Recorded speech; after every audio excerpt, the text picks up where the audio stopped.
I want to play Star Wars Battlefront 2 as well, but there's no point in playing the game anymore because fucking that shit sucks.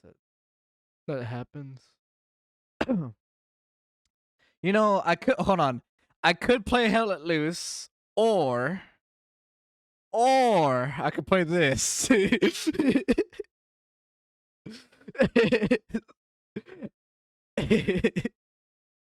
wants me to play this? Who wants me to fucking play this? Fucking hell, man. I could play Hell Let Loose, Birdie, or I could play Doki Doki Doki. Oh god, this is hot. Go for it. All right, you know what? Yeah, you know what? We're gonna play some Doki Doki Literature Club. All right, hold on. Let me refresh the titles. Let me redo the titles.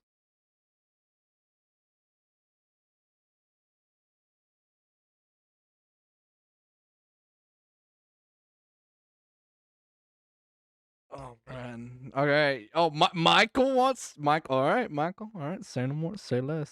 Say less, Michael. Let's hope Ash is awake right now because she's gonna be missing out. She wants me to play this.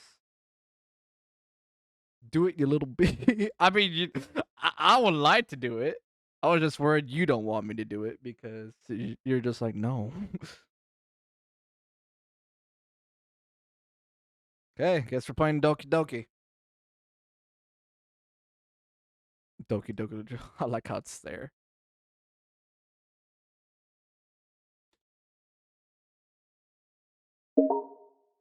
Need to charge my iPad. Well, guess what? Better charge it right now, Ash, because we're gonna play some Doki Doki.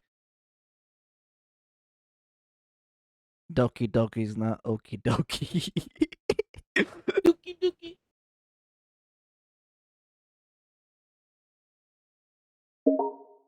Can't watch on phone. Don't know why. The fuck.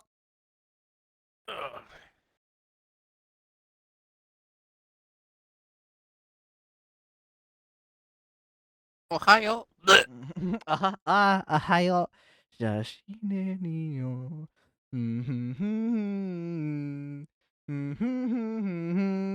Padaru, padaru.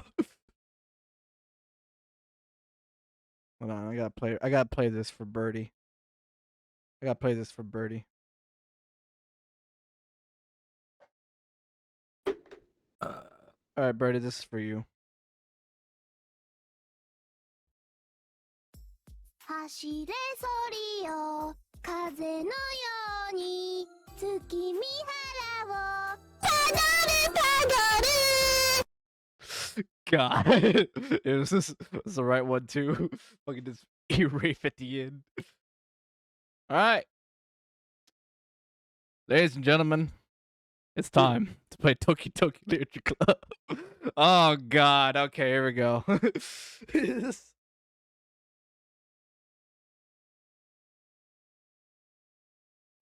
We're gonna see this through and through. Oh, it's gonna open up in a window format. Okay.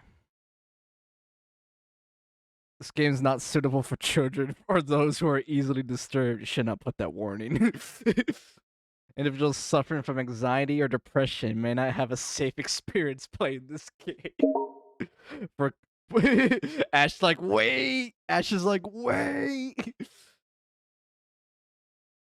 By playing Doki Doki Literature Club, you agree that you are at least 13 years of age and you consent to the exposure of highly disturbing content. I'm 9.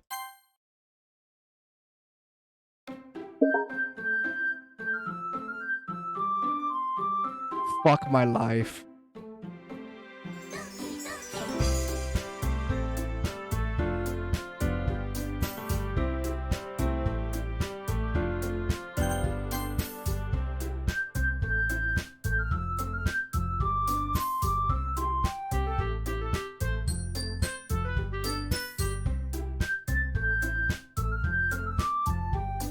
No matter how much I want to leave or kill myself, I shall stay, says Michael.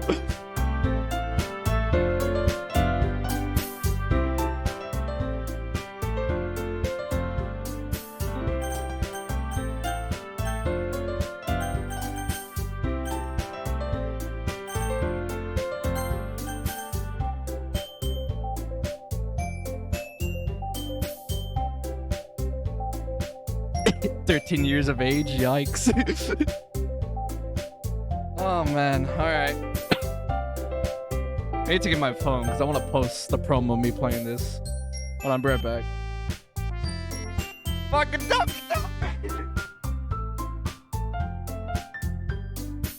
Best friends for playing Doki Doki!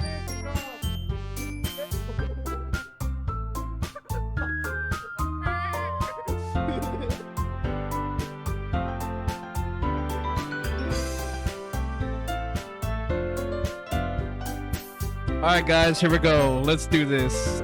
3, 2, 1. Oh, enter my name. Just doing some more vampire music? Yes, thank you. Should I use my real name or should I just put Vamp?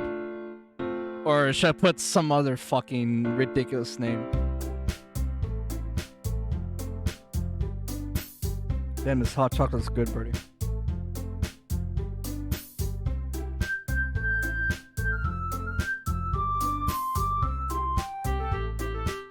I can't believe I'm playing this.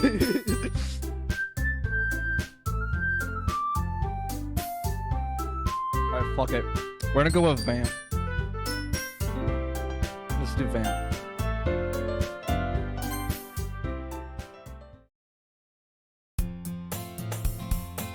Fuck my life. Shit, I forgot there's a lot of reading involved. Alright, hey! I see an annoying girl running toward me from the distance, waving her arms in the air like she's totally oblivious to any attention she might draw herself. Let me lower the music just a little bit. It's very loud. Let's see how am I good? Might check, test it once. Okay, hold on, actually, let me raise it up a bit. Alright, there we go.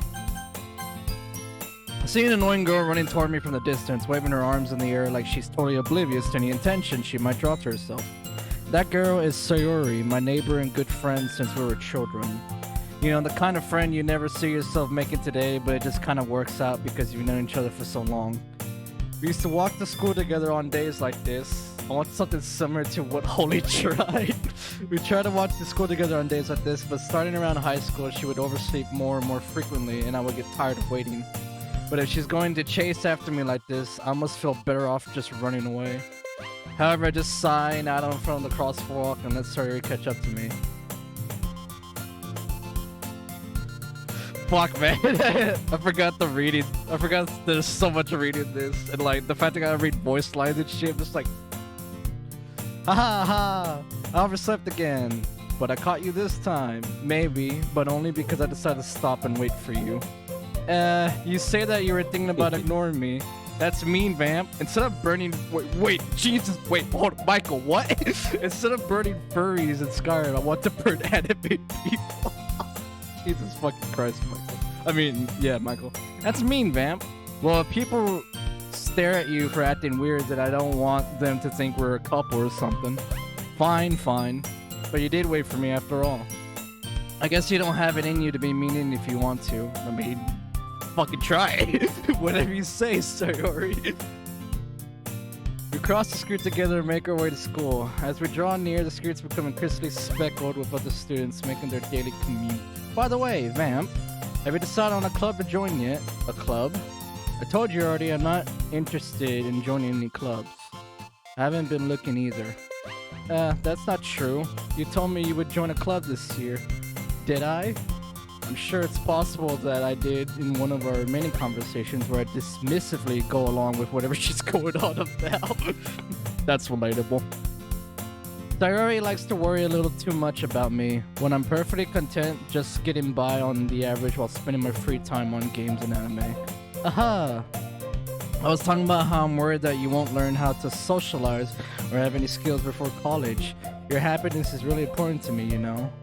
And I know you're happy now, but I die at the thought of you becoming a NEET in a few years because you're not used to the real world. You trust me, right? Don't make me keep worrying about you. Alright, alright. I'll look at a few clubs if it makes you happy. No promises though. Will you at least promise me you'll try a little? Yeah, I guess I'll promise you that. Yay! Why do I let myself get lectured by such a carefree girl? More than that, I'm surprised I even let myself relent to her. I guess seeing her worry so much about me makes me want to ease her mind at least a little bit, even if she does exaggerate everything inside of her head. The school day is an ordinary as ever, and it's over. Now, I'm gonna need a lot of water for this. After I pack up my things, I stare blankly at the wall, looking for an ounce of motivation. Clubs. Sayori wants me to check out some clubs. I guess I have no choice but to start with the anime club, of course. Hello, Sayori. Sayori must have come into the classroom while I was spacing out. I look around and realize that I'm not the only one left in the classroom. I thought I'd catch you coming out of the classroom, but I saw you just sitting here and spacing out, so I came in. Honestly, you're even worse than me sometimes. I'm impressed. You don't need to wait for me if it's going to make you late to your own club. Sayori says, well, I thought you might need some encouragement, so I thought, you know what? Well, that you could come to my club. Sayori, yeah. There is no way I'm going to your club. Mini. Sayori is vice president of the literature club. Not that I was ever aware that she had any interest in literature. In fact, I'm 99% sure she only did it because she thought it would be fun to help start a new club. Since she was the first one to show interest after the one who proposed the club, she inherited the title of vice president. That said, my interest in literature is guaranteed to be even less. Yeah, I'm going to the anime club. Come on, please. Why do you care so much anyway? When I was a freshman in high school, we actually literally had an anime club. I was like, I'm good. Clubs weren't really a thing, so I didn't bother joining. Though I know Sal did join. I wonder how that went. Well, I kind of told the club yesterday I would bring in a new member. You don't do that. Don't make fake promises. And Natsuki made cupcakes and everything. Don't make promises you can't keep. Fucking voice lines, man. I kind of wish I could like probably make my own voice lines, but man, I don't want to fucking like talk like a chick. I can't tell if Sayori is really that much of an airhead or if she's so cunning as to have planned all of this out. I let out a long sigh. Fine, I'll stop by for a cupcake, okay? Yes, let's go. And thus, today marks the day I sold my soul for a cupcake. I gently followed Sayori across the school and upstairs, a section of the school I rarely visit, being generally used for third-year classes and activities. Sayori, full of energy, swings open the classroom door. Everyone, the new member's here. I haven't joined yet. I told you, don't call me a new member.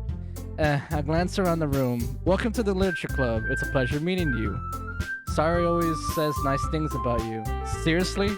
You brought a boy? Way to kill the atmosphere. Ah, fuck, great, Monika. Oh man, fuck my life. Let's see, Ash, who wants to be the first one to join my anime club? Well, we already know who the first one is. It's gonna be Birdie. Ah, Vamp, what a nice surprise. Welcome to the club. All words escape me in this situation. This club is full of incredibly cute girls. What are you looking at? If you want to say something, say it. Sorry. Natsuki. The girl with the sour attitude whose name is apparently Natsuki is the one I don't recognize. Her small figure makes me think she's probably a first year. She is also the one who makes cupcakes according to Sayori. You can just ignore her when she gets moody. Alright. Sayori says that quietly into my ear, then turns back toward the other girls. Ooh, the purple hair girls. Don't even go there, Ash. Not yet. Not yet. Anyway, this is Natsuki, always full of energy. And this is Yuri, the smartest in the club. Don't say things like that. Yuri, who appears comparatively more mature and timid, seems to have a hard time keeping up with people like Sayori and Natsuki. Ah, well, it's nice to meet both of you. And it sounds like you already know Monika, is that right? That's right. It's great to see you again, Vamp. Monika smiles sweetly. We do know each other. Well, we rarely talk, but we were in the same class last year. Monika was probably the most popular girl in class. Smart, beautiful, athletic, basically completely out of my league. So having her smile at me so genuinely feels a little... You too, Monika. Come sit down, Vamp. We made room for you at the table. So you can come sit next to me or Monica. I'll get the cupcakes. Hey, I made them. I'll get them. Sorry, I got a little too excited. Then again, how about some tea? Before we keep playing this, I'm gonna see if my mana rocket is there. Yeah, it is. Okay, we're gonna activate the mana rocket. Alright, mana rocket has been commenced. Then how about make some tea as well? The girls have a few desks arranged to form a table. As Sarori mentioned, it's been widened so that there's one space next to Monika and one space next to Sarori. Natsuki and Yuri walk over the corner of the room where Natsuki grabs a wrap tray and Yuri opens the closet. Excuse me. Still feeling awkward, I take a seat next to Sarori. Natsuki proudly marches back to the table, tray in hand. Excuse me, hold on. Okay, are you ready? Ta-da! Whoa! Natsuki lifts the foil off the tray to reveal a dozen white, fluffy cupcakes decorated to look like little cats. The whiskers are drawn with icing, and little pieces of chocolate were used to make ears. So cute, says Sarori. I had no idea you were so good at baking, Natsuki. Well, you know. Just hurry and take one. Sayori grabs one first, then Monika. I follow. It's delicious. Sayori talks with her mouth full and has already managed to get icing on her face. I turn the cupcake around in my fingers, looking for the best angle to take a bite. Natsuki is quiet. I can't help but notice her sneaking glances in my direction. Is she waiting for me to take a bite? I finally bite down. The icing is sweet and full of flavor. I wonder if she made it herself. This is really good. Thank you, Natsuki. Why are you thanking me? It's not like I haven't I heard this somewhere before? Made them for you, anything. For fuck's sake. I thought you technically did. Sorry, said. Kakashi? Where's Jalen at?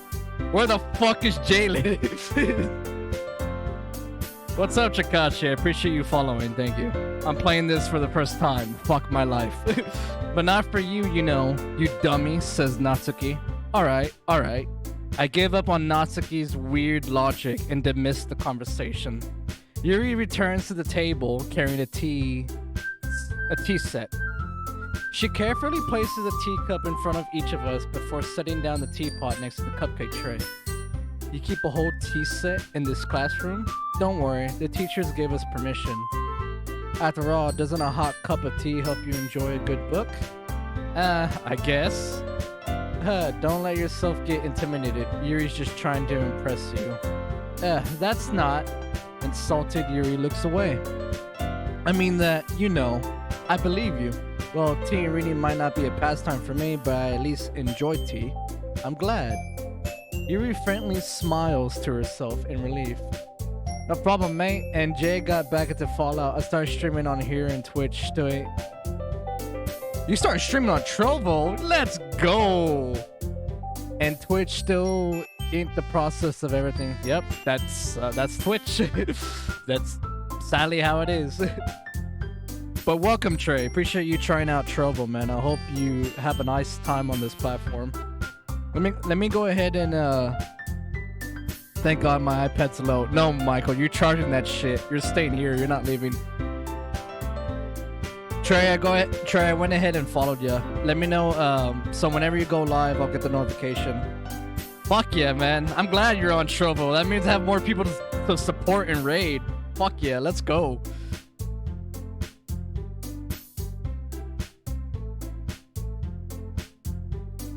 I may actually live today. No, Michael. We're all dying. We're all dying today. Have you already streamed on Trovo? Have you already done a couple streams, Trey? Yuri faintly smiles to herself in relief. Monika raises an eyebrow, then smiles at me. So, what made you consider the literature club? I was afraid of this question. Something tells me I shouldn't tell Monika that I was practically dragged here by Sayori. Well, I haven't joined any clubs yet, and Sayori seemed really happy here, so that's okay. Don't be embarrassed. We'll make sure you feel right at home, okay? As president of the Literature Club, it is my duty to make the club fun and exciting for everyone. Monika, I'm surprised. How come you decided to start your own club? You could probably be a board member for any of the major clubs. Weren't you a leader of the debate club last year? Aha, well, you know, to be honest, I can't stand all of the politics around the major clubs. It feels like nothing but arguing about the budget and publicity and how to prepare for events. Let's see, Trey. Yes, sir, we should collaborate one day. Yes, I did a stream on here a few times to see what's good. Alright, perfect, fuck yeah. You should have DM'd me on Instagram. I would have fucking came by.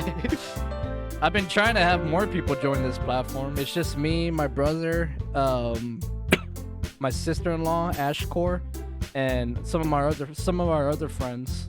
But also want more people to raid, because there's been times when, like, since I streamed so late and long, sometimes all the other part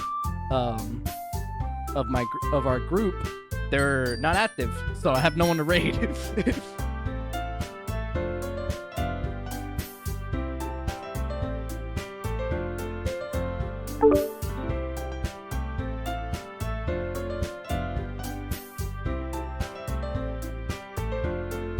Oh god, okay, Michael joined. I was like, who joined the party?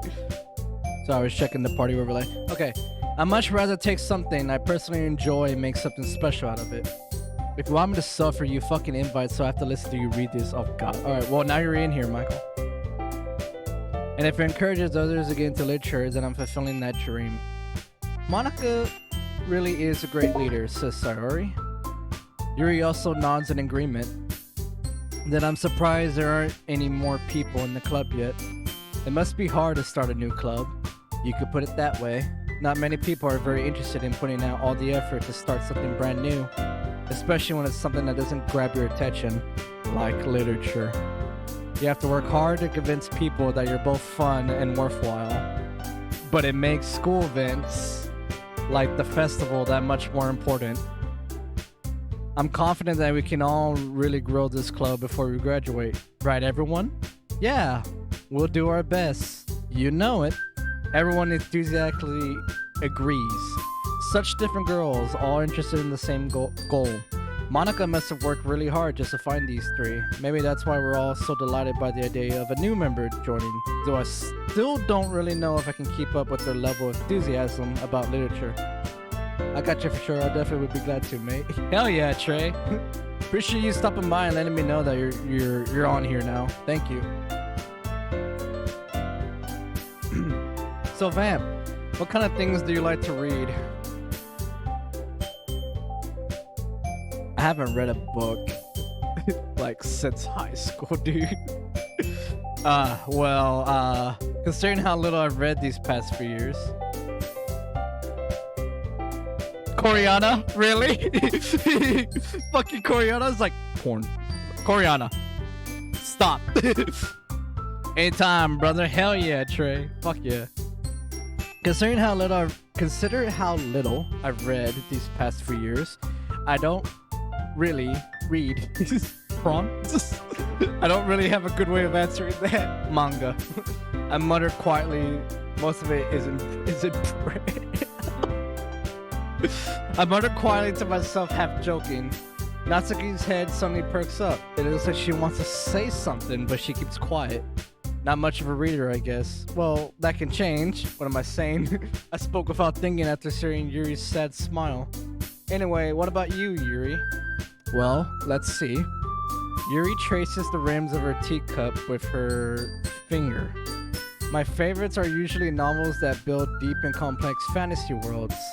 The level of creativity and craftsmanship behind them is amazing to me, and telling a good story in such a foreign world is equally impressive. Teacup. Alright, Coriana, you're kind of getting a little ahead of yourself there. Yuri goes on, clearly passionate about her reading. She seemed so reserved and timid since the moment I walked in, but it's obvious by the way her eyes light up that she finds her comfort in the world of books, not people. But you know, I like a lot of things. Stories with deep psychological elements usually immerse me as well. Isn't it amazing how a writer can so deliberately take advantage of your own lack of imagination to completely throw you for a loop? Anyway, I've been reading a lot of horror lately. I read a horror book once. I desperately grasped something I can relate to at a minimum level. Trying to make conversation, I see. Ha! Good luck. At this rate, Yuri might as well be having a conversation with a rock. Yeah, pretty much. Really, I wouldn't have expected that, Yuri. For someone as gentle as you. I guess you could say that. But if a story makes me think or takes me to another world, then I really can't put it down. Surreal horror is often very successful at changing the way you look at the world, if only for a brief moment. Natsuki. I hate horror. Oh, why is that? Well, Natsuki's eyes dart over to me for a split second. Never mind. That's right, you usually like to write about cute things, don't you, Natsuki? What? What gives you that idea? You left a piece of scrap paper behind the last club meeting. It looked like you were working on a poem called Don't Say It Out Loud, and give that back. Fine. Your cupcakes, your poems. Everything you do is just as cute as you are. Sari sides up behind Natsuki, puts her hands on her shoulders. I'm not cute. Natsuki, you write your own poems? Well, I guess sometimes. Koreana, she writes fan fiction. I believe that. Why do you care? I think that's impressive. Why don't you share them sometime? No. Natsuki averts her eyes. You wouldn't like them. Not a very confident writer yet. I understand how Natsuki feels. Sharing that level of writing takes more than just confidence. The truest form of writing is writing to oneself. You must be willing to open up your readers, exposing your vulnerabilities and showing even the deepest reaches of your heart. Do you have writing experience too, Yuri? Maybe if you share some of your work, you can set an example and help Natsuki feel comfortable enough to share hers. I guess it's the same for Yuri. I wanted to read everyone's poems. We all sit in silence for a moment.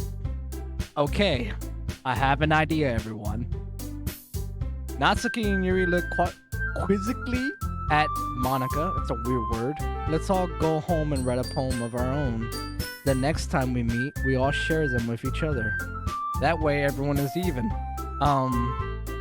Yeah, let's do it. Plus, now that we have a new member, I think it will help us all get a little more comfortable with each other and strengthen the bond of the club. Isn't that right, Vamp? Monika smiles warmly at me once again. Hold on, there's still one problem. So hazing, yes, it is hazing. It's actually, yeah, it's 100% hazing. What's that? Not that we're back to the original topic of me joining the club. I bluntly come forth from what's been on my mind the entire time. I never said I would join this club. Starry may have convinced me to stop by, but I've never made any decision. I still have other clubs to look at, and I lose my train of thought. All four... God damn it. All four girls stare back at me with dejected eyes. But I'm sorry. I saw it. Vamp, I'm defenseless against these girls. How am I supposed to make a clear-headed decision when it's like this? That is, if writing poems is the price I need to pay in order to spend time every day with these beautiful... I hate this so much. Right. Okay, I've decided then. I'll join the literature club. One by one, the girl's eyes light up. It is pretty much hazing, Koreana. Yes, I'm so happy. Sari wraps her arms around me, jumping up and down. Hey, you really did scare me for a moment. If you really just came for the cupcakes, I would have been super pissed. Then that makes it official. Welcome to the literature club. Wow, thanks, I guess. Okay, everyone. I think with that, we could officially end today's meeting on a good note. Everyone, remember tonight's assignment. Write a poem to bring to the next meeting so we can all share. Monika looks over at me once more. Vamp, I look forward to seeing how you express yourself. Yeah. Can I really express the class star Monika with my mediocre writing skills? I already feel the anxiety welling up inside. Meanwhile, the girls continue to chit-chat as Yuri and Natsuki clean up with her food. Hey Vamp, since we're already here, do you want to walk home together? That's right. so her and I never walk home together anymore because she always stayed after school for clubs. Sure, might as well. Yay!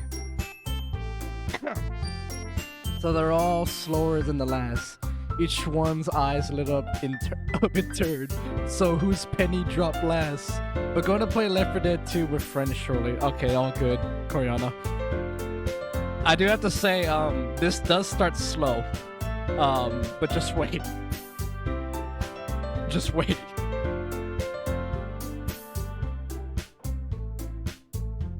But going to miss watching this if you... Okay, hold on.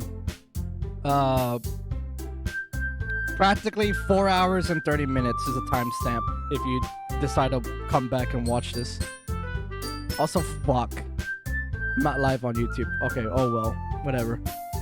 As I'm sure I can embarrass the hell out of it. You already are, and since I'm playing this, I'm just like, man. We'll put you up on my other stream. Alright. God damn, man. With that, the two of us depart the club room and make our way home. The whole way, my mind wanders back and forth between the four girls. Sayori, Natsuki, Yuri, and of course Monika. Well, will I really be happy spending every day after school in a literature club? Perhaps I'll have the chance to grow closer to one of these girls. Alright. Excuse me. I'll just need to make sure the most of my circumstances, and I'm sure good fortune will find me. And I guess that starts with writing a poem tonight. It's time to write a poem. Pick words you think your favorite club member will like. Something good might happen with whoever likes your poem. Alright, so I'm gonna go right off the bat. My favorite is Yuri, so I'm gonna try to do every poem that goes towards Yuri, I guess.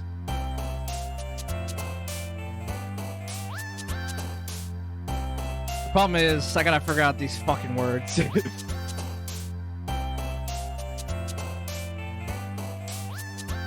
Okay, let's do adventure. Fuck, that's sorry. God damn it. No, not depression. Fuck, man, which one will be fucking Yuri? Dart. No, not sorry. I don't want sorry, damn it. Hold on, let me say right now, actually.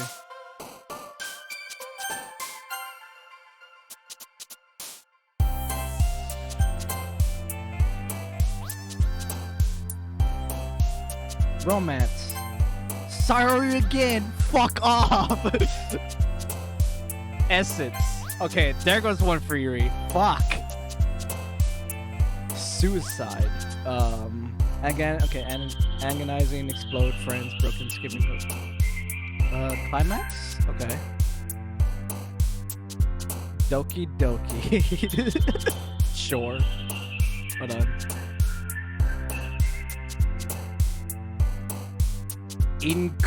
Incongruent? Entropy. Okay, we're doing good so far.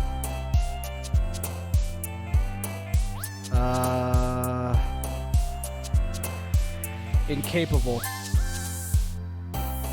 Graveyard.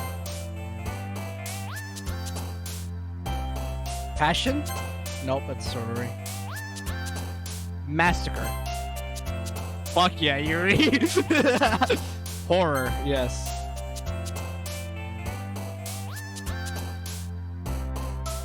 Fear. Fear for sorority, though. Okay. Frightening. Death. Sorry likes death? What? Okay.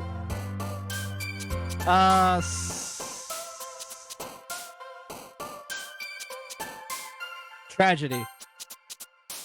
Damn, okay. Something's up with sorry already. Okay.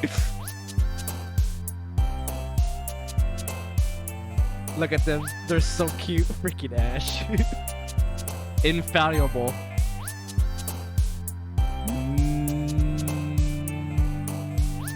Vitality? Extreme. fantasy. 1 for Natsuki. 1 for Natsuki. Hi again, Vamp. Hi, Monika. Glad to see you didn't run away on us. Nah, don't worry. This might be a little strange for me, but I at least keep my word. Well, I'm back at the literature club. I was last to come in, so everyone else is already hanging out. Thanks for keeping your promise, Vamp. I hope this isn't too overwhelming of a commitment for you, making you dive headfirst into literature when you're not accustomed to it. Oh, come on, like you deserves any slack. Sorry, told me you didn't even want to join any clubs this year, and last year too. I didn't know if you plan to just come here and hang out or what, but if you don't take us seriously, then you won't see the end of it. Natsuki, you certainly have a big mouth for someone who keeps her manga collection in the club room. Natsuki finds herself stuck between saying Monika and manga. Manga is literature. Swiftly defeated, Natsuki plops back into her seat. Don't worry, guys.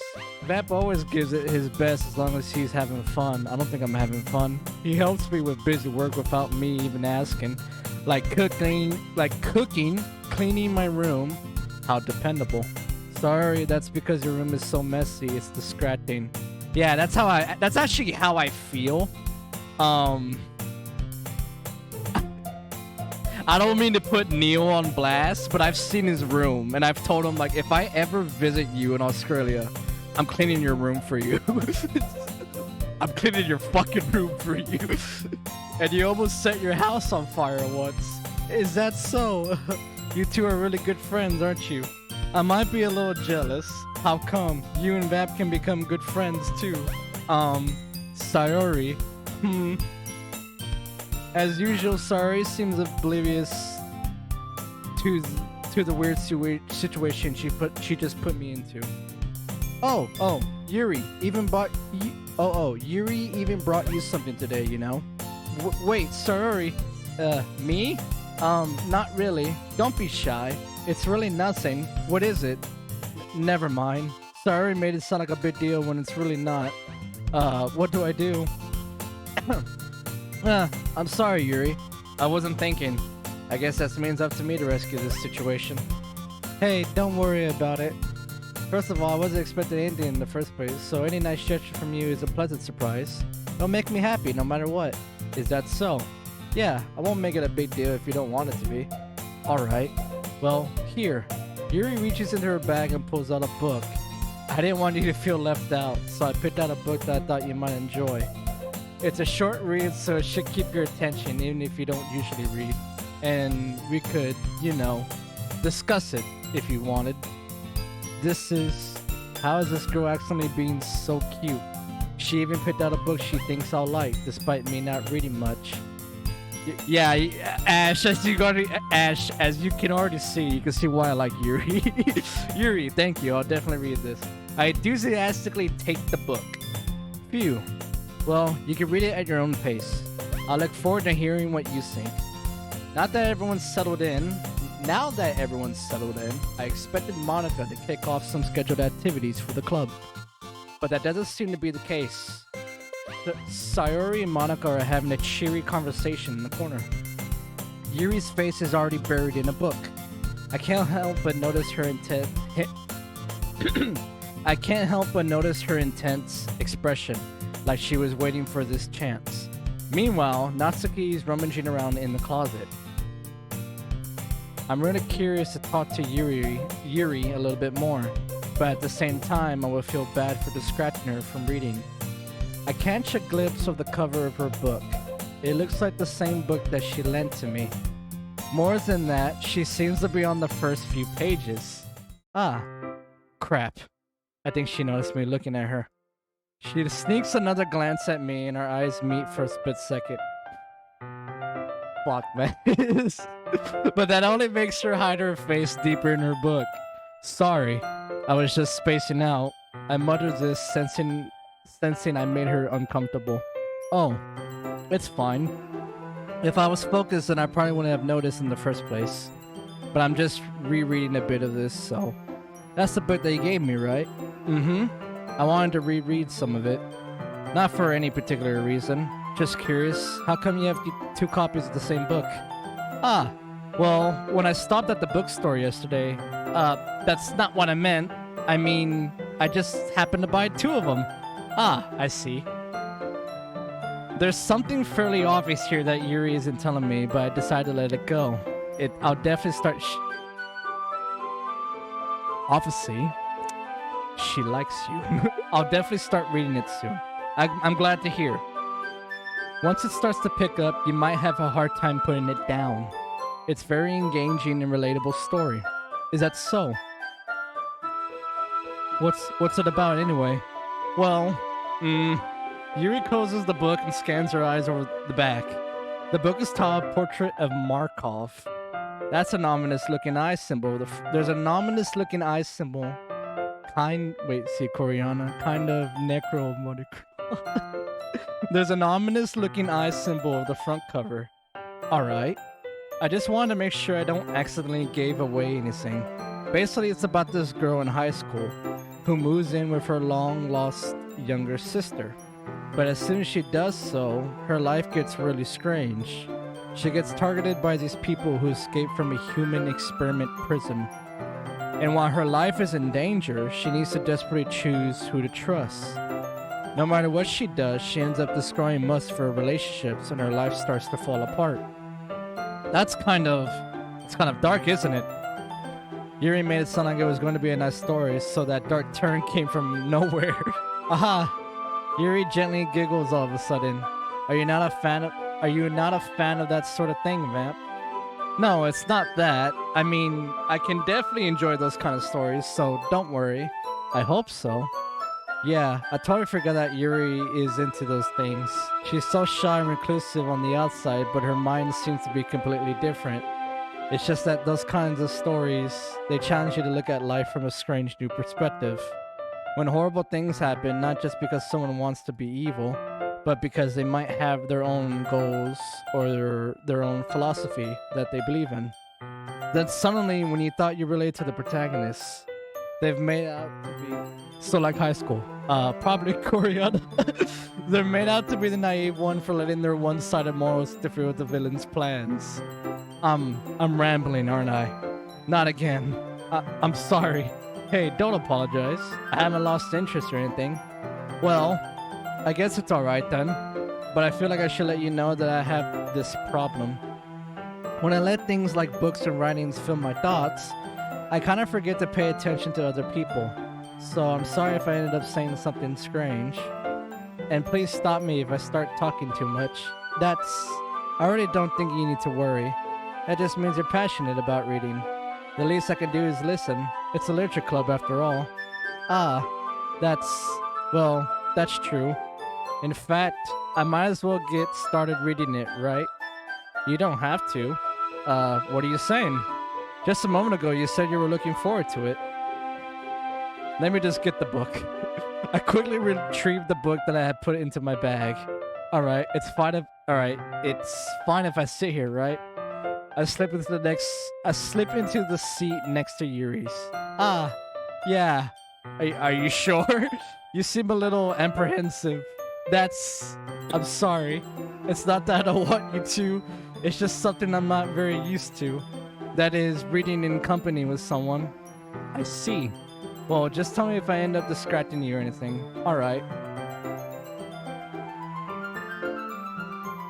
I can already picture a scenario in my head and I hate it. I open the book and start the prologue. I still understand what Yuri means about reading in company.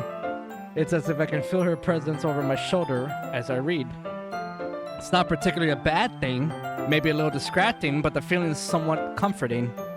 Yuri's in the corner of my eye. I realize that she's not actually looking at her own book. I glance over. It looks like she's reading from my book instead. Sorry, I was just... Yuri, you really apologize a lot, don't you? I do? I don't really mean to. Sorry, I mean... Yeah, as you can see, Ash, you can see why I like Yuri.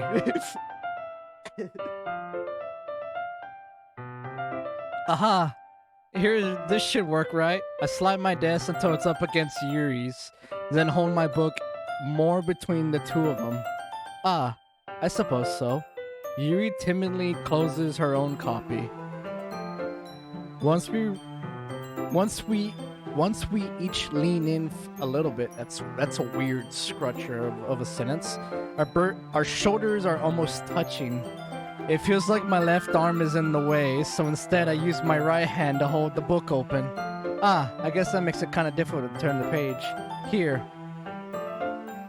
Oh god. Yuri takes her left arm and holds the left side of her book between her thumb and forefinger. I do the same with my right arm on the right side of the book. That way I turn a page and Yuri slides it under her thumb after it flips to her side. But in holding it like this, we're huddled even closer together than before. It's actually kind of distracted me. It's as if I can feel the warmth of Yuri's face and she's in the corner of my vision. Are you ready? To turn the page. Sorry. I think I got distracted for a bit. I glance over at Yuri's face again and our eyes meet. I don't know how I'll be able to keep up with her. That's okay. You're not as used to reading, right? I don't mind being patient if it takes you a bit longer. It's probably the least I can do, since you've been so patient with me. She's smiling. Yeah, thanks. We continue reading. Yuri no longer asks me if I'm ready to turn the page. Instead, I just assume that she finishes the page before me, so I turn it by my own volition. We continue the first chapter in silence. Even so, turning each page almost feels like an intimate exchange. My thumb gently letting go of the page, letting it flutter over to her side as she catches it under her own thumb. Hey Yuri, this might be a silly thought, but the main character kind of reminds me of you a little bit. You think so? How does she? Well, I guess she's more blunt in a lot of ways, but she also second guesses all the things that she says and does. Like she's afraid she'll do something wrong. It's not like I can see into your head or anything, but they're kind of reminiscent of some of your mannerisms. I see. Yuri remains silent for a moment, but Vamp, that's probably a terrible thing to have in common with her. That's so embarrassing that you think that. Wait, I didn't mean it in a bad way or anything. Sorry, I really didn't know you were self-conscious about that sort of thing. I guess I more meant that it's kind of cute. What are you saying all of a sudden? Okay, everyone.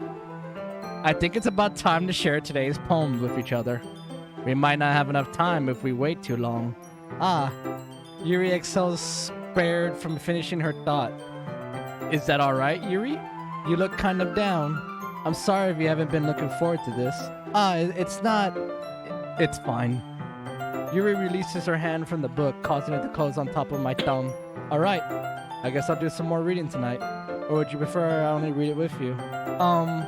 I guess I don't have too much of a preference either way. In that case, I'll read a little more tonight. It'll be more fun to read with you after it picks up a bit, you know? That's a good reasoning. In that case, feel free to finish the first 2 chapters in your own time.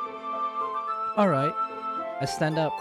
I make a mental note of where I left off in the book, then slip it back into my bag. By the way, did you remember to write a poem last night? Yeah. My relaxation ends. I can't believe I agreed to do something so embarrassing. I couldn't really find much inspiration since I've never really done this before. Well, now that everyone's ready, why don't you go find someone to share with? I can't wait. Sayori and Monika enthusiastically pull out their poems. Sayori is on a wrinkled sheet of loose leaf torn from a spiral notebook. On the other hand, Monika wrote hers in a composition notebook. I can already see Monika's pristine handwriting from where I sit. Natsuki and Yuri reluctantly comply as well, reaching into their bags. I do the same myself.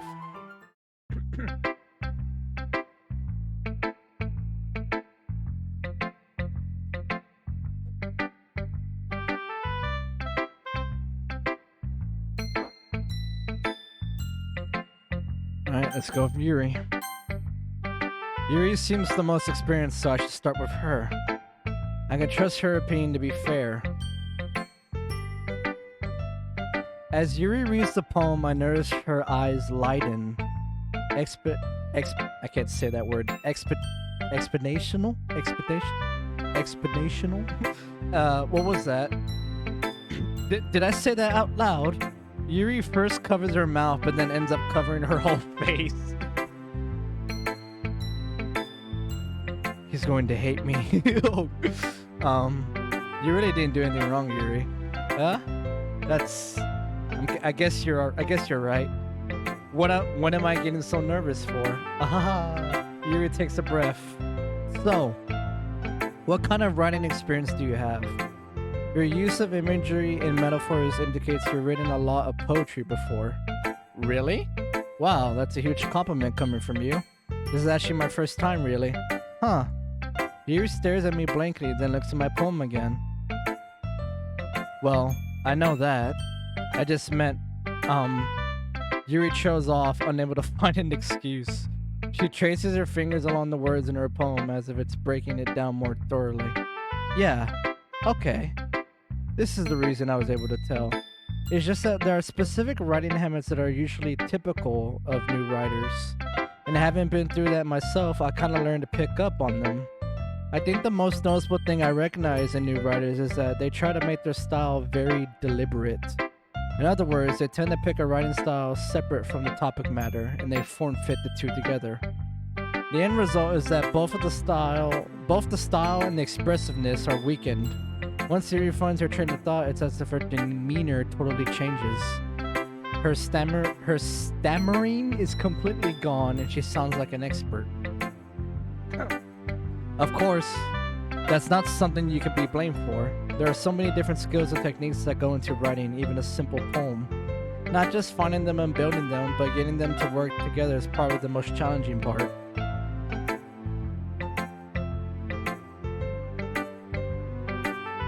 Excuse me, sorry.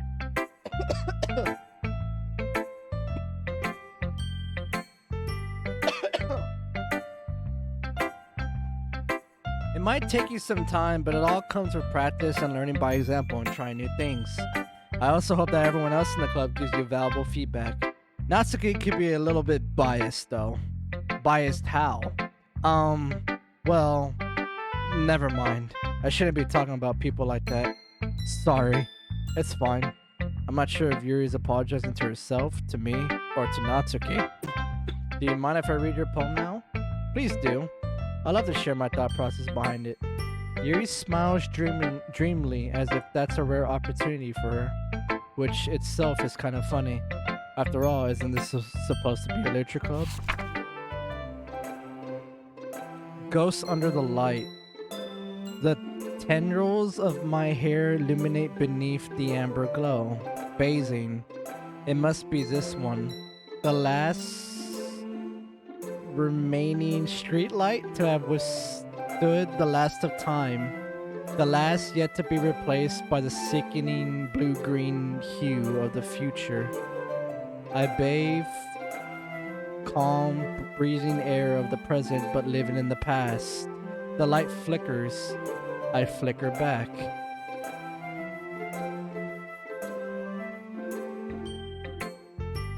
I'm sorry. I have such terrible handwriting. No, it's not that. I just can't read cursive. What? I wasn't thinking that at all.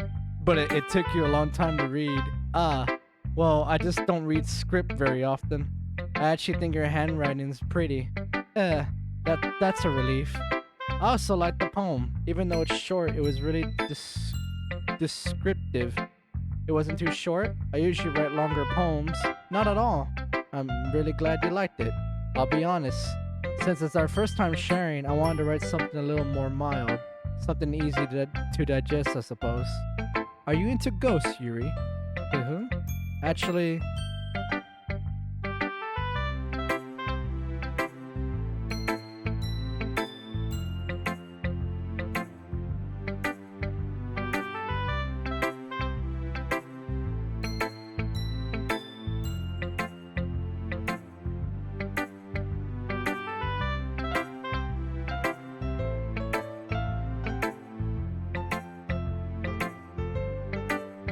Hold on, I'm texting my supervisor. Let's see. No, Monika said you can't return until Thursday. Okay. So I don't go back to work till Thursday. Alright. Fuck yeah. Actually, the story isn't about a ghost at all, Vamp. Really? I must have totally missed the point. Well, I suppose you did only glance over it after all. But remember, the poets often express their own thoughts, feelings, and experiences in their work. They usually do more than tell a simple story or paint a picture. In this case, perhaps the subject of the poem is only being symbolically compared to a ghost, lingering in her last remaining place of comfort, unable to let go of the past. Since I have not read a book since high school, playing through this game in and of itself is going to be my book. Lingering in her last remaining place of comfort, unable to let go of the past, and soon to be left with nothing. That's a lot more solemn putting it that way. I hadn't even thought of that. That's impressive. Yeah? It's nothing really. Yours was impressive too, so nah. If anything, I could probably learn a thing or two from you. You think so? Yeah, of course. You know, I was really nervous about doing all this, but in the end, I enjoyed it. I'm going to keep doing my best for you, Vamp. Me too. Alright, let's do Natsuki. Fucking biased brat. Vamp, you're not gonna take this club seriously, then go home. What? Harsh. What, you expect me to believe that you actually put effort into this? Do you think I'm stupid? I'm not a writer. Maybe it's not very good, but yeah, I did put in effort. We all start somewhere, right? If you're still proud of the first poem you ever wrote, then I'd like to read it. Damn. Painful to think about. Fine. Well, sorry. You'll get better anyway. I'll tell you what to improve, but you're better off just trying again. Fair enough. Well, to each their own, I guess. Anyway, I guess I gotta share mine now. Knowing you, you'll probably think it's stupid.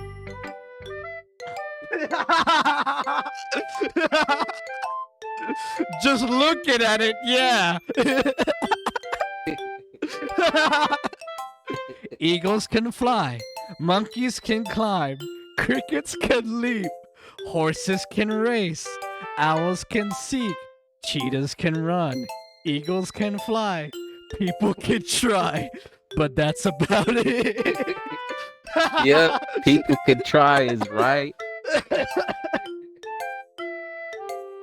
Trash. Hey everybody, Natsuki sucks. Hold on, I'll be right back. I'm gonna get some water. Fucking hell, dude.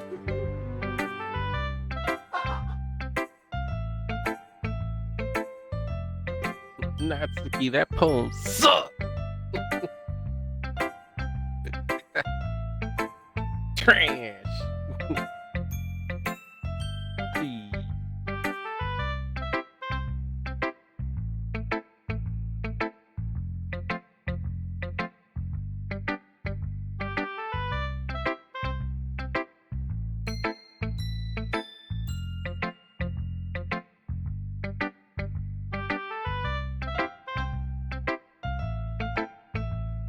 Fucking kill me, please.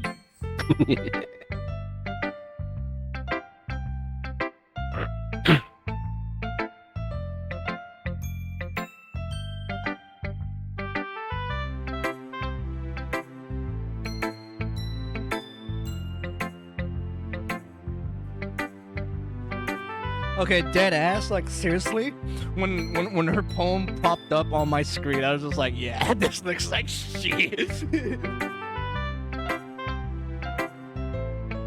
Michael, fucking kill me, please.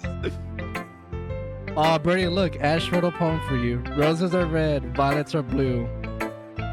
Bad Birdie, I love you. Elo is mine better.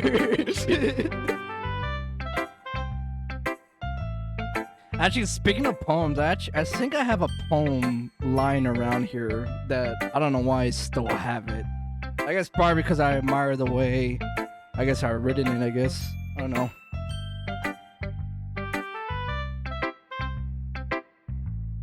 Yeah. I told you that you weren't gonna like it. I like it. Don't lie to yourself. What? Just be honest. I am.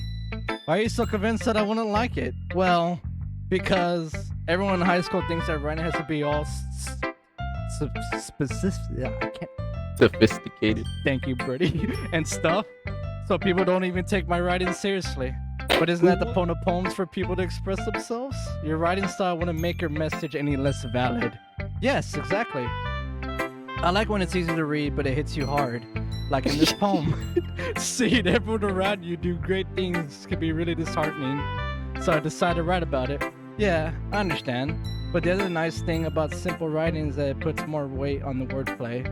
Like I set up for a rhyme at the end, but then it made it fall flat on purpose. It helps bring out the feeling in the last line. So you did. I guess more went into it than I realized. That's what it means to be a pro. I'm glad you learned something. Didn't expect that from the youngest one here, did you? Yeah, guess not.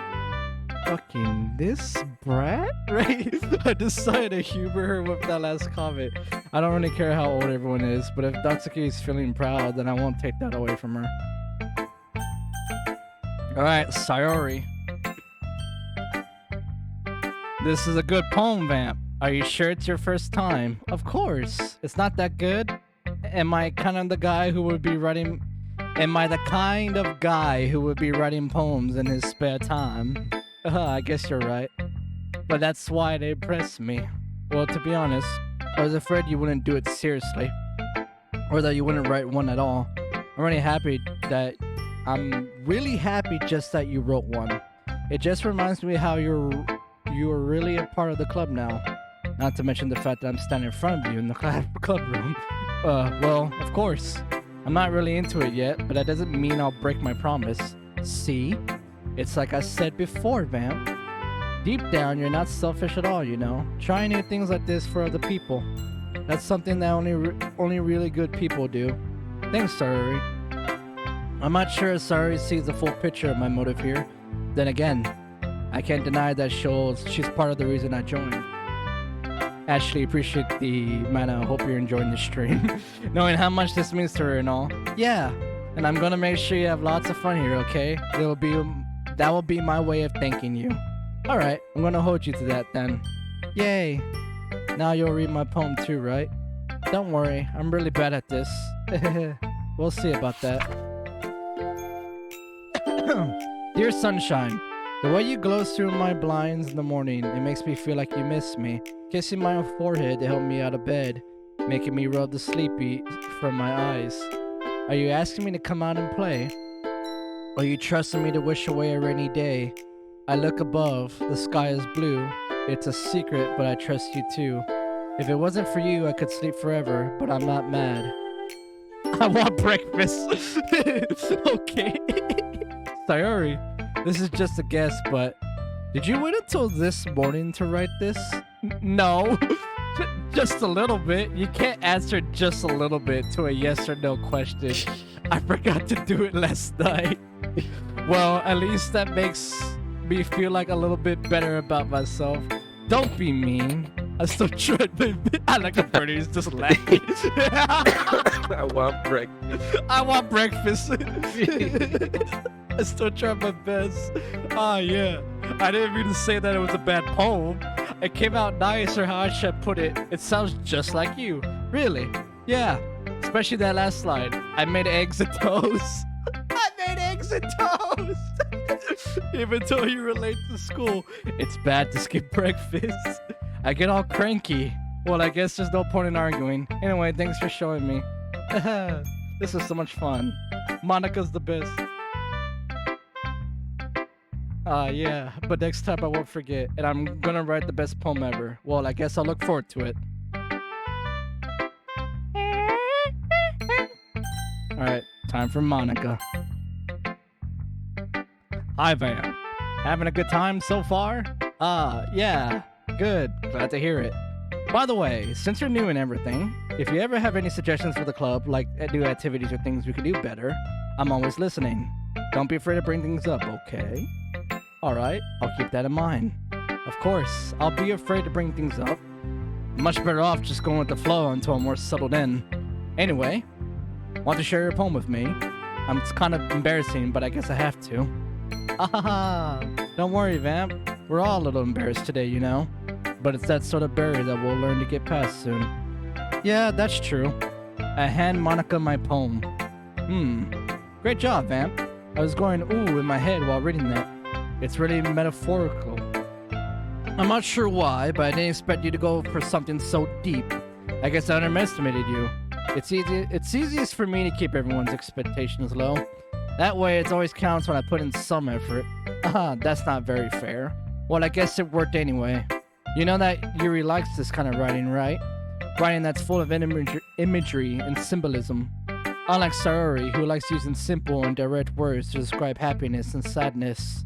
Yuri likes it when readers are left to derive from their own meaning out of it. It's very challenging to write like that effectively, both allowing people to get something out of it just by feel, or letting them deeply analyze all the nonsenses. It can take years of practice, which I'm assuming Yuri has at this point. I never really asked though. I'm sure I'm nowhere near her level yet. Don't worry so much about that. You do your own thing. Just keep exploring and learn by trying new things. I'm sure I'll end up trying different things a lot. It could take a while before I feel comfortable doing this. That's okay.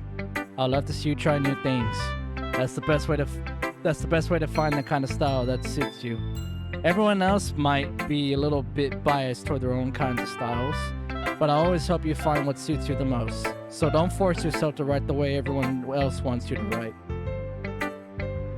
It's not like you have to worry about impressing them or anything. Anyway, do you want to read my poem now? Don't worry, I'm not very good. You sound pretty confident for someone who claims to be not very good. Well, that's because I have to sound confident. That doesn't mean I always feel that way, you know. I see. Well, let's read it then. Hole in wall. It could have been me. See the direction the speckle protrudes? A noisy neighbor? An angry boyfriend? I'll never know. I wasn't home. I peer inside for a clue. No, I can't see. I reel blind like a film left out in the sun.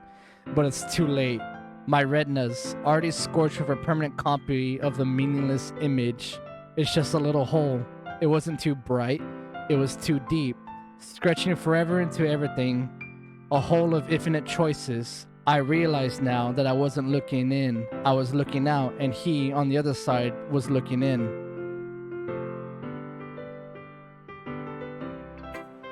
So, what do you think? It's very free form, if that's what you call it. Sorry, I'm not really the right person to ask for feedback. It's okay.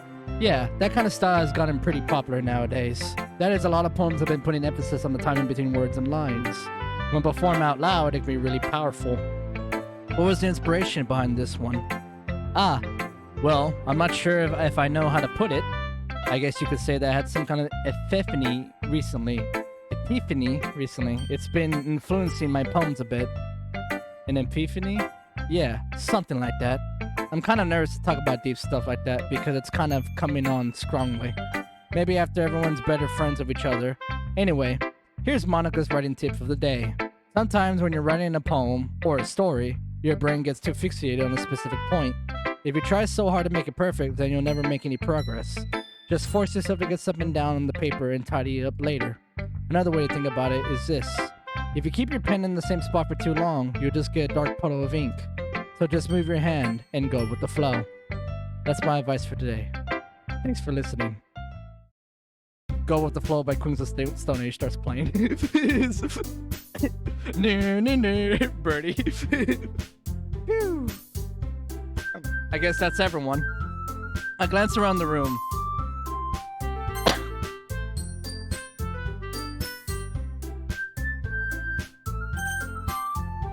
That was a little more stressful than I anticipated. It's as if everyone is judging me for my mini-core writing abilities. Even if they're just being nice, there's no way my poems could stand up to theirs. This is a literature club after all. A sigh. I guess that's what I ended up getting myself into. Across the room, Saori and Monika are happily chatting. My eyes land on Yuri and Natsuki.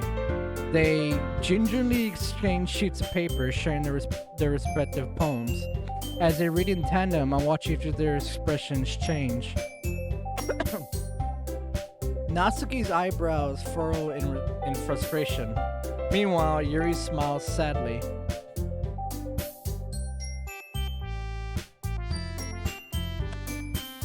Oh no, give me a minute.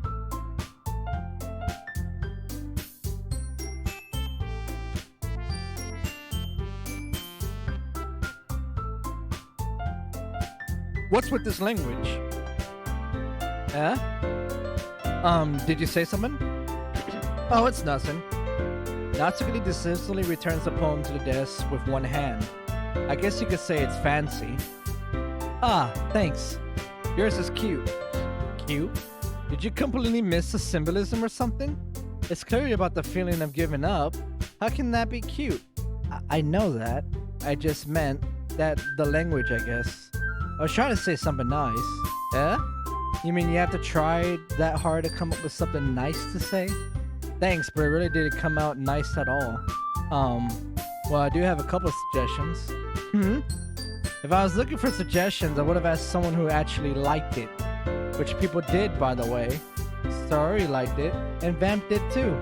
So based on that, I'll gladly give you some suggestions of my own. First of all, excuse me. I appreciate the offer, but I spent a lot of time establishing my writing style.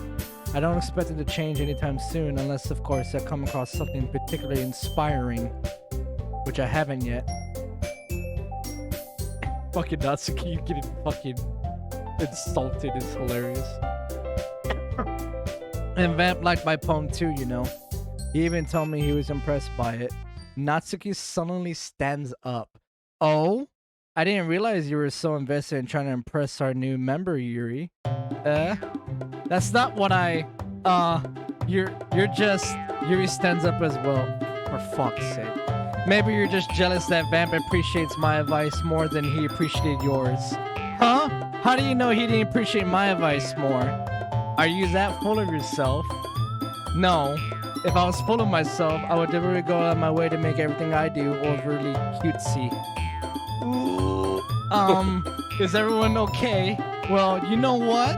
I was the one whose boobs magically grew a size bigger as soon as Vamp started showing. Natsuki! Natsuki, that's a little... This doesn't involve you. They both said it to Monika. I don't like fighting guys. Suddenly, both girls turned towards me after they have just noticed I was standing there. Vamp, she's just trying to make me look bad. That's not true. She started it.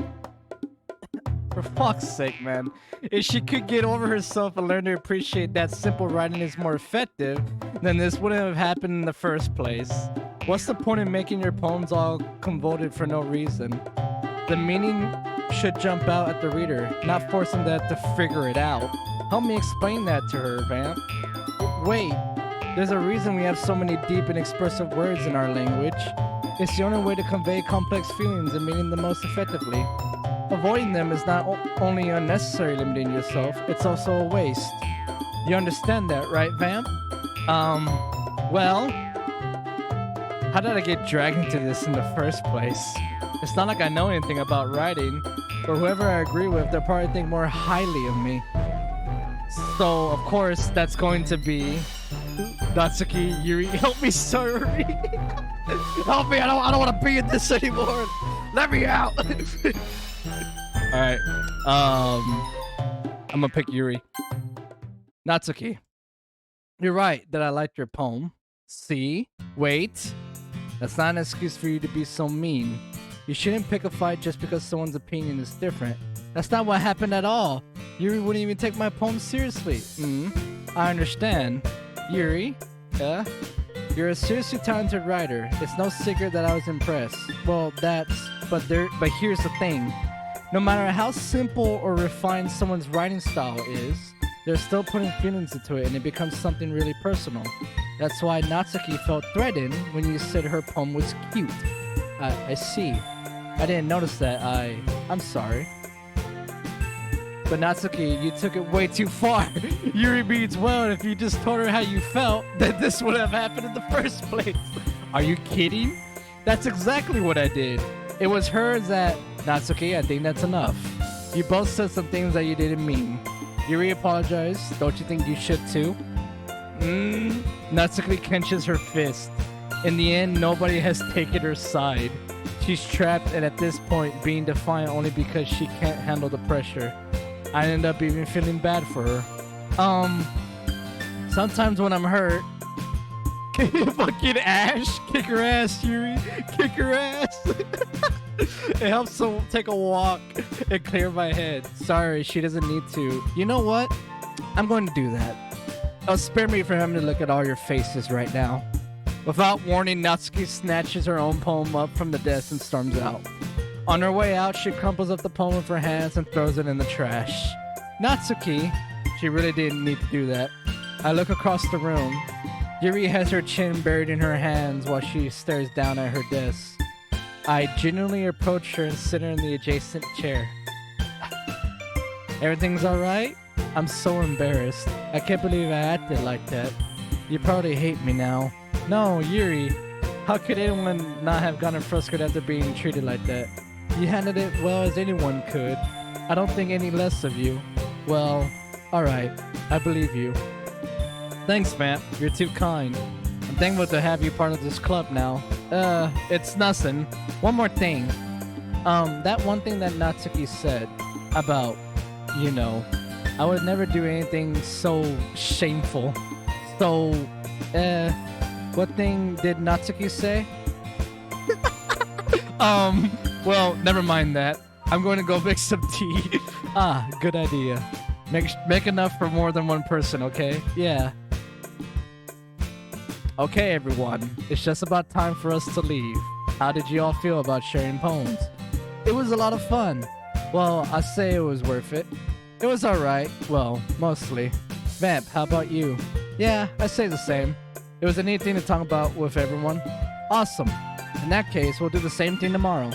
And maybe you learn something from your friends too. So your poems will turn out even better. I think to myself,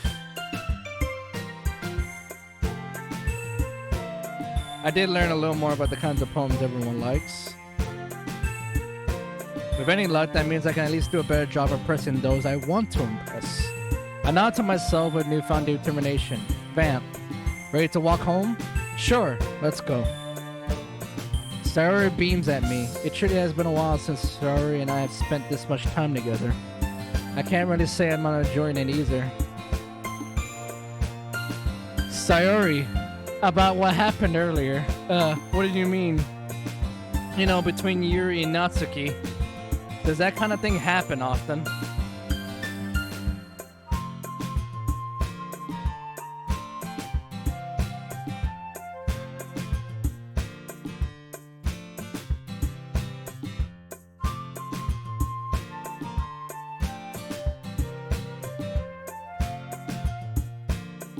No. That's really the first time I've seen them fight like that. I promise they're both wonderful people. You don't hate them, do you? No, I don't hate them. I just wanted your opinion, that's all. I can see why they make good friends with you. Phew. You know, Vamp, it's nice that I get to spend time with you in the club, but I think seeing you get along with everyone is what makes me the happiest. And I think everyone really likes you too. That's... Every day is going to be so much fun. Looks like Sayori still hasn't caught onto that. It looks like Sayori still hasn't caught onto the kind of situation I'm in. Sure, being friends with everyone is nice, but does it really need to stop there? Does it really need to stop there? Well, I'll just have to see what the future holds, Sayori. I pat Sayori on the shoulder. I said that more to myself than to her, but it's easy to use Sayori as an internal monologue sometimes. Okay, yeah, let's do this.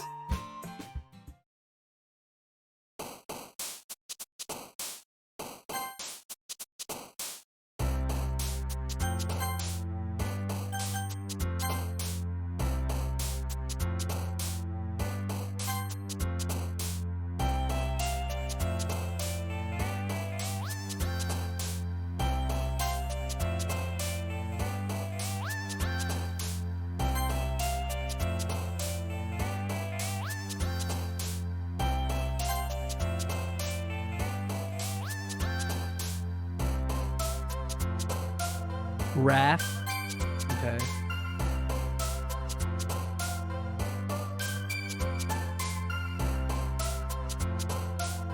Lust. Of course, Yuri. Of course. Okay. Incongruent? No. Yeah. Bester. Okay. Judgment. Fantasy. Okay, that's Natsuki. Dark. Okay, Sayori. Heartbeat. Natsuki. Doki Doki. Fucking Natsuki.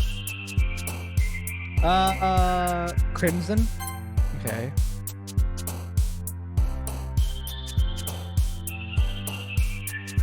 Extraordinary. Frightening. Whisper.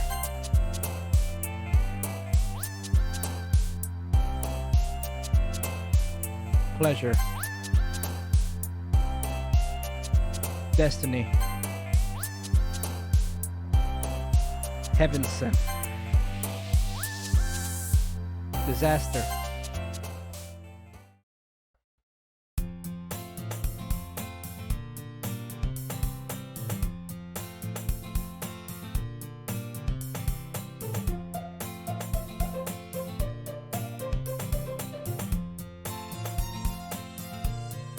Another day passes and it's time for the club meeting already.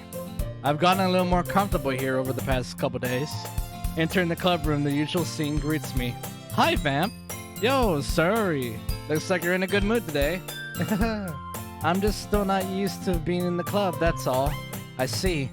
That's a pretty simple thing to get you in a good mood, but I guess it's always the simple things with you anyway. Speaking of which, I'm kind of hungry. Will you come with me to buy a snack? No thanks. That's not like you at all. I have my reasons. Why don't we take a look at your purse, Sayori? Why is that all of a sudden? No reason, really. I just wanted to look at it. Sayori nervously retrieves her coin purse. She fumbles with the latch and gets it open. Then she turns it upside down and lets its contents spill onto the desk. Only 2 small coins fall out. I knew it. I can see it. I can see right through you, Sayori. That's not fair. How did you even know? It's simple. If you had enough money in the first place, you would have bought a snack before coming into the club room. So either you're not hungry and wanted an excuse to take a walk, or you plan to conveniently forget that you spent all your money, so I would let you some. But there's one more thing. You're always hungry. And so that only leaves one option. I give up. Don't make me feel guilty. If you feel guilty, that means you deserve to feel guilty. Yuri suddenly giggles. I didn't notice that she was listening in. Her face is in her book as always. I wasn't listening or anything. It was just something in my book. Yuri, tell Van to let me borrow some money. Don't get me involved like that, sorry. Besides, you should only buy what you can responsibly afford. And frankly, after pulling a mischievous little stunt like that, your suffering is fair enough retribution. I didn't mean that. I get too absorbed to my book. I really like when you speak your mind, Yuri. It doesn't happen much, but it's a fun side of you. There's no way you could think that. You were right, though. I did something bad and now I have to accept the retribution. That's right. Still, coming from you, Sayori. I guess there's a little devil inside all of us, isn't there? Don't let her fool you. Sayori knows exactly what she's doing. After all, she told you guys she was bringing me to the club before she even told me. But you wouldn't have come if it weren't for the cupcakes, so I had to trick Natsuki into making them. Come on, give me more credit than that, Sayori. What? What the fuck? Yeah. Out of nowhere, something smacks Sayori in the face and tumbles on the desk. Ow! What was... a cookie? Sure enough, it's a giant cookie wrapped in plastic.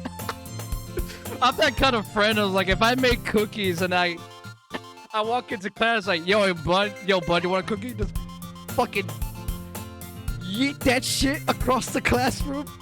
Hit my friend in the face. Just like, the fuck was that? Like, oh, the cookie.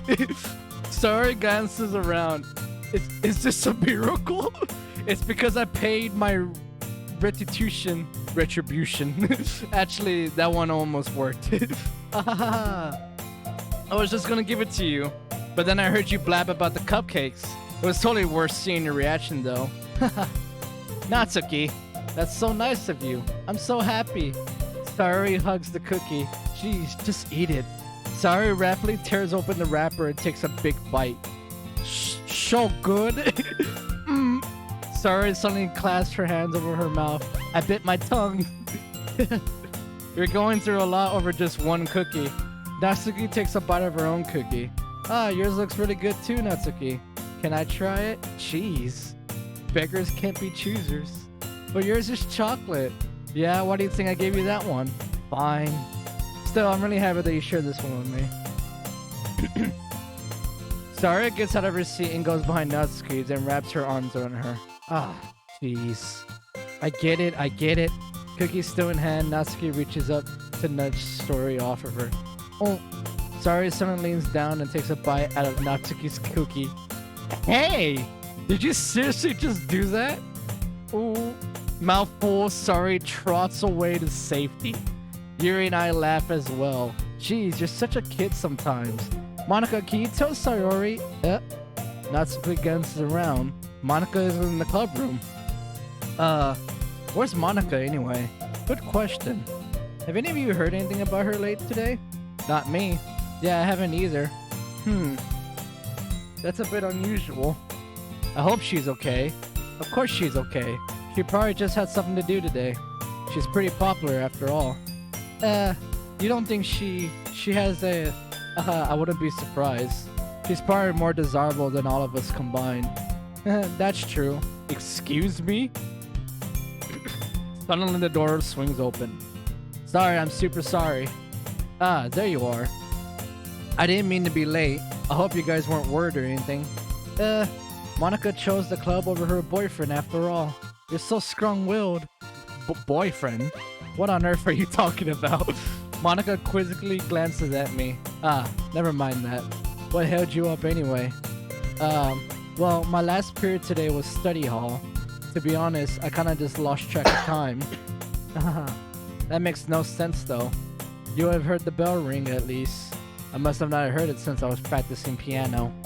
Piano? I wasn't aware you played music as well, Monika. I don't, really. I kinda just started recently. I've always wanted to learn piano. That's so cool. You should play something for us, Monika. That's... Monika looks at me. Maybe once I get a little bit better, I will. Yay. That sounds cool. I'll also look forward to it. Is that so? In that case, I won't let you down, ma'am. Monika smiles sweetly. Ah, I didn't mean any pressure or anything like that. Don't worry. I've been practicing a whole lot recently, and I really love the chance to share it once I'm ready. I see. In that case, best of luck. Thanks. So I didn't miss anything, did I? Not really. I chose to leave out Sayori's mischievous escape. I'm sure Natsuki will end up complaining to her anyway. It looks like everyone has already settled down. Sayori somehow already finished her entire cookie. Yuri is back to her book, and Natsuki disappeared into the closet. Hey Yuri. Here we go. Alright, I'm gonna drink some water.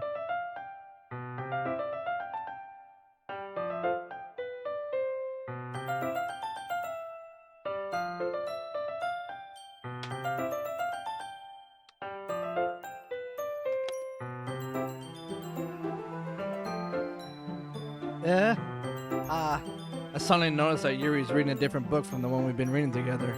Sorry, I didn't mean to interrupt.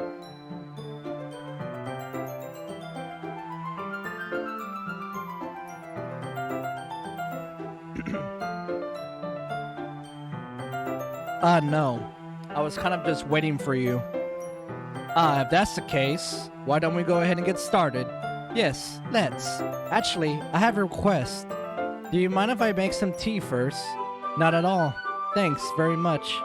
If there's one thing that can make my reading time here any better, is a nice cup of tea. Nice, not to mention for yourself as well. Yuri stands up and makes her way to the closet. I follow and watch as she retrieves a small water pitcher from the shelf, the kind with a filter inside.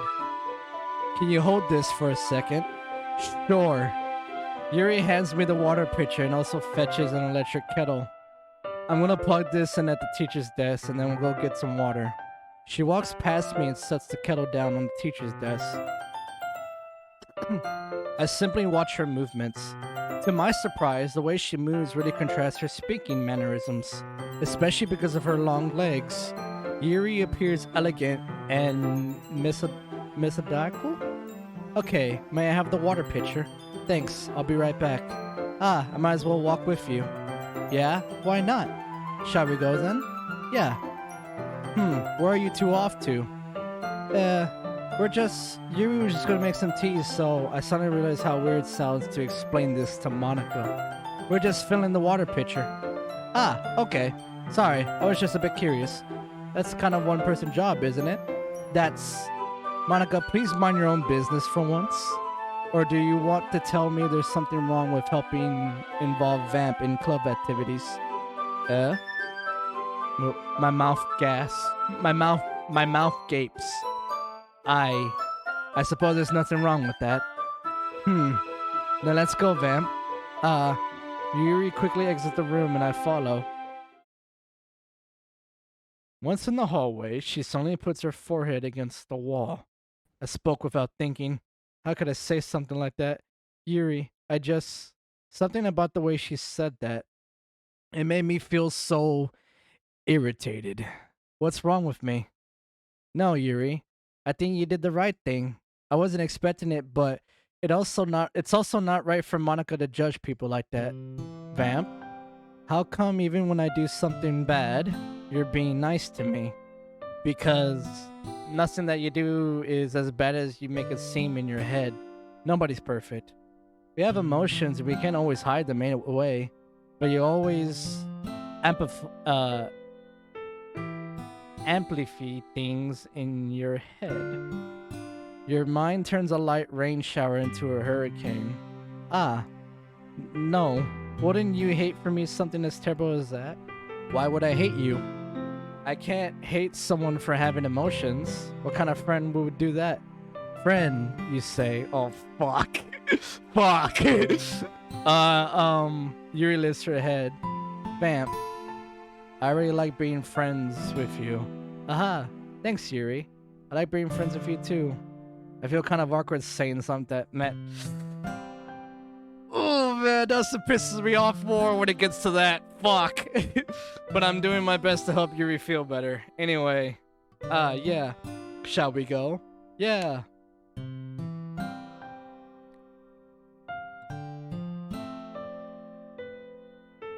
Oh, what the fuck? Trey, you're still here. Hey, what's up? Hey, just let me know when you want to stream, bro. I'm here for it. Wait, what do you mean? You mean you or me? Because I'm already streaming. I'm probably going to be streaming this until I feel like going to bed. Probably going to stream this for a while. Yuri and I walked to the nearest water fountain. Once we filled up the water pitcher, we returned to the classroom. Vamp, do you like oolong tea? Yeah. I can now listen to it and watch it. Hey, fuck yeah, Michael. Hello, whenever you want, Mike. Alright. Anything is fine. Fucking murder me, please. Fucking Michael. Anything is fine. Very well. Yuri sets the temperature on the kettle to 200 degrees. Yeah, I noticed that I've used the mana rocket earlier. Yeah, I think that mana rocket was pointless. Whatever. Now it's time to get the teapot. You really do this properly, don't you? Of course. I shouldn't do any less when I'm making tea for others. Even if I'm not an expert on tea or anything. Woohoo. In that case, you only be even more impressed. Perhaps I will. Yuri fetches a teapot and begins measuring the tea leaf. Hey, Michael, appreciate the mana. To my surprise, she even starts humming a little to herself. Must be in a good mood now. Is that so? I was letting it show. And you noticed, I was doing a bit of thinking, and I decided I would try expressing myself a little bit more. It turns out it's not very hard for me to do, when it's you who's around anyway. That's great, Yuri. Just don't push yourself too much. You're always worrying about me, Vamp. It's very endearing. Yuri wasn't kidding. I don't even know if I can keep up with this. I watched Yuri pour a cup of tea for each of us. Vamp, I have another request. Do you mind if we sit on the floor today? Why is that? It's a little bit easier on my back. I can read with my back against the wall rather than bending over at my desk. Ah, sorry, I didn't realize. No worries. I just have back pain fairly regularly, so I do my best to manage it. Is that so? I wonder why that is. It's most likely because your posture, right? Always hunched over like that while reading. Yes, I have terrible reading posture, so that's why we just sit on the floor. Fair enough. I'll go around and get the book. I retrieved the book from my bag. Fuck me, man. I have some chocolate as well. It's a bag of small chocolate candies that I kept hidden from Suri's candy radar. I take it since I'll go with the tea. Yuri and I then sit against the wall, teacups at our sides. As if in sync, we assume the same reading position as last time, each one holding half of the book, except this time, our bodies are even closer to each other. I can't see too well. Yuri slides closer until our shoulders are touching. How am I supposed to focus on reading like this? Yuri's always kind of cute, but when she's being less apprehensive, it's always more than I can handle. Your teacup? Yuri hands me my teacup. Holding it with my hand that's not holding the book, I end up in a position that makes it even harder to focus. But now I need to worry about making sure I don't accidentally touch her chest. Meanwhile, Yuri hasn't noticed a single thing. She wears her intense reading expression, and I can only presume the world around her has faded away. I use all of my willpower to focus on reading. After a few minutes, I finally managed to relax a little. I put the teacup between my legs and fumble with the chocolate wrapper. Ah, sorry. I briefly let go of the book to finish opening the wrapper. You can have as much as you want. Ah, that's okay. I won't take any. Are you sure? Well, if I touch it, then it might get sponges on the pages. Ah, you're right. I didn't even think about that. My bad. No need to apologize. I'll hold the book, okay? Are you sure? Of course.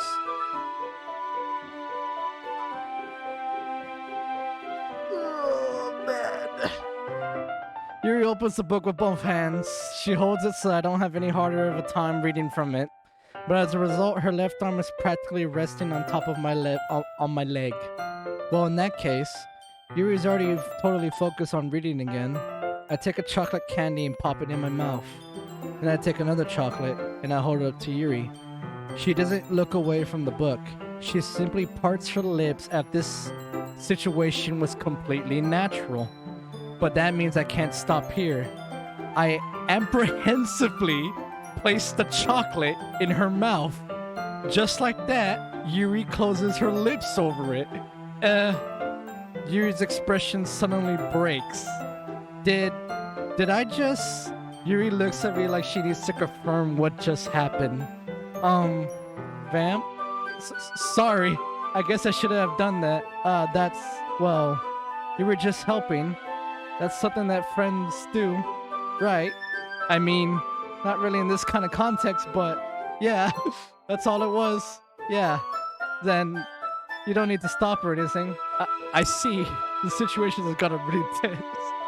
Yuri tries to return to the book, but I can just tell by her expression that she can't focus now. My heart is pounding.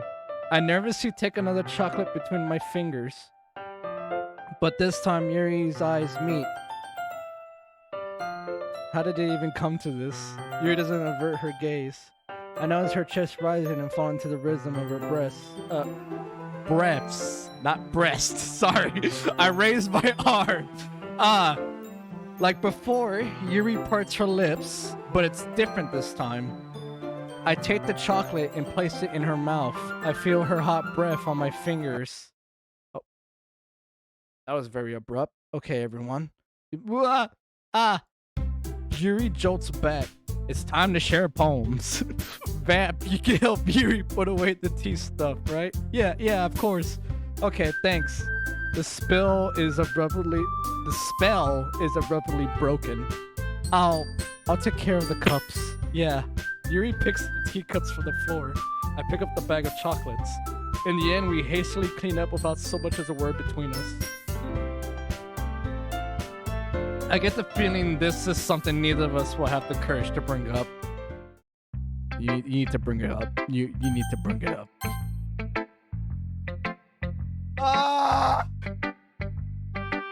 Let's see what you've written for today. Yuri stares at the poem with a surprised expression on her face. Do you like it? Vamp, this one might be even better than yesterday's. How did you even pick up on this so quickly? Just yesterday I was telling you the kind of techniques worth practicing. Maybe that's why. You did a good job of explaining. I really wanted to try giving it more imagery. Yuri visibly swallows. Even her hands appear sweaty. I'm not used to this. Used to what? I don't know. It's fine. Take your time. Yuri breathes and collects her thoughts. I know that Yuri likes to think before she speaks, so I offer that patience to her. Yeah, just being appreciated like this, I guess. It probably sounds really stupid, but seeing someone motivated by my writing, it just makes me really happy. Are you saying you've never showed your writing before? Yuri nods. Really? I don't believe it. I really only write for myself. And besides, people would just laugh at me. Do you really think that? Again, Yuri nods.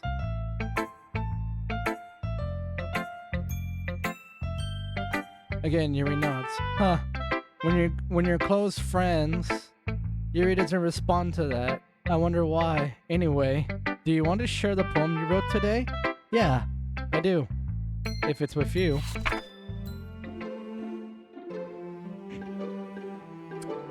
The raccoon.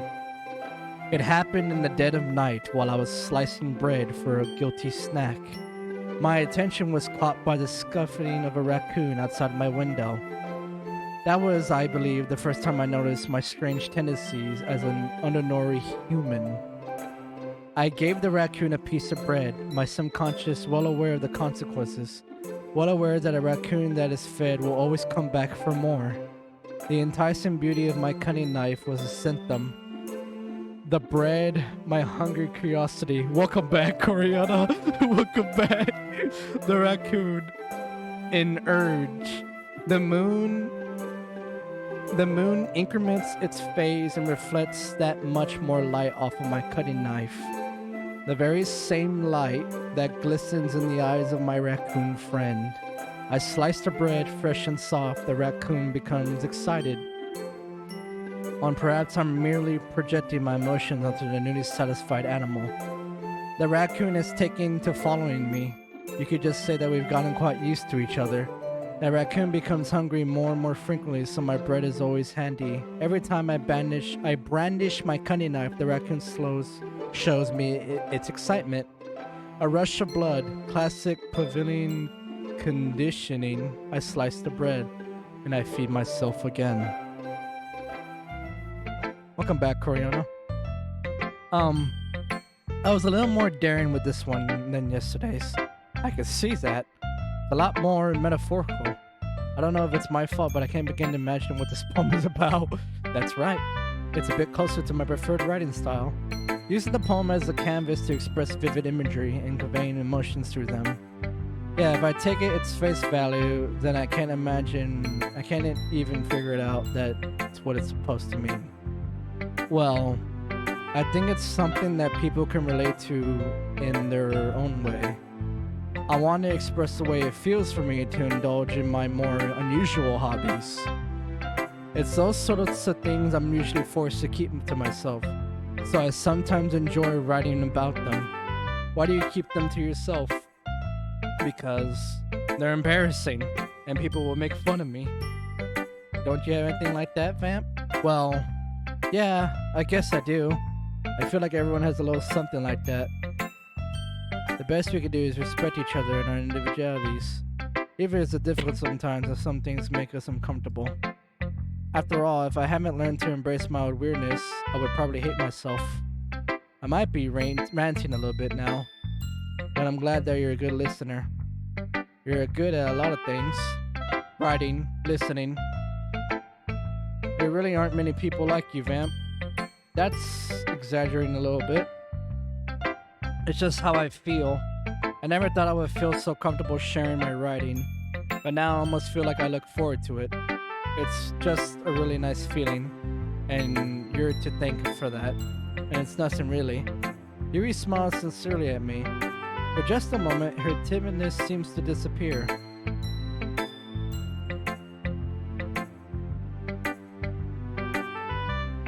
Who should I show my poem next? Natsuki. Ugh. Alright, come on, you brat. Well, I can admit that it's better than the last one. It's nice to see that you're putting in some effort. That's good. Come to think of it, this kind of reminds me of Sori's poem from yesterday. Huh? You think so? Yeah, well, I guess if you've been friends with her for so long, you might be on the same wavelength, but you never really struck me as her type. Sori has a type all of a sudden? Well, I don't know, but honestly, how can someone so, fluffy spend so much time with someone like you? It's like she's dragging around a dead weight. That was a little unnecessary. But think of it this way, if it weren't for me, she would probably just fly away like letting go of a balloon. You could say we take care of each other our own way.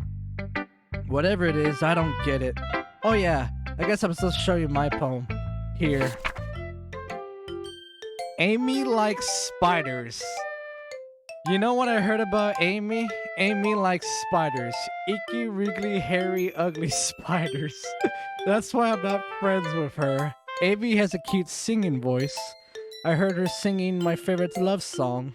Every time she sang the chorus, my heart would pound to the rhythm of the words. But she likes spiders. That's why I'm not friends with her. One time I hurt my leg really bad. Amy helped me up and took me to the nurse. I tried not to let her touch me. She likes spiders, so her hands are probably gross. That's why I'm not friends with her. Amy has a lot of friends. I always see her talking to people. She probably talks about spiders. What if her friend starts to like spiders too? That's why I'm not friends with her. It doesn't matter if she has other hobbies. It doesn't matter if she keeps it private. It doesn't matter if it doesn't hurt anyone. It's gross. She's gross.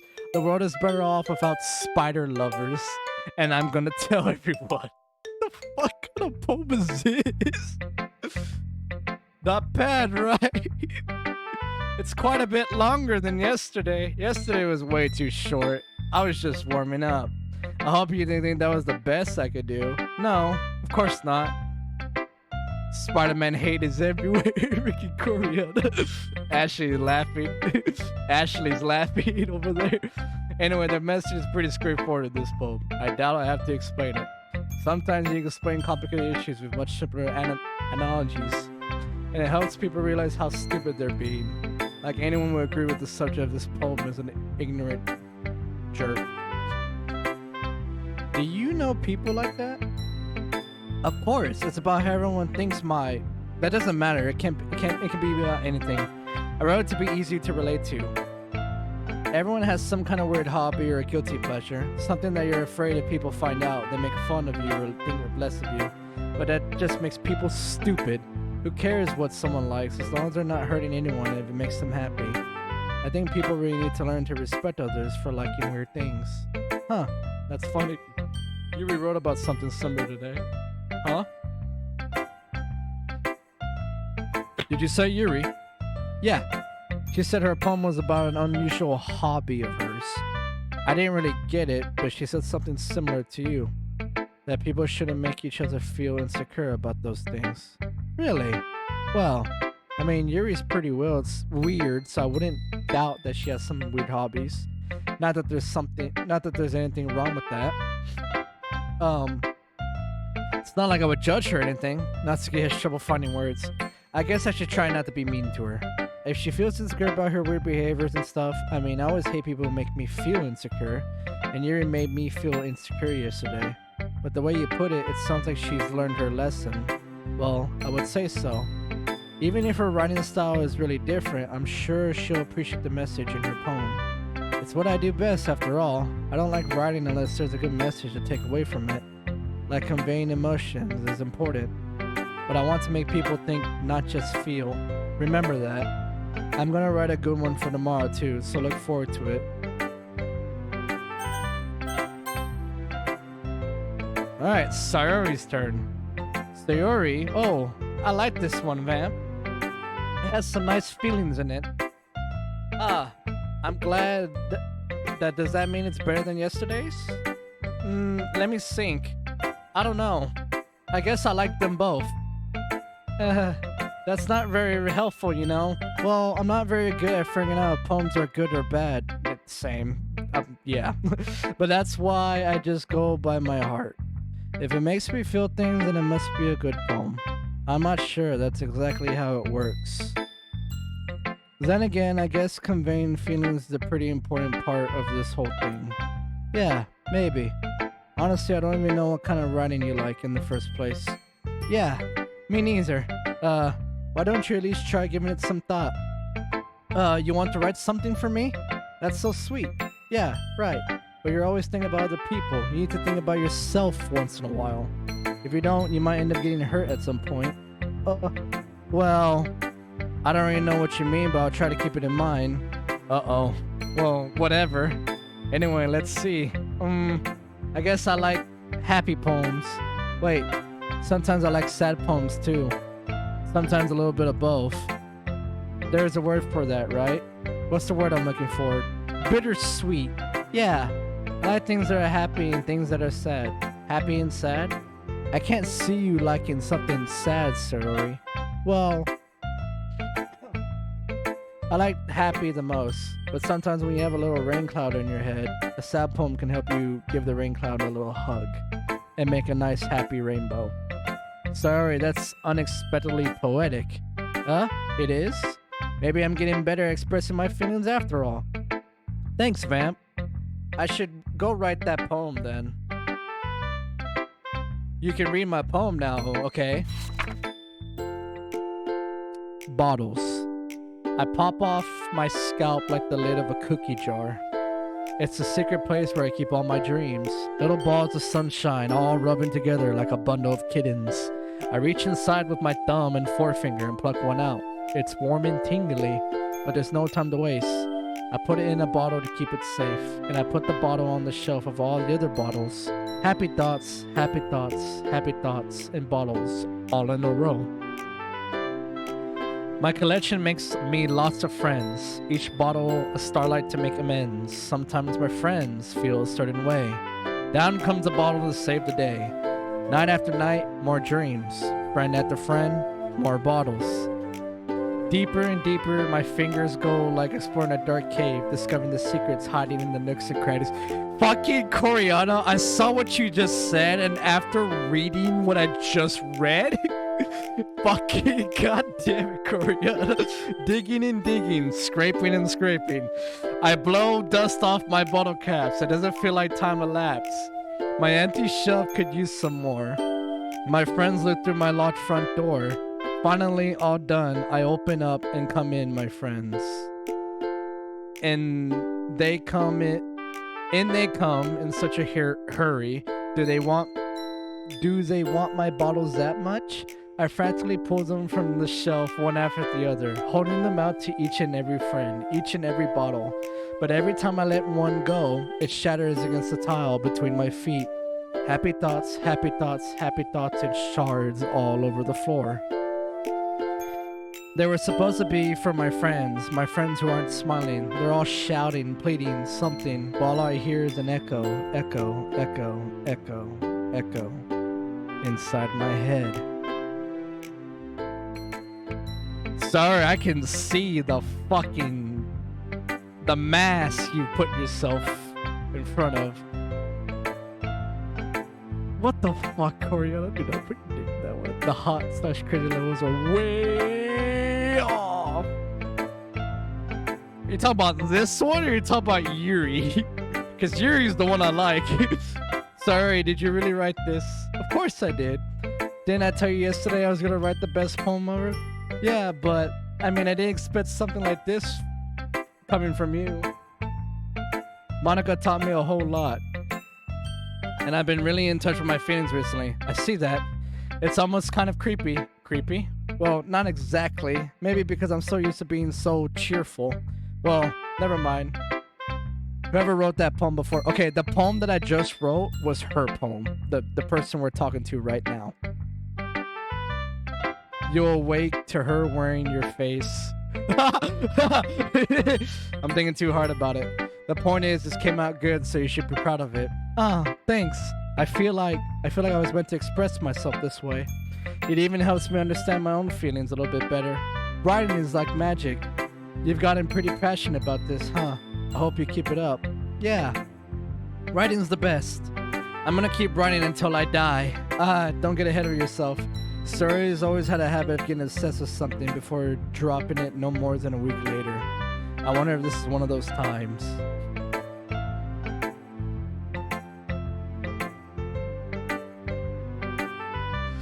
But seeing the passion in her eyes makes it hard for me to be pessimistic. Alright, it's time for Monika. Hi again, Vamp. How's the writing going? Alright, I guess. I'll take that. As long as it's not going bad. I'm happy that you're applying yourself. Maybe soon you'll come up with a masterpiece. I wouldn't count on that. You never know. What, share what you wrote today? Sure, here you go. I give my poem to Monika. Alright. This one's good. It feels like you're not only getting more comfortable with your style, but the imagery is better than the last one I read. Just wondering, but have you been finding inspiration in Yuri's writing style? Well, on the contrary, yes. I guess so. You can't deny that she's talented. Hi again, man. Yeah, totally. No, I haven't smoked anything.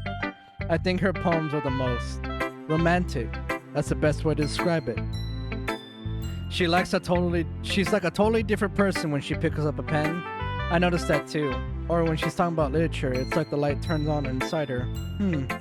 Sadly, what are you implying? I'm not implying anything. I'm not implying anything. I'm not implying anything, Gloria. Sadly, it's hard to get much personal conversation out of her. Trust me, I've tried. Who knows what goes on in that head of hers? I hope you don't mean that in a bad way. No, of course not. I just meant that I wish she didn't keep so much to herself. But still, defending her like that, you must be pretty into her. You completely misunderstood. Calm down. I'm kidding. Besides, I'm pretty sure she's already got a boyfriend. Wait, really? Yeah, a fictional one anyway. Monika kind of whispers that last part to me. It's just a hunch, but, well, there's not really anything wrong with that. Oh, well, I know. I was just saying, but anyway, you want to read my poem now? I like the way this one turned out, so I hope you do too. Alright, let's take a look. Save me. The colors, they won't stop. Bright, beautiful colors, flashing, expanding, piercing, red, green, blue. An endless cacophony of meaningless noise. The noise, it won't stop. Violent, grating waveforms, speaking, screeching, piercing, sine, cosine, tangent, like playing a chalkboard on a turntable, like playing a vinyl on a pizza crust. And then this poem of meaningless.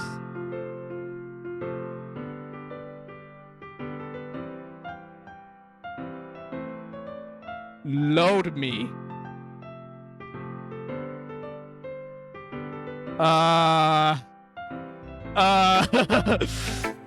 Okay. Alright. It's even more abstract than your last one, huh? I guess it's just the way I write. I'm sorry if you don't like it. No, I never said that. It's just kind of thing I never really seen before, I guess. I kind of like playing with my space on the paper. Choosing where and how the space words could totally change the mood of the poem. Yeah, that was a very long fucking space. I was like, what the fuck? It's almost like magic. The way I wrote the lines really short, what makes it feel like they're trying to speak over the noise. I see. It's still hard for me to tell what it's about, though. Sometimes asking what a poem is about isn't the right question. A poem can be as abstract as a physical expression of a feeling or a conversation with the reader. So putting it that way, not every poem is about something. Anyway, here's Monika's writing tip for the day. Sometimes you'll find yourself facing a difficult decision. When that happens, don't forget to save your game. You never know when you might change your mind.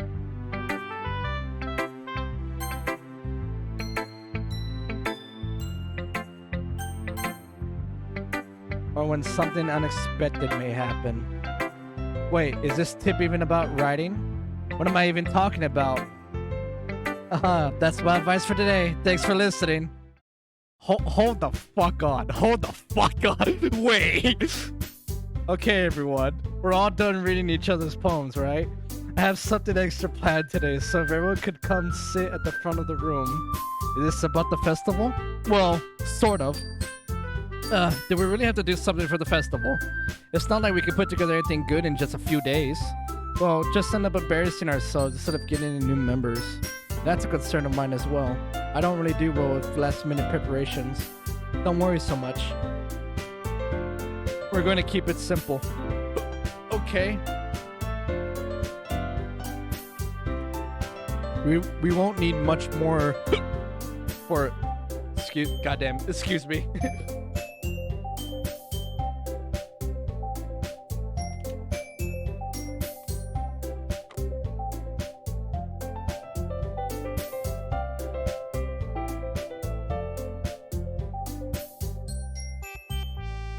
Why are you expecting killing all of a sudden, Ashley? What the fuck is wrong with you? Ash, why are you already expecting killing? The fuck? Let's see, Michael. It went from me wanting to kill myself to odd poems that make no fucking sense. Same here. We won't need much more than a few decorations. Zara has been working on posters, and I've designed some pamphlets I can give out during the event. Okay, that's great and all. But that doesn't tell us what we're actually going to be doing for the event. I'm sorry. I thought you heard about it already. We're going to be performing? Monika, yeah, we're going to be having a poetry performance. Each of us are going to choose a poem to recite during the event. But the cool part is we're also going to let anyone else come up and recite poems too. Starry's putting it on all the posters in case anyone wants to prepare ahead of time. They start, you see, Koreana. Wait, they really start killing each other? I don't know. I don't know why Ash is applying, like... I don't know why Ash is applying killing already. I guess since Ash likes watching, hardcore anime, or at least anime that involves killing, I guess she thinks maybe this anime... Well, this game does that. I don't know though, but we'll see. Sayori, who's been coloring a poster, holds it up for us to see. Are you kidding? Hold on, be right back. I'm gonna take this off. I'm like hot.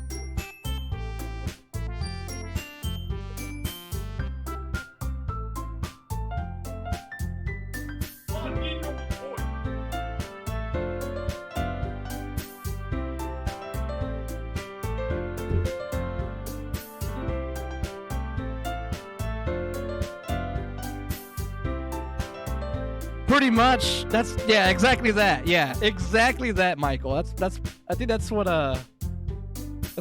freaking Ash thinks. And knowing Ash, she does like that kind of anime style, so yeah.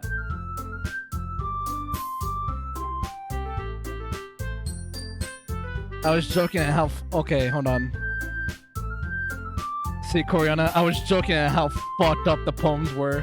Cause yeah, had a stalker write like that. Wait, you had a stalker write poems like that? The fuck?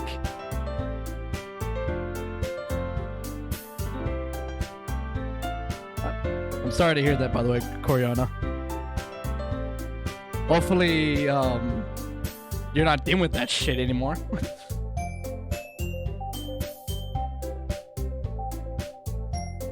Ooh, take it off, baby. You call that taking it off? Sorry, Koreana. I didn't want to accidentally flash my tit, alright? Fuck. You see, Ash thought it was. Okay, yeah, see, yeah.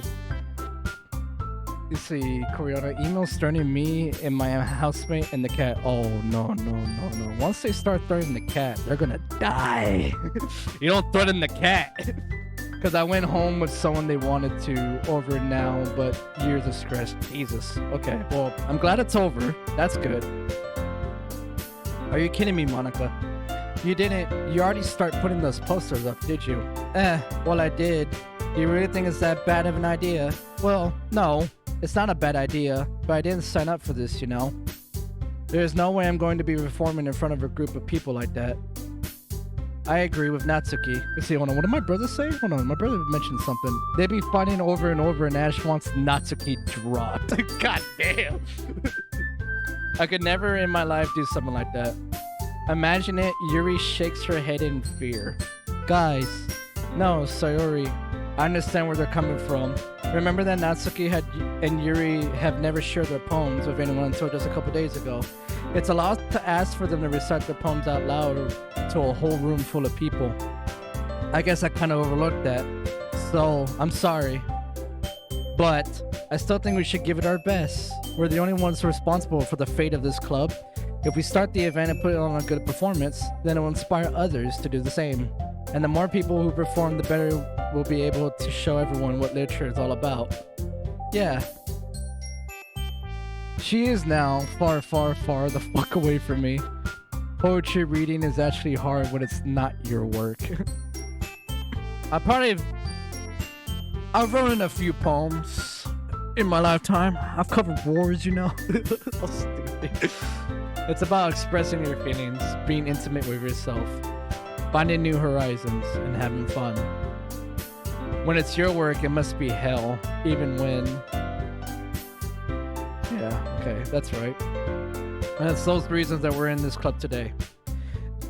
Don't you want to share that with others, to inspire them to find the same feelings that brought you in here for the first place? I know you do. I know we all do. And if it all takes to stand in front of the room for 2 minutes and recite a poem, then I know you can do it. Natsuki and Yuri remain silent. Sayori looks worried. I guess that leaves me no choice. I agree. I don't think it's too much to ask. I think that Sayori and Monika have been trying really hard to get new members. The least we can do is help them out a little bit. Well, maybe, but...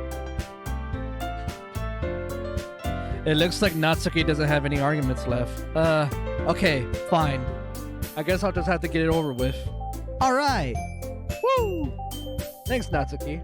What about you, Yuri? Yuri dejectedly glances around at everyone else's expectant faces. I guess I don't really have a choice. Aha, that's everyone. You're the best, Yuri. This club is seriously going to be the death of me. Oh gosh. You'll be fine, Yuri. But anyway, let's move on to the main event. I want each of you to choose a poem of yours. We're going to practice reciting them in front of each other. No way! Monika, this is too sudden. Well, if you can't recite your poem in front of the club, how do you expect to do it in front of strangers? Oh no. Don't worry. Actually, I kind of like it when she's all blushing over here. I'll start off to help everyone feel a little more comfortable. Let's see, Coriana. See, my issue is I thought this was a club about literature, not necessarily writing about it. Well, I would think like... if there was a club called the Literature Club, I would expect there's going to be some sort of writing you're going to have to do. Can I go next? Ah, of course. Now let's see. Monika flips through her notebook to the specific poem she has in her mind for herself. She then stands behind the podium. Yeah, but public performing of it, that's going to be quite anxiety-inducing. That's theater arts. Maybe I guess there's a mixture of it. The title of this poem is The Way They Fly. Monika begins reciting her poem. Her clear, confident voice fills the room. More than that, her inflection is pristine. She knows exactly how to apply emotion behind each line. She recites, bringing the words to life. Is this something she's done before, or is she simply a natural? But yeah, I get it's to drive conflict. I glance around me. Everyone has their eyes on Monika. Sayori looks amazed. Yuri has an intense expression on her face that I don't understand. Finally, Monika finishes the recitation. The four of us applaud. Monika takes a breath and smiles. That was so good, Monika. Thank you very much. I was just hoping to set a good example. Are you ready to go next, Sayori? I'll go next. What? Yuri's fired up all of a sudden. Yuri clutches a sheet of paper between her hands and stands up. Keeping her head down, she walks quickly over to the podium. This poem is called... Yuri anxiously glances at each of us. You can do it, Yuri. It's called Aftermage of a Crimson Eye. Yuri's voice shakes as she starts reading the poem. Just moments ago, she practically refused to do this. Why is she suddenly putting in so much effort? As Yuri gets past the first couple of lines, her voice changes. It's almost like what happens when Yuri gets absorbed into her books. Her quivering words transform into the sharp syllables of a fierce and confident woman. The poem is full of twists and turns in its structure that she inserts with perfect timing. This must be a rare glimpse into the whirling fire Yuri keeps concealed inside her head. Suddenly, she's finished. Everyone is stunned. Yuri snaps back into reality, glances around her back. I almost let it slip after I read that, and then she is bewildered even herself. It's up to me to save the situation. I'm the first to start applauding. Everyone joins me afterward, and we give Yuri the recognition she deserves. It's not that we didn't want to applaud for her, but we were caught so off guard that we must have forgotten. As we applaud, Yuri holds the poem to her chest and rushes back into her seat. Yuri, that was really good. Thank you for sharing. Looks like Yuri's down for the count. Okay, I guess I'm next then. Yuri hops out of her chair and cheerfully walks to the podium. This one's called My Meadow. Sorry, I giggled. Sayori, it's a lot harder than I thought. How did you guys do it so easily? Try not to think of it like you're reciting to other people. Imagine you're reciting it to yourself like in front of a mirror, or you're in your own head. It's your poem, so it'll come out the best way. I see. Okay then. Sayori begins her poem. Somehow it feels like her soft voice was made as a perfect match. The poem isn't aimlessly cheery like Sayori is. It's sincere and bittersweet. If I were to read this on paper, I probably wouldn't think much of it. But hearing it come from Sayori's voice almost gives it a whole new meaning. Maybe this is what Sayori meant when she said she likes my poems. It's like I get to reach more deeply into someone I thought I knew though through and through. Sayori finishes and we applaud. I did it. Good job, Sayori. Even Vamp liked it. I guess that's a good sign. What does that even mean? It came out nicely, Sayori. The atmosphere of the poem fits you really nicely. But it might be that other poems wouldn't work quite as well with that kind of delivery. I don't really understand. In other words, I've seen poems of yours with that sort of gentle delivery wouldn't work as well. They might need a little more force behind them depending on what you're reading. Oh, I know what you mean. I've been practicing that kind of thing. It's just embarrassing to do it in front of everyone. Hehe. The next time I'm going to make you pick a poem that challenges you a little more. We don't have much time before the festival, you know. Okay. Now, who's next? Natsuki. Don't make me go before Vamp. It's not like I can compare to you guys anyway. Might as well let Vamp lower everyone's standards a little bit before you fucking tsundere bitch. Natsuki, it's fine. I might as well get it over with. But it's not like I have much of a selection of what to read. I'll just have to go with what I wrote for today. I stand up and step in front of the podium. Everyone has their eyes on me, making me feel terribly awkward. I recite my poem. Since I'm not exactly confident in my own writing, it's hard to put energy into it. Despite that, I receive applause anyway. Sorry, I'm not really good as everyone else. Don't worry about it. It's so much more... I think it's less about your writing abilities and more about your lack of confidence in your writing. That's something to improve over time though. Yeah, maybe. Alright then. Maybe that just leaves you, Natsuki. Yeah, I'm going. Natsuki begrudgingly gets out of her seat and makes her way to the podium. This poem is called... Why are you all looking at me? Because you're presenting. Anyway, the poem is called Jump. Natsuki takes a breath. Once she starts reciting her poem, her sour attitude disappears a little. While she's still a little unused, her poem has a rhythm and rhyme to it. It's Natsuki's trademark style and works surprisingly well when spoken aloud. The words feel like they bounce up and down as giving life to the poem. Natsuki finishes and everyone applauds. Hold on, I'll be right back. I need to go to the bathroom. She hops back to her seat. That wasn't so bad, wasn't it? Easy for you to say.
Easy for you to say.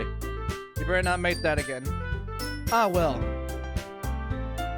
You at least feel prepared enough to recite a poem in front of other people. I mean, doing it in front of other people will be way easier. I can put on whatever face I want for other people. But when it's just my friends, it's just embarrassing. That's a surprise, Natsuki. I think it'll be the other way around for me. Well, that's just how it is, so... Well, I guess in that case, you won't have much to worry about for the festival. That said, I want to thank everyone for coming through. It might be hard, but I hope you have all an idea what it's like now.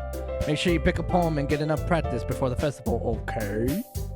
I'll be making pamphlets, so let me know ahead of time what you'll be reciting. Jeez, I should probably find some other poem to recite instead. That's fine too. It doesn't have to be your own. I'm already pleasantly surprised that you're putting in all this effort for the club. It makes me really happy. Ah, yeah, no problem. Okay, everyone. I think that's about it for today. I know the festival's coming up, but let's try to write poems for tomorrow as well. I've been working out really nicely. It's been working out really nicely so far, so I'd like to continue that. As for the festival, we'll finish the planning tomorrow. That background. Hold on. The Vamp is getting emotional and needs to vent. What the fuck, Korean? Okay, I just realized, like, I'm catching up on chat. That background scream. I'm sad. I thought someone was gonna die. As for the festival fish pad tomorrow, then we'll have the week. God damn, Ash, you sick? Monday is the big day. I can't wait. I can do this. I can do this. All right. Let's stand up. There's no way you'll be able to save it. There's no way I'll be able to find the same enthusiasm as Sori and Monika. But I'll do my best to get through it. If it's for the sake of the club and impressing Monika, then I have to do my best. Ready to go, Sayori? Yep. Look at you two, always going home together like that. It's kind of adorable, isn't it? Jeez, guys. Don't make such a big deal out of it. It must be a little nice, though. Well, how am I supposed to respond to that? It's okay, Vamp. You don't have to say it. Whatever. Let's go already. Fucking go. Go. I walk home with Sayori once more. Even though it's only been a few days, a lot of things have already changed. But today, Sayori's being a little quieter than usual on the way home. Hey, Sayori. Sorry, I was spacing out. Ah, no wonder. I was thinking about something from earlier. I like how we get to... Sayori fumbles with her words. So let's just say that one day... Yuri asked to walk home with you. Huh? What would you do? What kind of question is that? You're kind of putting me on the spot here. Well... I will walk home with Yuri. Walking home with Yuri, huh? Why does the thought of that make my heart pound? I mean, Given how it is for her to socialize, I would feel awful turning her down, so... Isn't she so beautiful and smart? That has nothing to do with what I just said. You admitted it. Jeez, there's not even a point in speculating something that's never going to happen. Well, maybe. But I just like to think about it. It's not long before you won't need me anymore, you know? Need you? Sayori. I can't figure out how you're seeing things in your head right now. Sorry. Everyone is different. Nobody in the club is a replacement for you. If you say so. The conversation trails off and I'm left feeling awkward. But it was kind of her fault for trapping me with such a weird question. I can't just lie to her. But if there's something that makes her happy, I would hate to take that away from her. That's why I said there's no point in speculating. Then again, the festival is only a few days away. Who knows what will happen in that time?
God damn it.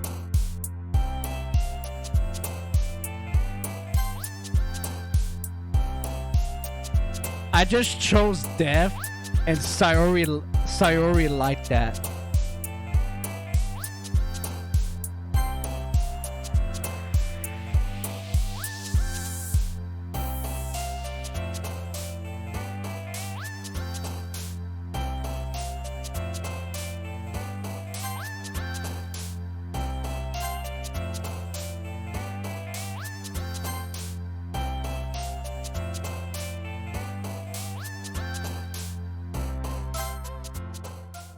Alright, well, at least majority of that was for Yuri.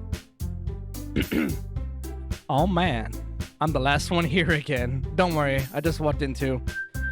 Were you practicing piano again? Yeah. You must have a lot of determination. Starting this club and now picking up piano. Well, maybe not determination, but I guess passion. Remember that the club wouldn't be here if it wasn't for all of you. And I'm super happy that you're all willing to help out for the festival too. I can't wait for the festival. It's gonna be great. Yeah? Weren't you complaining about it yesterday, Natsuki? Well, yeah. I'm not talking about our part of the festival, but it's a whole day of school where we're gonna play and eat all kinds of delicious food. You sound a bit like Shiori all of a sudden. Monika, do they usually have fried squid? Squid? That's a pretty specific thing to look forward to. Oh, come on. Are you saying that you don't like squid? You of all people? I didn't say I don't like it. Besides, what do you mean by you of all people? Because it's right in your name. Monika. That's not how you say my name at all. Also, that joke seems no sense in translation. Never mind. Let's just focus on our own event for now, okay? Fine. Your reactions aren't as fun as Yuri's or Shiori's anyway. Excuse me? Where is Sayori anyway? Oh, there you are. Sayori is sitting at a desk in the corner of the room looking down at nothing. I'll walk over to her. Hey, Sayori. I wave my hand in front of her face. You're spacing out again. Sorry. Don't mind me. You can go talk to everyone else. Huh? Is everything alright? Of course. Why wouldn't it be? It just feels like you're a little off. Sorry for assuming things. Jeez, you worry too much about me. I'm fine, you see? Sayori shows me a big smile. Don't let me distract you. Nah, I'm calling bullshit on this right now. Something's up with her. Don't let me distract you from having fun with everyone. It's I've been through enough fucking mental health discussions with friends to know the fucking signs. Well, alright, if you say so. I warily glanced at Sayori before turning back toward everyone else. But the conversation is already dispersed with everyone back at their usual activities. Maybe I should ask Monika if she's noticed anything about Sayori recently. Since they've been preparing for the festival, they must have been spending a lot of time together. I timidly approach Monika, who is shuffling through some papers at her desk. Vamp, what's up? Hey, this might sound a little strange, but have you noticed anything up with Sayori recently? Anything up with her? In what way do you mean? Maybe I'm reading into it a little too much, but she seems a bit downcast today. That's a funny way to put it. Oh, you think so? I can't say I've noticed anything about her. Monika peers across the room at Sayori, who is idly dragging a rubber eraser up and down her desk. Maybe there is something on her mind, but I'm surprised I'm not the one asking you, Vamp. You certainly know her a lot better than I do. Yeah, but she's never really liked this. She's always talked to me about things that bothered her. But this time when I asked her, she was really dismissive. Sorry, I know it's not your problem. I just wanted to ask you if you knew anything, so I'll drop it now. No. It's important to me too. I mean, I'm also friends with her. Now I still care about the well-being of my club members, so you know. Maybe I'll try talking to her myself. Are you sure about that? She seemed like she wanted to be left alone. Are you sure? Maybe she just has a hard time agreeing up with the person of interest. Person of interest? What do you mean by that? I'm saying that maybe the thing on her mind is you, Vamp. Me? How on earth would you come to that conclusion? Well, I probably shouldn't say too much, but Sayori talks about you more than anything else, you know. She's been so much happier ever since you joined the club. It's like an extra light was turned on inside of her. What? No way. Sayori is always like that. She's always been full of sunshine. It's not any different now than it always has been. You're so funny, Vamp. Have you thought of that? Maybe you've always seen her as so cheerful? Because that's just how she is when she's around you. I said too much. I'm sorry. What do I do now anyway? I didn't mean to jump to conclusions, so you should just forget about what I said.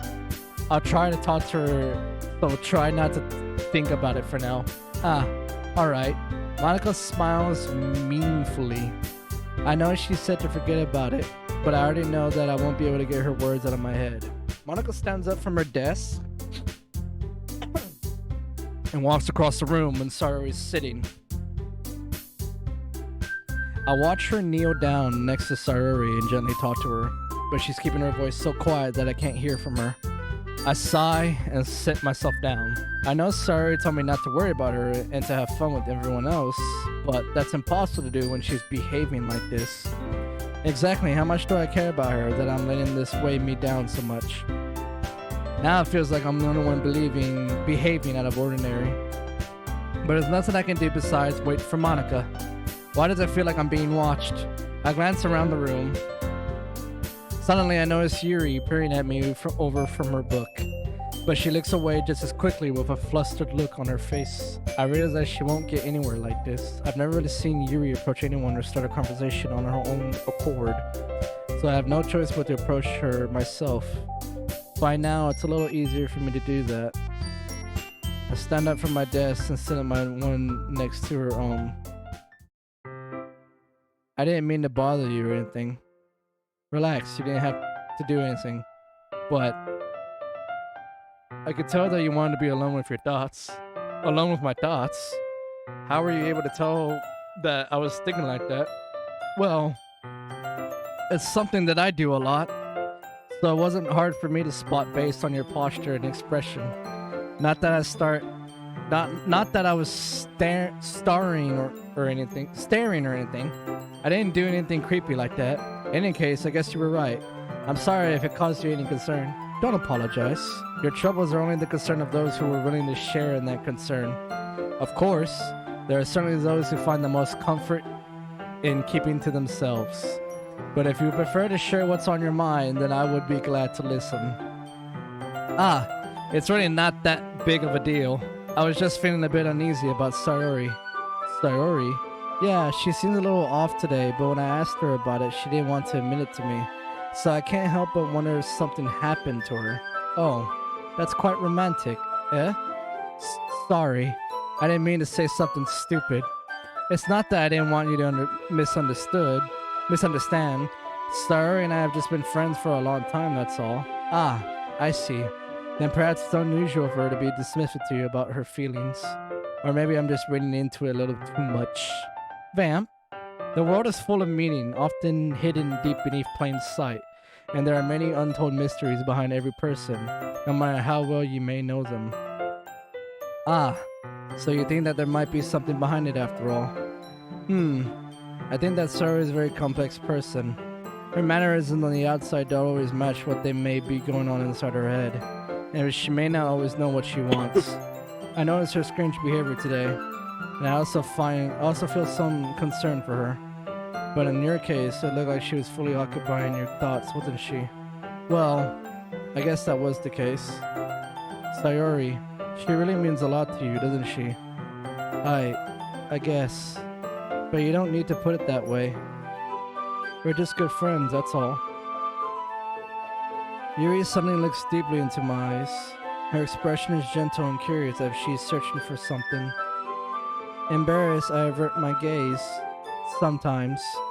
A person's mysteries are untold even to themselves, and you are someone honest and caring. May uncover feelings you weren't aware were in you. That is, I think that she would be a very fortunate person to have you feel that way about her. Yuri, you're giving me too much credit. I'm a pretty simple guy, so I think I'm pretty good at understanding my own feelings. I'm not literally as sophisticated as you. Ah, that's not a compliment, is it? It is what it is. Anyways, as long as we're here, why don't we do some reading? Well, as long as you're okay with it. Yeah. Ashley, are you still here? I'm just wondering. I should be taking my mind off of this whole thing anyway. Okay, you are, Ash. Alright. Okay, everyone. After some time passes, Monika calls out to the club room. Why don't we share our poems now? Before I know it, everything is back to normal. Everyone goes to retrieve their poems and I do the same. I make eye contact with Monika and she smiles at me. I wonder what she's talking about with Sayori.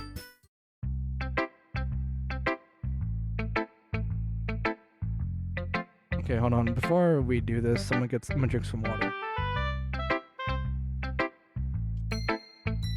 Also, I'm getting cold again.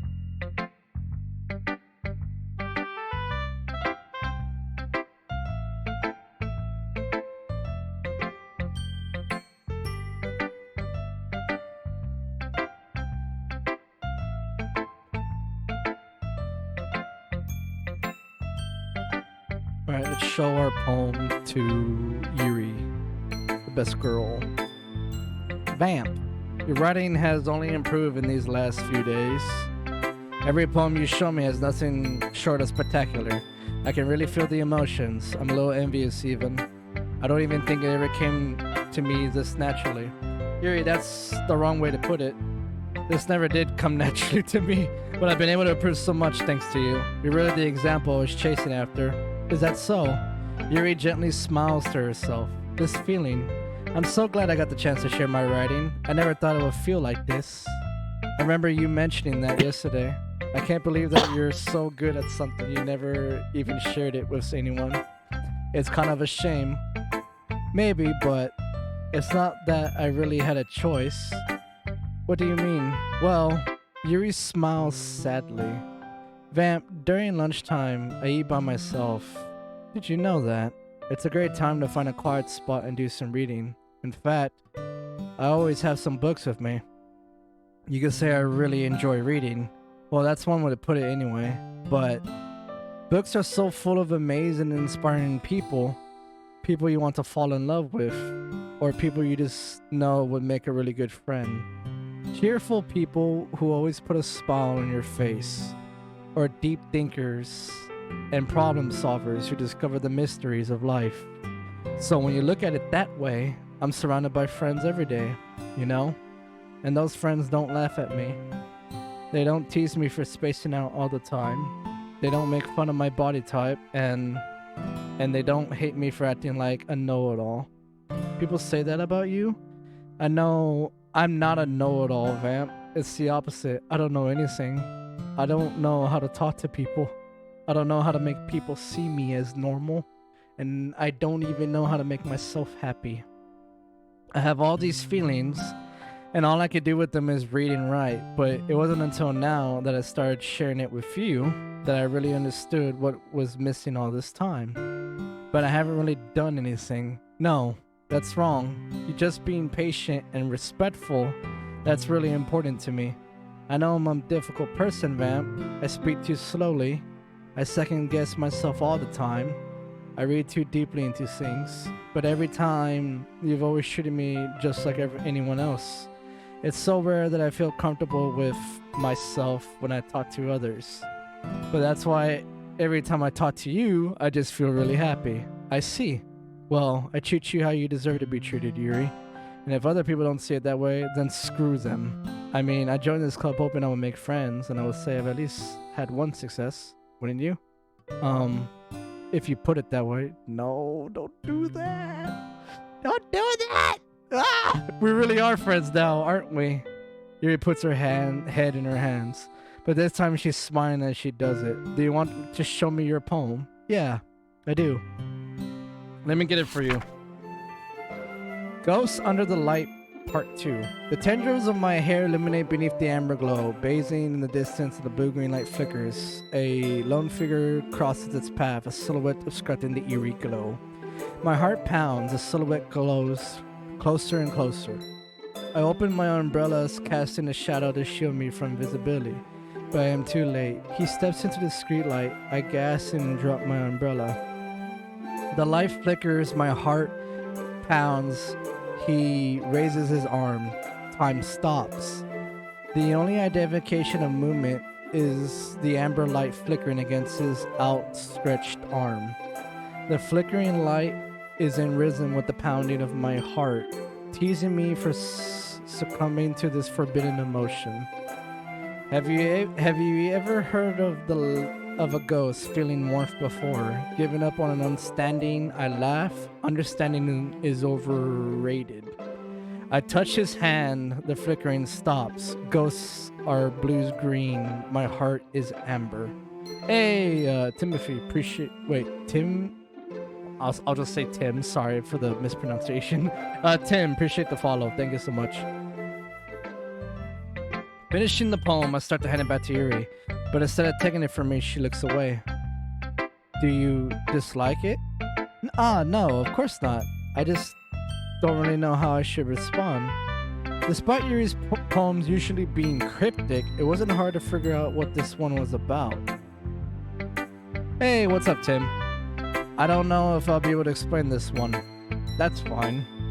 I understand this one. Yuri is having an even harder time speaking than usual. Does this one mean a lot to you? Yuri nods. I'm not really good with words, but I'm happy that you shared it with me, so thank you. And I hope we keep spending time together. Despite my ability to make eye contact, I see a faint smile emerge on Yuri's lips. Right there. I once again try to hand the poem back to her. Odd how I'm sitting on the home screen so there's no background noise. Hey, nice, Michael. But instead, Yuri gently takes my hand and pushes him back toward me. I hesitate in response to her warm touch. You can, the poem is... Once again, Yuri fails to form a complete sentence. You mean I can keep it? Yuri nods. I would love to. Again, Yuri faintly smiles as she doesn't want me to notice. You've always make me feel nice. I know I'm not good with people, but I hope that I can return the favor sometimes. Yeah, don't worry. I think you do a good job. Yuri finally turns back towards me. I guess we should move on before Monika says something. But I'm sure we can talk again later. Yeah, I'm sure we will. With that, Yuri timidly smiles at me and I return to my seat so I can put her poem away. Sayori. It's nice, I guess. Come on, I can already tell you don't like it. Well, you don't need to worry about what I like. After all, you wrote this for someone else, didn't you? Probably Yuri. I didn't write this for anyone specifically. I actually did. Maybe. That's not really what I meant, though. But it's okay. You're making new friends just like I was hoping. That makes me really happy. And you're happy too, right? In this club? Well, of course I am. Good. That's all that matters to me. Thank you, Vamp. Sorry. Is there something wrong? Huh? No, nothing. I'm just a little tired today. Alright. Just tell me if you need anything. I will. Don't worry about me, okay? You can go play with everyone else now. If you insist. Yay. I'm gonna go home a little bit early today. Tim, this is my first time playing, and everyone else of my community over on Trovo Live is also their first time experiencing it. So far so good. Sorry. Tell Monika I wasn't feeling well, okay? I will see you tomorrow. Before I can say anything else, Sayori cheerfully walks out of the classroom humming to herself. Who should I show my poem next? Fucking Natsuki, the fucking brat. Meh. As you can tell earlier when you stopped by, Tim, I like Yuri a lot. Meh. I guess you really haven't learned anything after all. You fucking tsundere, mother. Honestly, I don't know why I get my hopes up in the first place. What? I didn't think this one was that bad. What did I do wrong? Poems I need to be all deep sounding to express something. It's going to just sound like you're forcing it unless you really don't suck at it. Honestly, don't bother trying to write poems like this until you're on Yuri's level. Natsuki stopped short all of a sudden. Don't tell me. You're not trying to impress Yuri, are you? What are you talking about? And keep your voice down. You know Yuri would love this angsty. Just because she's a talented writer doesn't mean... Excuse me. I mean, looks like I'm in trouble. I somehow struck a nerve, though what I did is beyond me. You see, Tim, I passed the game, very nice. Hey, hell yeah. I somehow struck a nerve, though what I did is beyond me. But I didn't think it was cruel. This game does give you that disclaimer. I'm like, alright. I am so done with you. Natsuki shoves the poem I handed her back over to me. Take your stupid poem. If you wrote it for someone else, just don't show it to me. Ouch.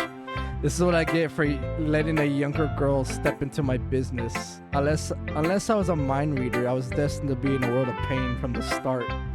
At least Natsuki wasn't really the girl I was trying to impress in the first place. I don't like Natsuki. I don't like Natsuki at all. Hi, Vamp. Monika, have you thought about what you wanted to submit to perform at the festival? Well, being in this club is one thing, but performing in front of a bunch of people... I'm actually listening to this as if I want to die. Nice, Michael! I have to give it some more thought. Okay, no pressure. But whatever you do, I'm sure it'll turn out great. It will also make me happy to see. Anyway, let's... Fucking music. Anyway, let's take a look at today's poem. Sure, I'll let Monika take the poem I'm holding in my hands. Your style's gotten so refined, Vamp. Yuri's been teaching you a lot of things, hasn't she? Well, I guess so. Yeah, I've been noticing how much time you spend with her. I think I've heard her say more words these past couple days than she's talked in a whole year. Not sure how you did it, but that's pretty impressive. Well, she just needs some patience and a way to talk about all the things in her head, I guess. I'm still getting the hang of it myself. You're certainly putting in a lot of effort. You must really like her. That's... It's awfully suspicious, you know. Spending time with her in a club room every day. Reading that edgy novel with her. Well, I just feel bad that she has a hard time socializing. It makes me want to make sure she doesn't spend all her time alone. Besides, the novel isn't too bad either, you know. Alright. I get you. Just be careful, alright? We know that Yuri isn't used to opening up herself up. So if something bad happens while she's vulnerable, then it could be really hard for her. Her books aren't a total escape from reality. They're just a bandage. You say that like I'm going to hurt her. Sorry, I didn't mean it like that. If anything, she might accidentally hurt herself. Anyway, I'll share my poem with you now, alright? Alright. The lady who knows everything. An old tale tells of a lady who wanders earth. The lady who knows everything. A beautiful lady who has found every answer. All meaning, all purpose, and all that was ever sought. And here I am, a feather. Lost adrift the sky, victim of the currents of the winds. Day after day I search of a little hope, knowing legends don't exist.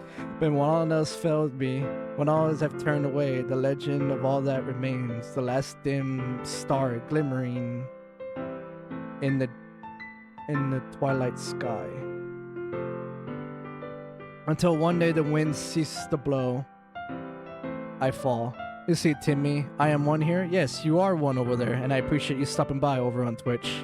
Over here on Trovo Live, we got about 10 people, including myself. And I fall back and fall even more. Gentle as a feather, a dry quill, expressionless.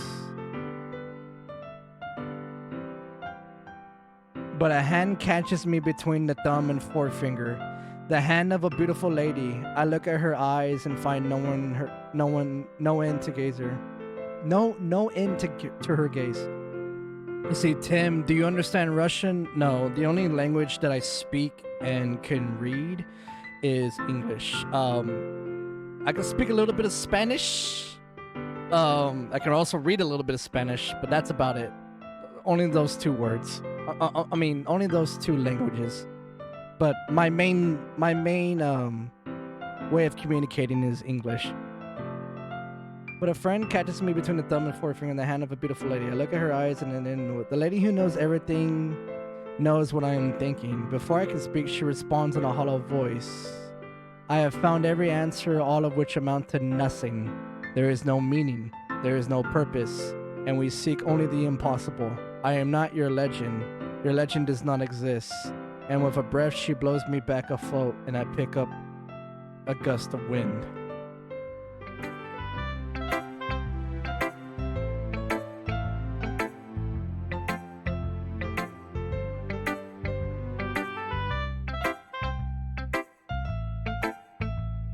You know, I feel like learning and looking for answers are the sorts of things that give life meaning.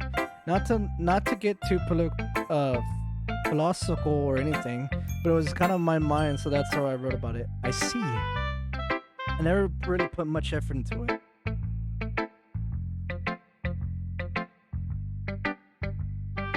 If you want, Tim, I'm about to drop the link for Trovo if you want to stop by.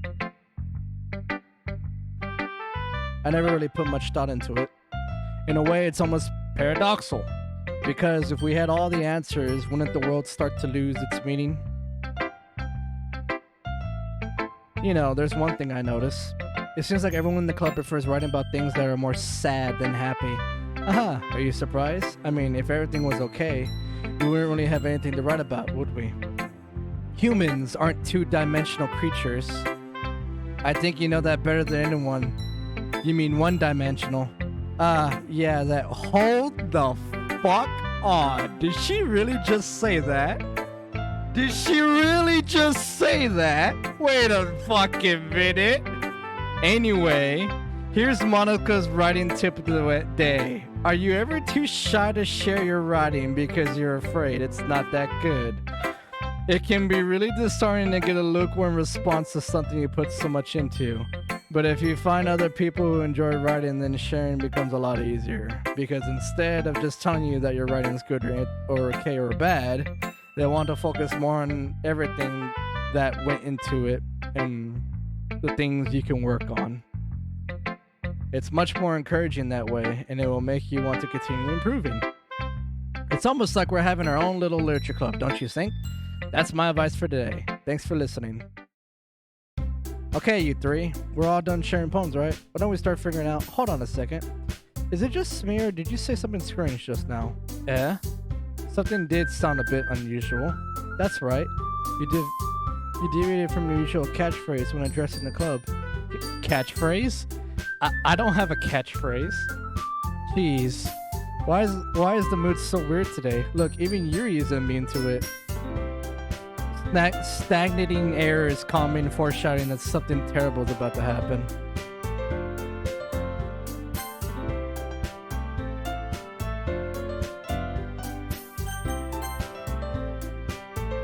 In your books, maybe.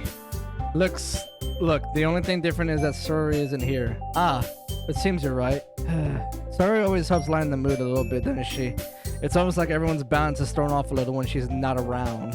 Where the heck did she run off to anyway? I thought she just went to pee. Natsuki, please show some decency. Oh, come on. And she actually wasn't feeling too well. Ah, she actually wasn't feeling too well and went home early. Is that so? I hope she's alright. Seriously? Of all the times to not go home with her, you picked the time she's not feeling well. So much for you two being all lovey-dovey. Ah, no. First of all, stop misunderstanding my friendship with Sori. And second, she's kind of been avoiding me today, so I didn't want to force it. Ooh, that's curious. That curious expression coming from Yuri, of all people. Calm down, guys.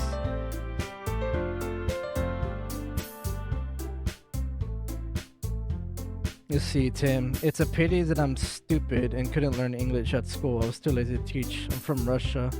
I just wanted to see who plays this game, but no Russian plays it. Oh, okay. Maybe you might find a Russian player, a Russian person playing this over on Trovo Live. And don't call yourself stupid. You're not an idiot. I was pretty much the same way, with me going through Spanish in school, like, and I'm Mexican, so I'm Mexican. I don't even speak Spanish, so. And when I was going through the class for it in school, like, I just had my buddy help me, so I practically got carried and cheated my way through it. So that's on me. I talked to her earlier and everything is fine. What did she say? Anyway, we need to figure out the rest of the festival preparation, so let's decide what everyone will be doing this weekend. I already know what I'm doing. That's right. Natsuki will be making cupcakes, but we might need a lot of them in different flavors. Can you handle that all by yourself, Natsuki? Challenge accepted. And as for myself, I'm going to be printing and assembling all the poetry pamphlets. Sarah will be helping me design them. And as for Yuri, it's simple. You talk and myself don't understand what you say in your own language. Right. I apologize. I was just basically saying, don't call yourself stupid. You're not stupid. You're not stupid. And as for Yuri, you can, guys, can you help me come up with something for Yuri? I write through translation. Well, I don't mind writing through translation to you if I need to communicate. I'm useless. No. That's not it at all. You're the most talented person, you know. Now, Natsuki's pouting too. Jeez, even I can tell now. I guess I never gave Sori enough credit, but I can tell things are even harder on you when she's not around. That may be the case. But if it can also be a leader on my own, then I won't grow as a person. So, Yuri, you have beautiful handwriting, you know. So you should make some banners and decorations to help set the atmosphere. About that, I love atmosphere. Yuri's expression suddenly changes as she stares at her desk and focuses and starts nodding to herself. Yuri's mind is already racing, I see. That's great. You'll be a wonderful help, Yuri. But anyway, that just leaves you, Vamp. The one who is truly useless. Haha, don't say that. In fact, both Natsuki and Yuri have some pretty heavy tasks to handle. It would probably go a long way to give one of them a hand. You could always help me out as well. I can see the expression, Monika. I would be really appreciative of that. Is Monika's suggestion I spend the weekend with one of my club members? How on earth are they going to respond to a suggestion like that? I suppose I wouldn't mind a bit of help. Well, even if you don't know how to bake, there's always some dirty work I could give to you. Like all men, physical lifting is available as a chore. Exactly. Fuck. It's not like Monika's giving me a choice, so you shouldn't be sitting on your butt anyway. Natsuki tries to mumble as a bunch of excuses like that. If I recall, Natsuki, you mentioned that you would like to handle the baking on your own. Vamp may not like to be around if you only make him out to be a nuisance. So therefore, he may be more suited to assisting with the decorations. Hold on. I never said that. Bacon. I would like some bacon. I'm probably gonna heat up some more tamales later. How hard could it be to make a few decorations anyway? Sounds more like you're just making excuses for Vamp too. What are you saying? It'll be extremely meticulous work, and baking isn't? Just what do you think, guys? Let's settle down for a moment. In the end, I think it's up to Vamp to decide how you like to contribute. Besides, he hasn't really gotten the chance to spend any time with me yet, you know. So I'm sure he's interested in... You literally just said... I'm surprised as well. Sorry. I was just saying though. Jeez. Yeah, now it's just obvious. It's just obvious now. Can we just settle this already? Yeah. Vamp, you're okay with this, right? In the end, it's up to you. Of course.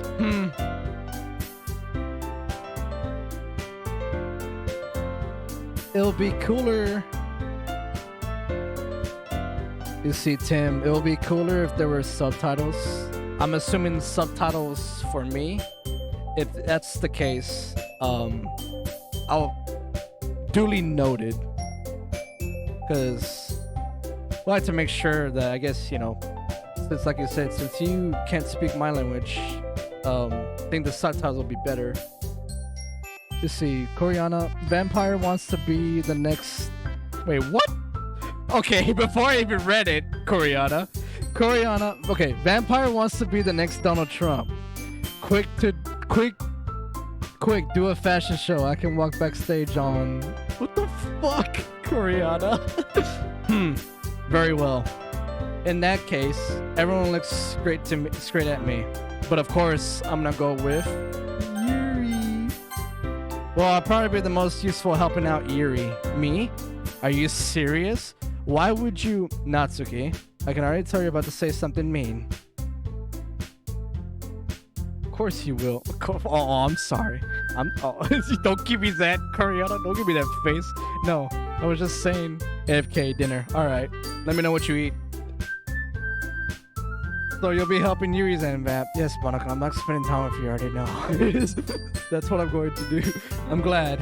I have a bad habit of overthinking these sort of things. So I think your sisters will be very useful. That's great to hear. Natsuki, will you be able to handle the baking yourself? I mean, yeah. I already said I'll be fine. Okay, I'm not fine right now. Well, everyone can tell that Natsuki is feeling a little sour. So is that everything we need to go over? Yeah, that should be about it. Are you guys excited? Well, excited may not be the right word. But I suppose I'm looking forward to it a little bit. You see, Tim, this is a horror type game. Yes, surprisingly, it actually says in the genre of this game, for anyone who doesn't know, it is a psychological horror. So there's something sinister about this. But I suppose I'm looking forward to it a bit. Do you feel the same way, Vamp? Me? I guess you could say I'm interested to see how it'll turn out. That's good enough for me. What about you, Natsuki? Natsuki, what? Why is everyone yelling at me? I didn't even do anything. No, that's not what I meant at all. Yuri anxiously glances between everyone in the room. I'm sorry for this. I don't really know why Vamp picked me. And also, your cookies are the best cookies I've ever had. They go really well with my tea. And nothing that I do for the event will compare to that, so I get it. I'm kind of surprised though. Why? Well, I'm the one acting mature, and I already know that, but you're trying to cheer me up all of a sudden. I know I'm not very good at it. I'm sorry if I said something bad. Natsuki isn't the only one surprised. Monika and I are also taken aback by Yuri's words. When she already has trouble with words, trying to cheer someone up must be far out of her own comfort zone. But I begin to understand. Yuri was trying to sound like Sayori. Even if it didn't work perfectly, I can tell that she tried to say something Sayori would say at a time like this.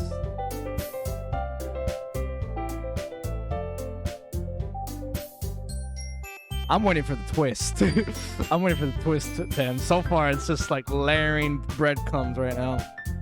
Because Sayori always helps everyone smile and feel good about themselves. No, I kind of appreciate it. I'm sorry for making a big deal out of nothing, but I'm going to say this. You better be that my cupcakes are going for the best part of the whole event. Ah, I believe you. Yeah. I hope to see everyone do their best. But with that, there's nothing more for today, so I guess it's time for us to head out. Alright, let's head out here then. Everyone packs up their things. I start to follow Monika and Natsuki out the door as they chat between each other.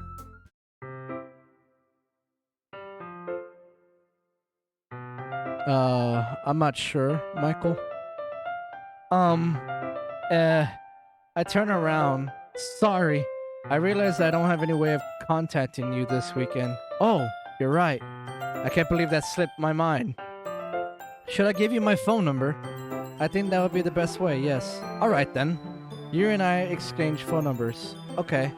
And I'll be stopping by your house on Sunday. Eh? My house? Is that a problem? No, not at all. I just thought I'll be the one going to your house since I'm the one helping you. Ah, I suppose that makes sense. But if you don't mind, I think I would prefer going to your house. Alright. In that case, it won't be a problem. I decide not to press Yuri for a reason. It's not like it should matter much either way, so I just need to make sure my room is clean. And I hope I manage to make myself useful in some way.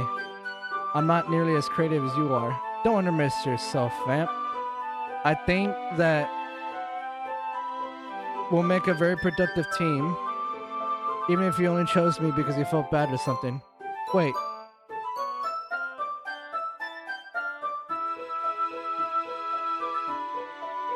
Let's see, Tim. Yeah, pass. Oh, I didn't know there was multiple endings. But then again, seeing how you have to impress 3 different girls, Yuri, Natsuki, Sayori, I can see why there's different outcomes. You just lost half of your emotes. The fuck, Michael? Try refreshing. That's weird. I don't know why that happened. You don't actually think that, do you? I don't know. It's difficult to come up with any other reason you may have chosen me. You've forgotten the one reason with the most common sense. I chose to help you because that's what I want to do. But Yuri thinks to herself in a swing-a-test expression. Yuri, you're overthinking this. You want me to point out what you're overthinking, right? I didn't realize. I'm telling you I want to. That's all there is to it. Do you believe me? Yuri thinks really hard again. She looks straight into my eyes for a long while. I believe you. As if it took her tremendous effort, Yuri finally says that and relaxes her expression. And I'm really looking forward to Sunday. Yeah, I am too. After that exchange, I make my way out the door and Yuri follows. I can't believe this. Yuri is going to be coming to my house on Sunday. My anxiety shoots through the roof. Even though I've gotten pretty used to handling her at this point, there's no telling what might end up happening when we're outside of school. More than that, she told me she was looking forward to it. Is this a chance I have to make something happen between us? Or is it too early for that? Only time will tell. But until then, I won't be able to take my mind off of it. I seriously can't wait.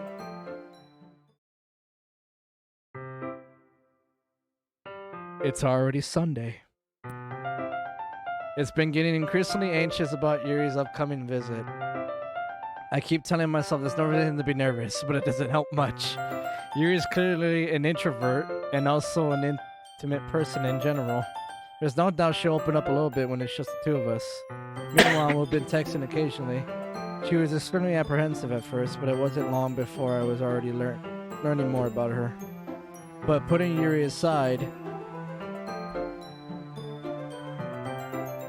You see, Tim, here's stuff for this game you can download. There's mods for this? The fuck? I didn't know there was mods for this. Haven't heard a thing from Story since she left the club early the other day. It's not like we text each other all the other time or anything, but I've been worried about her in the back of my mind. Between what Story said and what Monika said, is it really okay for me to put Story's feelings aside when she might need me? I decided to visit Sayori before Yuri comes over. Rather than asking, I simply tell her I'm coming over, much like we've done in the past. Once I reach Sayori's house, I'll knock on the door before entering it myself. Again, we used to play so often that we made it a habit of simply entering each other's houses like we were family. The house is quiet. Sayori isn't anywhere on the first floor, so I assume she's up in her room. It's already strange of her not to run down and greet me. I head up to her bedroom where I finally find her. Sayori? Hi, Vamp. I sit down in her room. Alright, I can already tell things are getting heavy. Sayori forces a smile, but it's easy to tell that she's different. There's a minute of silence between us. You haven't come over like this in a long time, have you? I guess you're right. It's been a long time. Not much has really changed, has it? Sayori's room is as messy as it's always been. I also recognize the same stuffed animals and wall decorations that she's had for years now. If you came over more often, it wouldn't be such a mess. That's because I end up cleaning it for you. How come you suddenly wanted to come over today? Aren't you supposed to see Yuri today? Yeah, but... Wait, how'd you know that? Sayori had already left by the time we decided that last meeting. Monika told me. It's only natural for her to keep me informed about the festival preparations, right? Ah, that's true. But what about you? Are you going to be helping Monika today? Of course. I'm just helping her online. We didn't plan to meet up or anything. Ah, so it's just me and Yuri then. Yep. There's more silence between us. Sayori stares in a random direction. Everything about her behavior is really uncharacteristic. I finally get to the point. I just wanted to see how you were doing. After you left on Friday, when something's wrong, you can't hide it from me.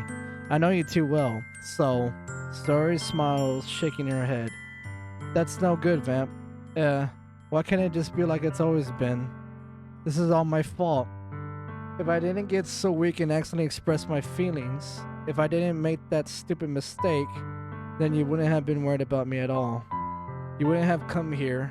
You wouldn't have been thinking about me right now. But this is just my punishment, isn't it? I'm getting punished for being so selfish. I think that's why the world decided to have you come over today. It just wants to torture me. Sayori?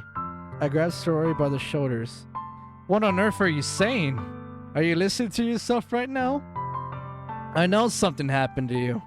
There's no other explanation for you to be like this. So tell me already. Until I know, I won't be able to stop thinking about it. Sayori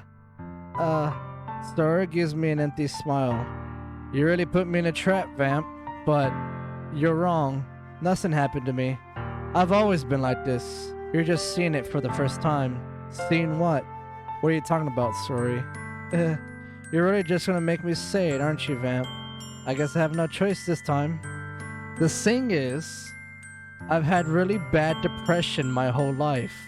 Did you know that? Why do you think I'm late to school every day? I really wish Coriana was here. Man, I wish Coriana was here right now. Why do you think I'm so late to school every day? Because most days I can't even find a reason to get out of bed.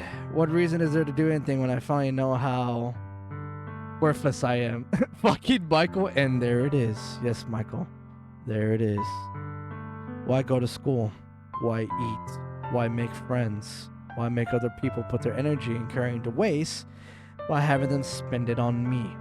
That's what it feels like, and that's why I just want to make everyone happy without anyone worrying about me.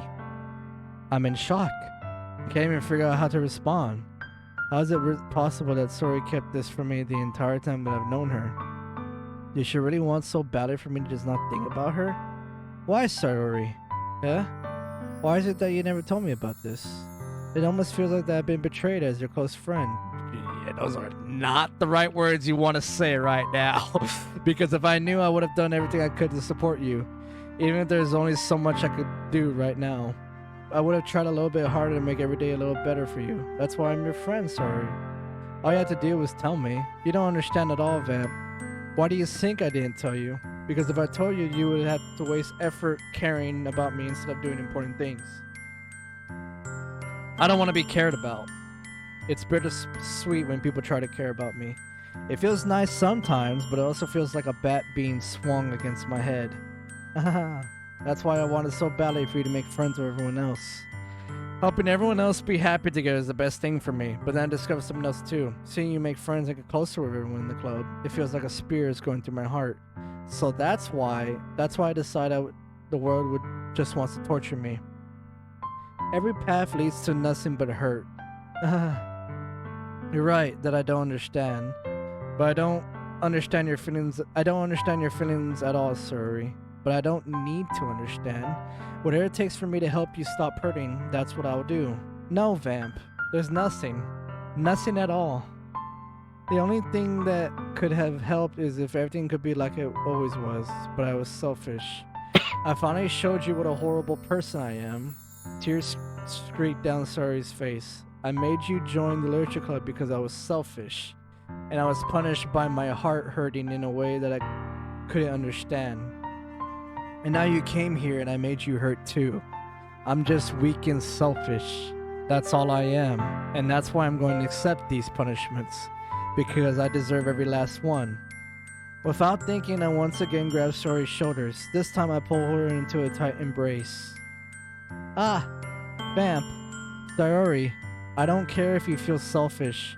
I'm really happy that you convinced me to join the club. Seeing you every day makes it worthwhile enough.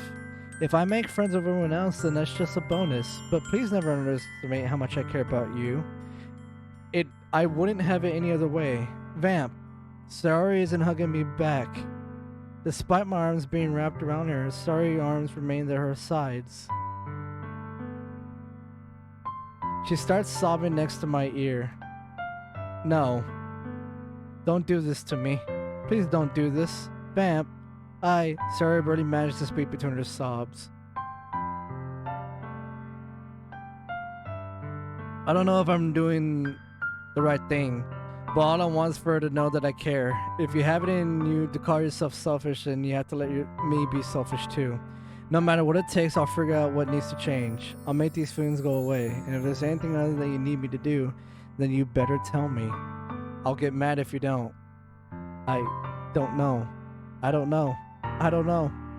Gently, Sayori finally puts her arms around me in return. I don't know anything. It's all really scary. I don't understand any of my feelings, Vamp. The only time I'm not feeling nothing is when I'm feeling in pain. But your hugs are so warm, and that's really scary too. Sayori lets me go. As she does so, I let her go as well. The festival's tomorrow. Yeah. It's gonna be fun, right? Yeah. How would you like for me to spend it all with you? It's what I want. I promise. I think that would be nice then. Yeah. Sayori wipes her eyes. If I could spend the whole day here, I would. Of all days, this has to be one where I have other plans. Maybe I should cancel. No, don't. Please don't.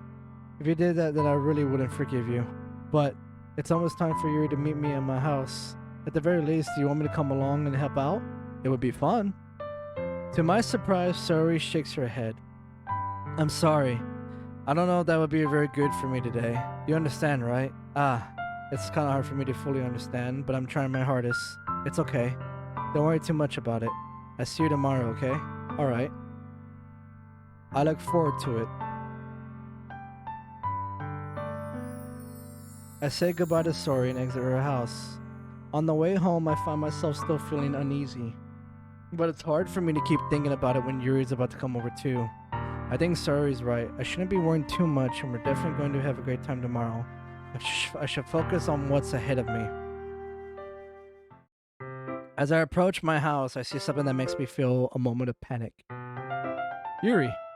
Thank goodness. You're a little early. I'm sorry I wasn't home. Were you waiting for a long time? No, I just got here, but I started to get really nervous when nobody answered the doorbell. You always could have texted me. If I had known, I would have reassured you and hurried more on my way home. I suppose that's true. I didn't think of that for some reason. It should be more common to do that, but I decided to ignore it. Anyways, let's go inside. I see you brought a lot of stuff with you. That's right. And did you manage to find everything I asked you to buy as well? Yeah, pretty much. At least, I hope I got everything right. I'm sure it'll be fine. I take Yuri to my room. The first thing she does is glance around curiously, which makes me feel anxious. It's so clean. Ah. I've cleaned it before you came over, so that's very considerate of you to do. No. I will be really embarrassed for my room to be a mess while you were here. Well, I do enjoy cleaning. I would have gladly helped you clean. That would be even more embarrassing. Wait, don't look in there. I snatched Yuri's wrist, which was in the process of winning a desk drawer of mine. I'm sorry. I wasn't thinking for some reason. I was just spacing out. It's fine. I let go of Yuri's wrist. She puts both her hands firmly in my lap, as if I'm... Let's see, what'd you do, Tim? You see, okay, you chose to bake cupcakes with Natsuki. All right. And I, Natsuki, chose to bake cupcakes with her. Nice. As you can see, I'm going more towards like Yuri. So now we're here. She puts both of her hands firmly in her lap, as if making sure she's keeping track of them. So, should we get started? Yes. I have a few things planned that you can help with. Decorations and other atmospheric enhancements. Atmospheric enhancements?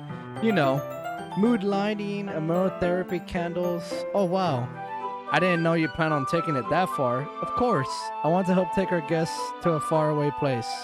Although many will stop by just out of curiosity, and for cupcakes, I guess. I'm determined to provide an experience that will leave them wanting more. That's great. It's easy to forget that you're a pretty intense person. Intense? I guess that's the best way to put it. Is that a bad thing? No, not at all. It's something that I like about you, actually. Is that so? That makes me feel relieved and kind of happy. Yeah. Hola, Pancho. Buenos dias. But yeah, no need to be... ¿Qué? Yo sé, tengo tamales. Pancho, look. Garfield and Misfits. Well, if you had chosen her, you would have baked cupcakes with Natsuki. I don't like Natsuki, though. You can relax a little. Relax. I bought some things for relaxation. I was gonna use them during the poetry event. Oh yeah, like what? Let's see. Yuri rummages through her bag. She pulls out a few candles and a wooden cylinder-shaped object. I did some shopping on the way here, so I happen to have these in my bag. I plan to cover the windows in black paper and use the candles to light the room. I think that would be amazing, don't you? Yeah, that would be really neat. What's that wooden thing, though? Oh, this? It's a diffuser for essential oils. How familiar are you with aromatherapy? Not familiar at all. Is that so? It's one of my favorite contributions to a positive atmosphere. Depending on the oils or herbs you choose, you can change the mood of the air itself. You can even feel it permeate through your body. Relaxation, positive energy, romance, perfection. It's almost like magic. Yuri takes the cylinder and pushes a switch on the bathroom. On the button, sorry. In just a moment, a thin ray of vapor begins to sprout through a small hole on the top. Wow, that smells wonderful. What kind of mood is that one for? This is a jasmine essential oil. It smells a little sweet and flowery, right? Yeah, that's a good way to describe it. I chose jasmine for the event because it provides more than relaxation. Jasmine enhances your emotions and helps you feel them flow through your body. You feel warmer and your heart pounds more heavily. Don't you think that would be perfect for sharing our poems? It does sound subtle, but you seem to know a lot about this, so I'll trust your opinion with anything. Yuri smiles gently, clearly enjoying herself. She again reaches into her bag and pulls out several spools of thin ribbon. What are those for? Well, did you purchase the origami paper I asked you to get? Yeah, I have it over here. We won't be using the paper for folding origami. What I like to do is write a different word on each paper. We'll need about 100 of them. Oh yeah? What will those be used for? Well, I'm going to cut pieces of ribbon to hang from the doorway of the classroom. Then we can fasten the paper onto the ribbon and create a doorway curtain. Wouldn't that be beautiful? It would also catch the eye of those passing by the room. It may attract some to peek inside. That's really creative. I have no idea you'd be good at this, Yuri. Is that so? Well, I suppose I do get a little intense, as you put it.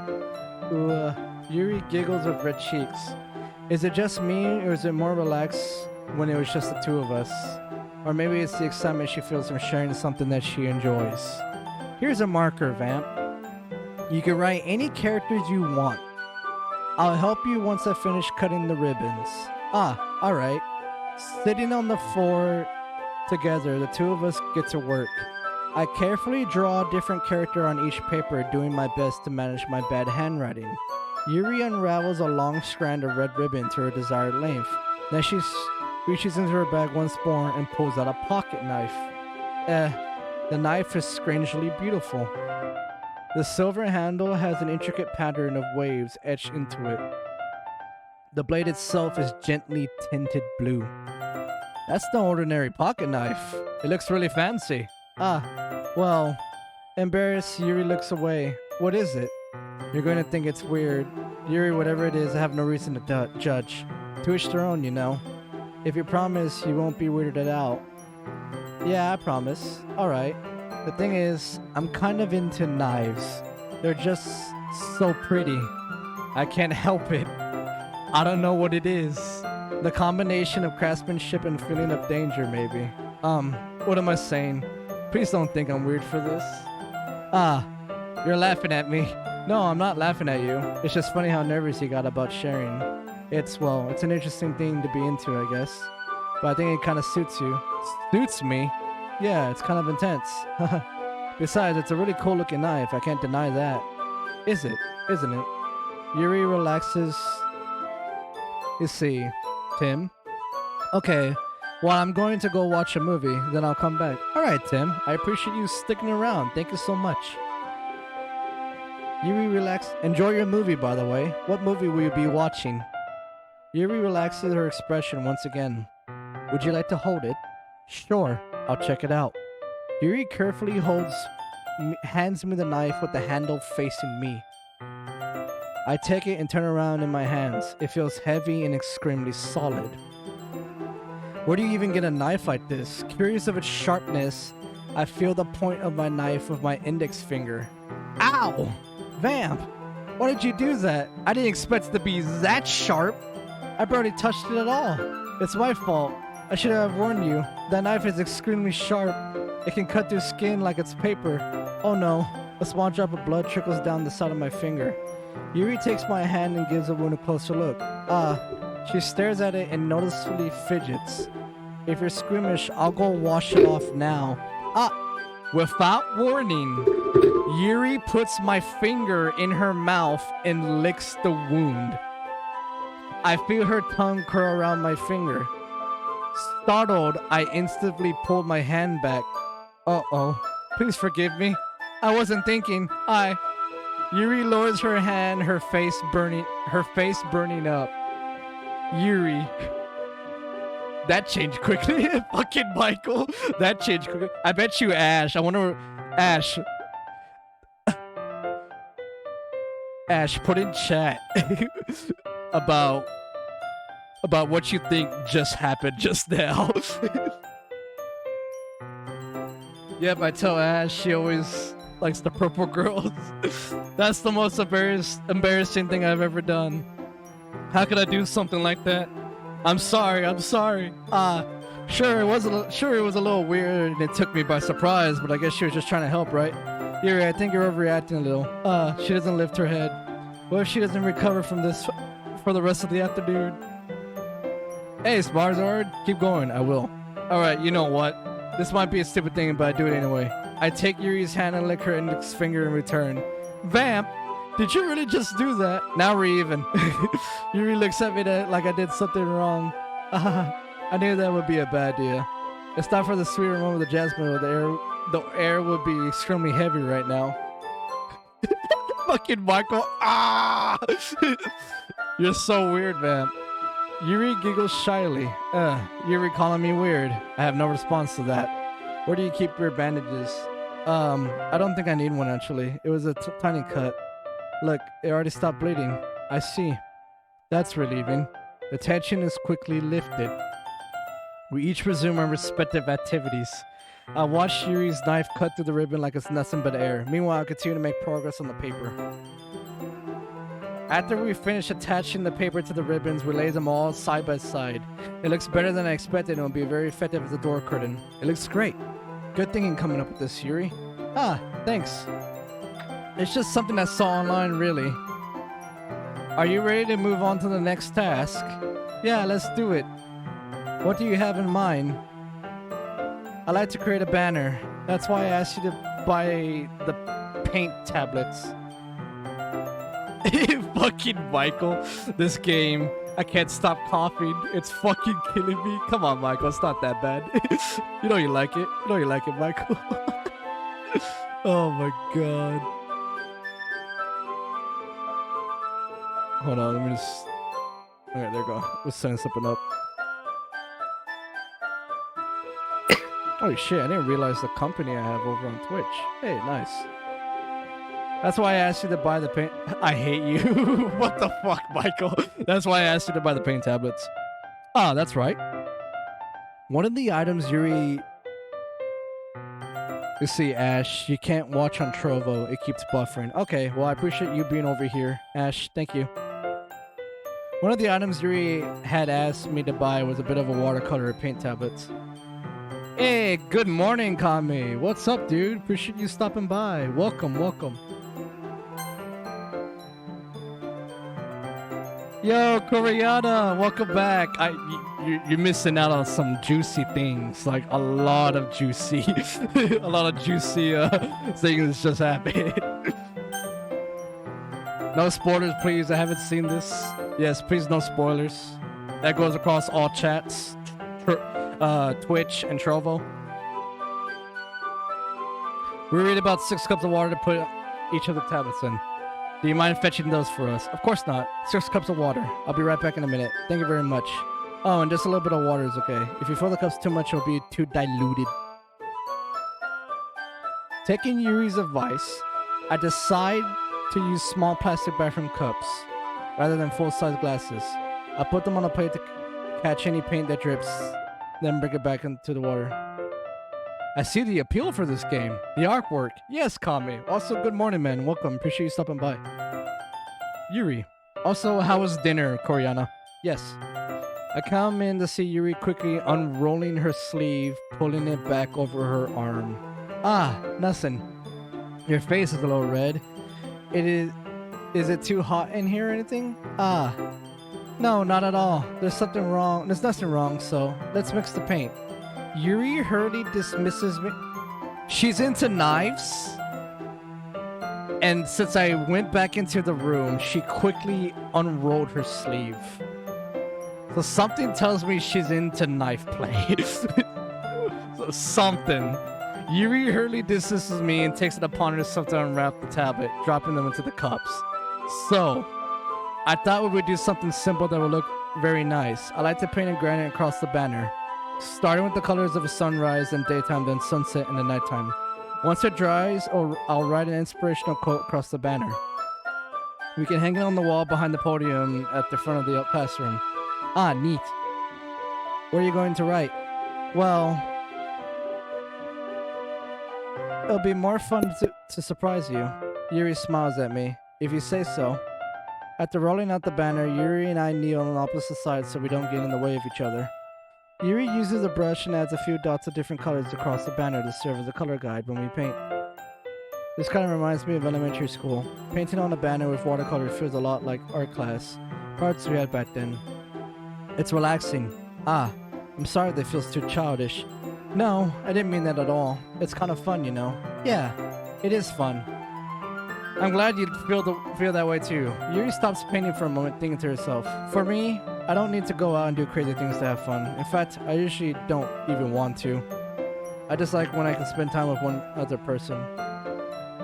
Even if it's something simple like reading, it doesn't even matter if we don't talk much. Just having a friend next to me makes things, feel a bit nicer. I think that's all it takes for me to be happy. Is that so?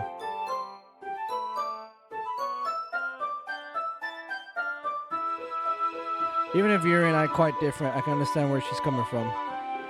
I feel that way about things like anime and games, where simply sharing the experience with someone can make me happy. I think I feel the same way. Yuri smiles gently. I know you understand. Yuri leans over the banner to grab an unused paintbrush, but I move at the same time, causing my head to bump into hers. Yeah, sorry. Yuri reels back and I quickly lift my hands in surprise. Are you hurt? No, I'm not hurt. I'm just startled me, that's all. Sorry, I should have asked you to get it for me. It's not your fault. Ah, your face. There are droplets of paint on Yuri's face and neck. Is there something on my face? Yeah, I accidentally got paint on you. Sorry if that's totally my fault. I'll get a towel right away. I rush out and fetch a small towel, then I dampen it with hot water. I return to my room and kneel back in front of her. Oh God. Jesus. Here. I pat down Yuri's face and neck with the towel. Ah, is something wrong? It's hot. I just didn't expect it. Sorry. I didn't want to use cold water. Having finished, I start to retract my hand, but Yuri suddenly holds my wrist. Wait. Huh? Just for a little longer. It feels really nice. Ah. I keep my hand still against Yuri's neck. She looks into my eyes. It's an intense expression that I recognize from when she reads her books. Moments after she's lost in a daze, I am enveloped by her own thoughts. She breathes gently, half through slightly parted lips. What is happening? Is it the aroma of the jasmine oil giving me this dizzy feeling? Yuri's gentle fingers wrapped around my wrist sends a tingling sensation through my arm. And suddenly her face seems to be much closer to mine when it was a moment ago. Ah. Yuri suddenly pulls away. Sorry, I've been feeling a little lightheaded today. I didn't mean to space out. It's fine. The moment is over as soon as it began. Yuri picks up her brush again. Spazard, Yuri's the best. Yes, I agree. She is the best. This is actually my first time playing through this. Aw, how romantic. Yes, Ash. Yuri picks up her brush again, but her movements seem clumsier, like she's unable to focus. I remain silent, forced to ignore the event that just transpired. I hesitantly retrieve my own brush and continue following Yuri's example. That should do it. I finish filling the night sky with the white dots that look like stars. Looking at the banner as a whole, it's very pretty and natural looking. I think it came out better than I expected. I'm really happy with the results. Yeah, me too.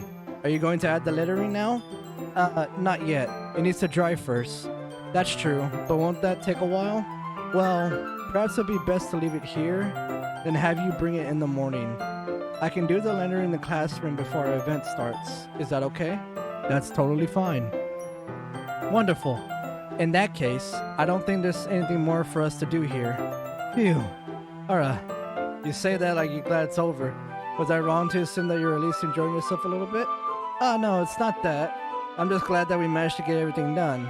I see. I am too. I was a little concerned about time. I need to start making dinner soon. Ah, so you don't have any time left? I was secretly hoping we would have extra time after finishing more of the work. Well, Yuri thinks to herself, I think it'll be too irresponsible for me to wait much longer. I'm sorry. I was hoping there would be more time as well. It's probably my fault. Sorry for being such a slow worker. No, it's not your fault at all. And the important thing is that we got everything done, right? Yeah. So, I shouldn't be disappointed or anything. Gathering all her things, Yuri seems to look a little downcast. I understand why. It sounds like she really gets the opportunity to spend time with friends in a relaxed environment. But that doesn't mean this is the last time it can happen. Once Yuri packs up, I'll walk her out of the front door. Thank you very much for having me today. No problem. I'm glad I was able to help. Just let me know if there's anything else you need me to bring tomorrow. I will. Well then. Yuri fidgets. I guess I'll see you tomorrow. Wait. I kind of said that without thinking. About today, it's fine that we didn't have much time as we wanted, because we can do this again. Whenever you want, you can come over, or we can go out somewhere. Ah, I forgot you don't like going out much. As I stumble over my words, Yuri simply smiles bashfully. Anyway, you know what I'm trying to say, so... You're very thoughtful, Vamp. Yuri takes a step closer to me, then briefly squeezes my hand. I kind of like that about you. Oh god. Well, how am I supposed to respond to that? But I don't even get a chance to, as Yuri suddenly pulls back. Sayori? Hi, Vamp. She fucking interrupted the moment. Sorry, just now we weren't... It's okay, Vamp. I just stopped by to say hi. Well, it's nice to see you. I'm sorry, but I'm already on my way to leave. Aw, really? That's too bad. I'm sorry, but we'll be together at the festival tomorrow. So that's fine, right? Of course. Sayori beams. Yeah, so I'll see you tomorrow. Clearly embarrassed, Yuri hurries off. Sayori waves goodbye after her. My throat is becoming sore from the amount of coughing. Oh god, Michael, drink some water. Speaking of water, I'm gonna drink some water right now.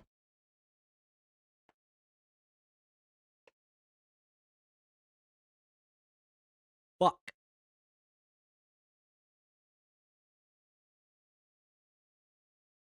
Fucking spit on my shirt.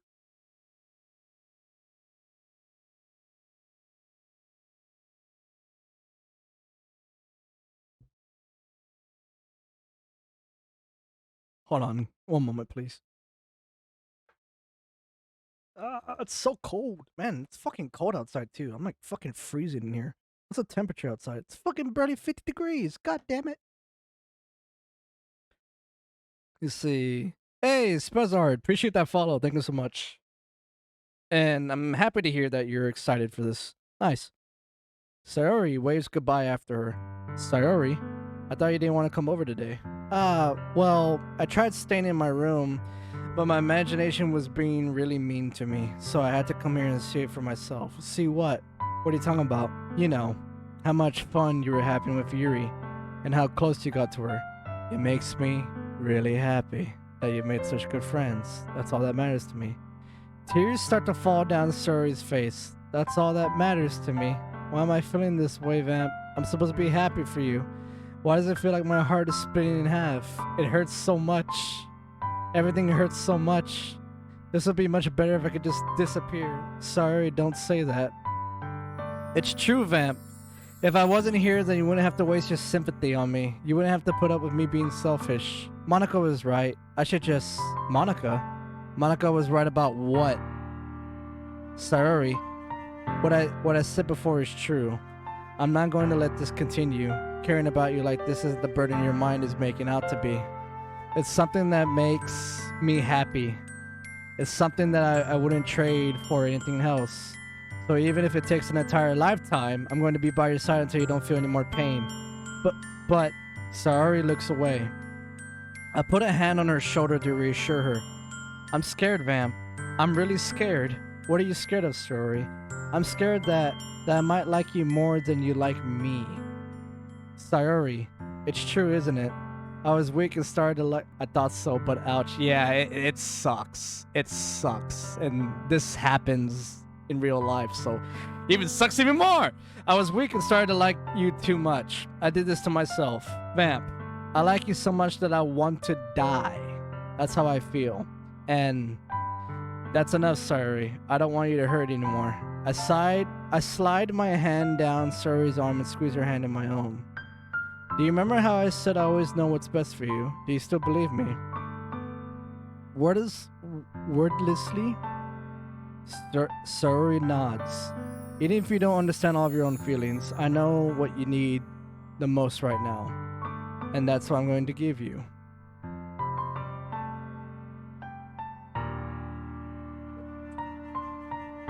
Don't do this to me. Don't fucking do this to me. Don't fucking do this to me, man. Don't. Oh, man. Fuck.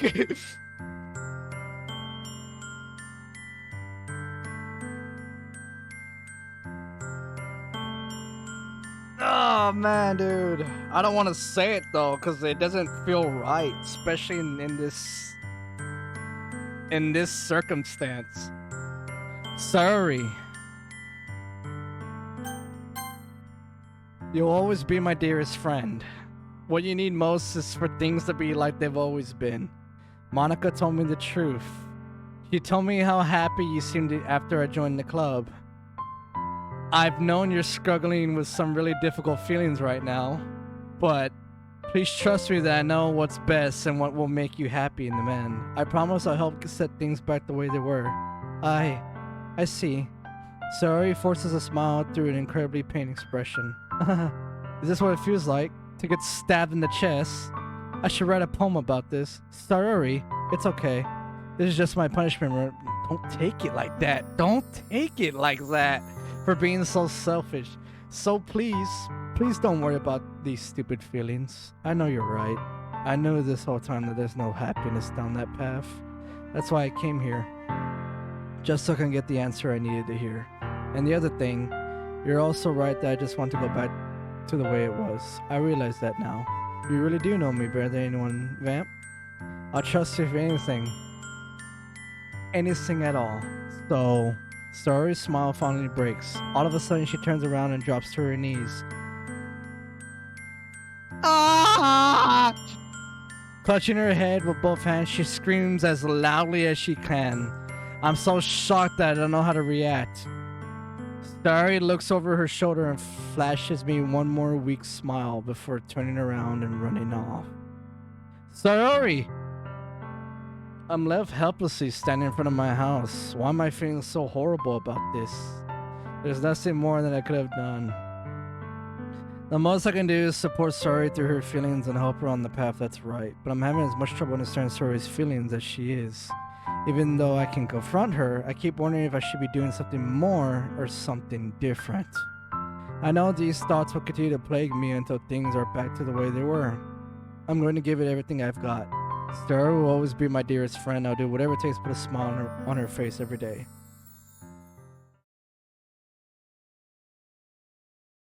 I'm so cold. It's the day of the festival. Of all things, I expected to be the one where I'll be walking to school with Suri, but Suri isn't answering her phone. I considered going to her house to wake her up, but decided it's a little too much. Meanwhile, the preparations of the event should be nearly complete. The banner Yuri and I painted is dry, and I gently rolled it up to take it with me. She sent me a pleasant text reminding me not to forget anything, and I reassured her. Funnily enough, I probably feel the same way as Natsuki about the event. I'm more excited for it to be over so I can spend time with Sori and Yuri at the festival. But knowing Monika, I'm sure the event would be great too. Vamp, you're the first one here.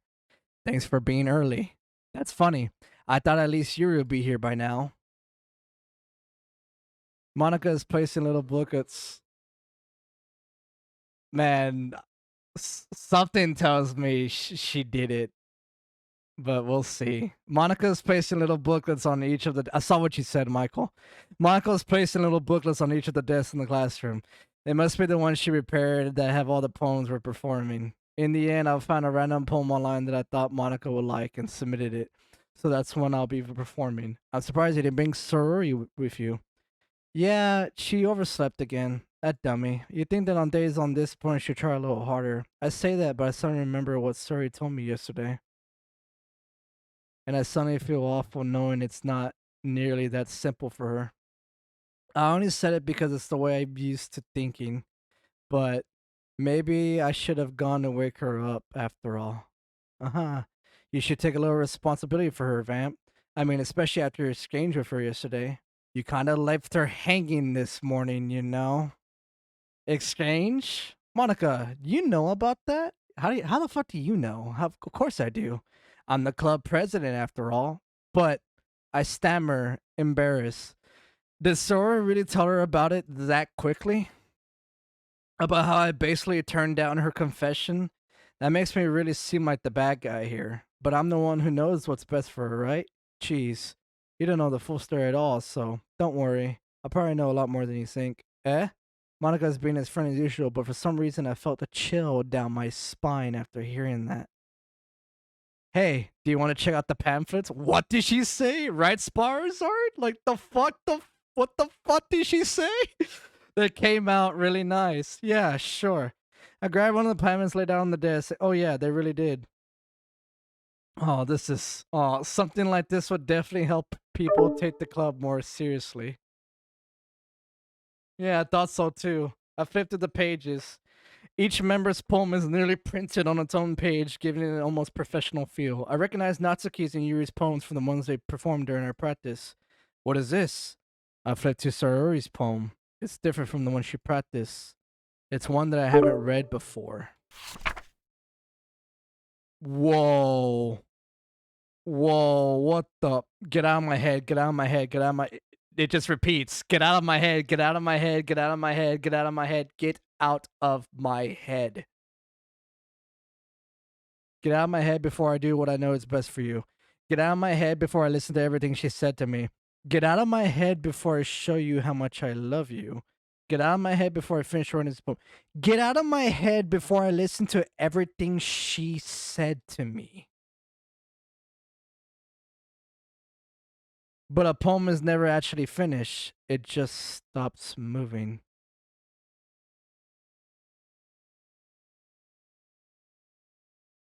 Ah! What is this? Reading the poem, I get a pit in my stomach. Vamp? What's wrong? Ah!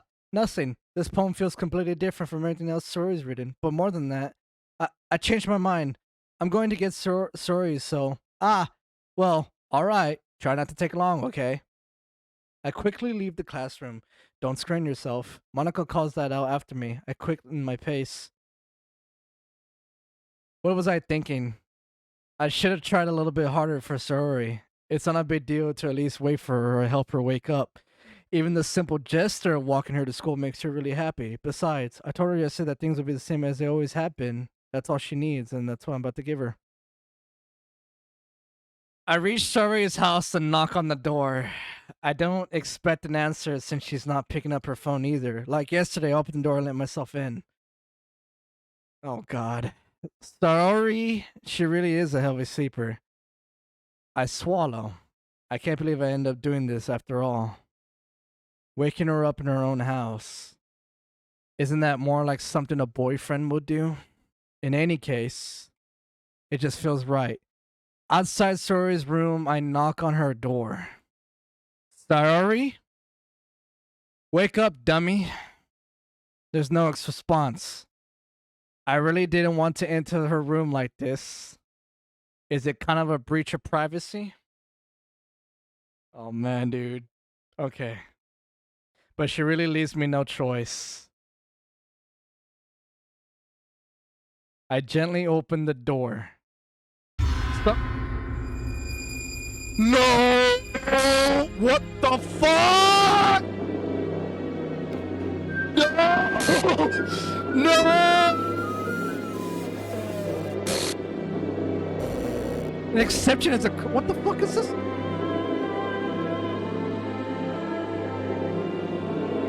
What the hell? What the hell? Is this a nightmare? It has to be. This isn't real. There's no way this could be real. Sorry, what it do is this. Everything was normal up until a few days ago. That's why I can't believe what my eyes are showing me. I suppressed the urge to vomit. Just yesterday, I told Sora it would be the fucking music. The fucking music right now. Hold on. Oh, Kambi? Now it's gonna get... Nah, this is the opposite of getting good. What the fuck was that?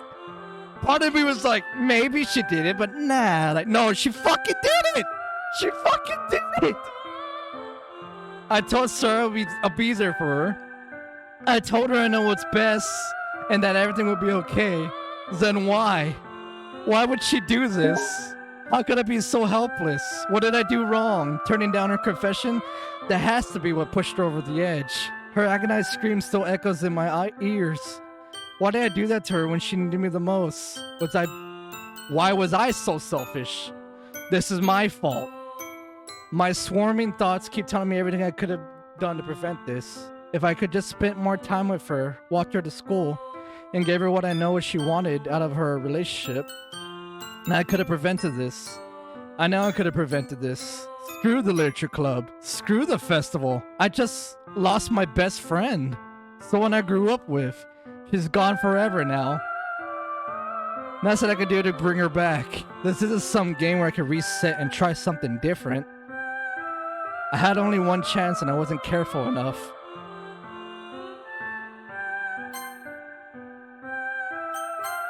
And now I'll carry this guilt with me until I die. Nothing in my life is worth more than hers, but I still wouldn't do what she needed from me. And now, I can never take it back. Never. Never. Never. Never.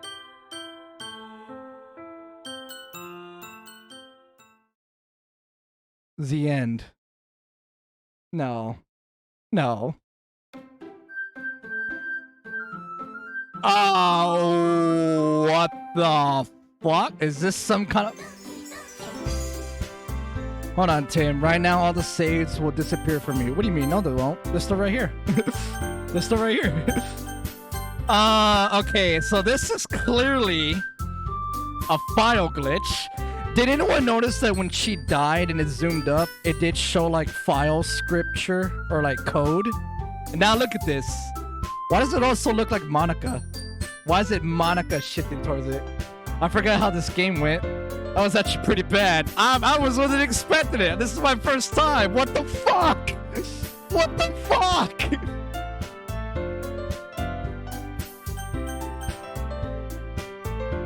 Remember, everyone, no spoilers, please. That goes across all platforms. Those on Twitch and those on Trovo. Nope. Because some of my community doesn't know this. So, I don't know it either. So, I'm like, yeah, no. Just in case, like a disclaimer, no spoilers, please. But at the same time, right now, what the fuck? What do I even do? Like, do I load a game? Do I just... Maybe say the other thing you say as a friend? I don't know. I feel like in situations like that, you also don't want to say that because I feel like they might not even fade the music kind of just pitch shifted there, I think. Like, it's fucked up when you're in that situation. But like... Oh my god.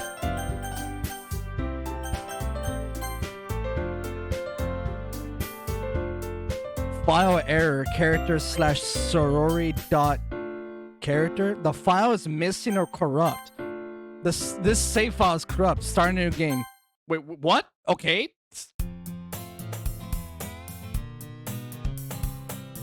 Okay, something's not right. Something's not right. I see an annoying girl running toward me from the distance, waving her arms in the air. The fucking...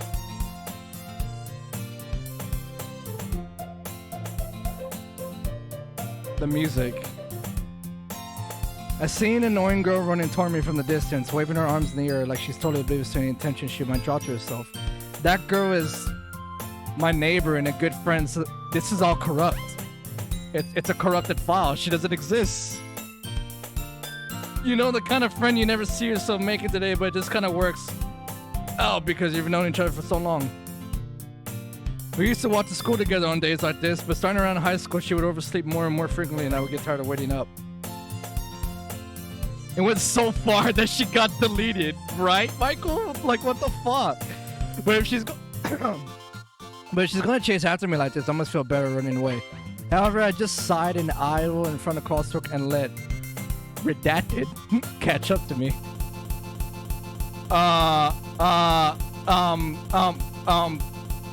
Why is it just Yuri though? Is it because of like what I was doing with the poems for her? It was heavily focusing on Yuri just now, and I'm like, okay.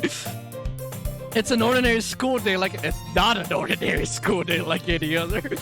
Mornings are usually the worst, being surrounded by couples and friend groups.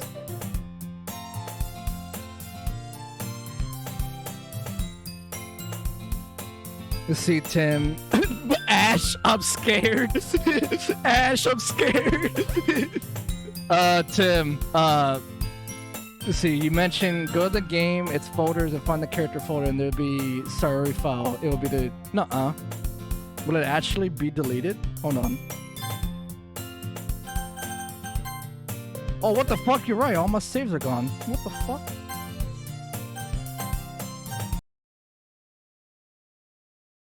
Hold on. Browse local files.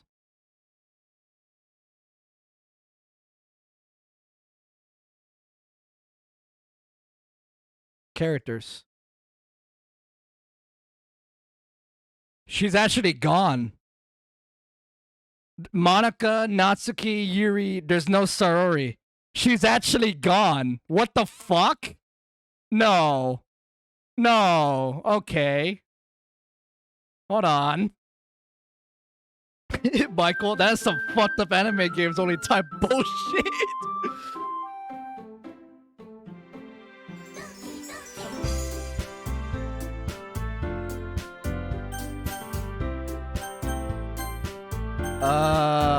I'm scared. I don't know what the fuck is gonna go on. I don't know what the fuck is gonna happen now.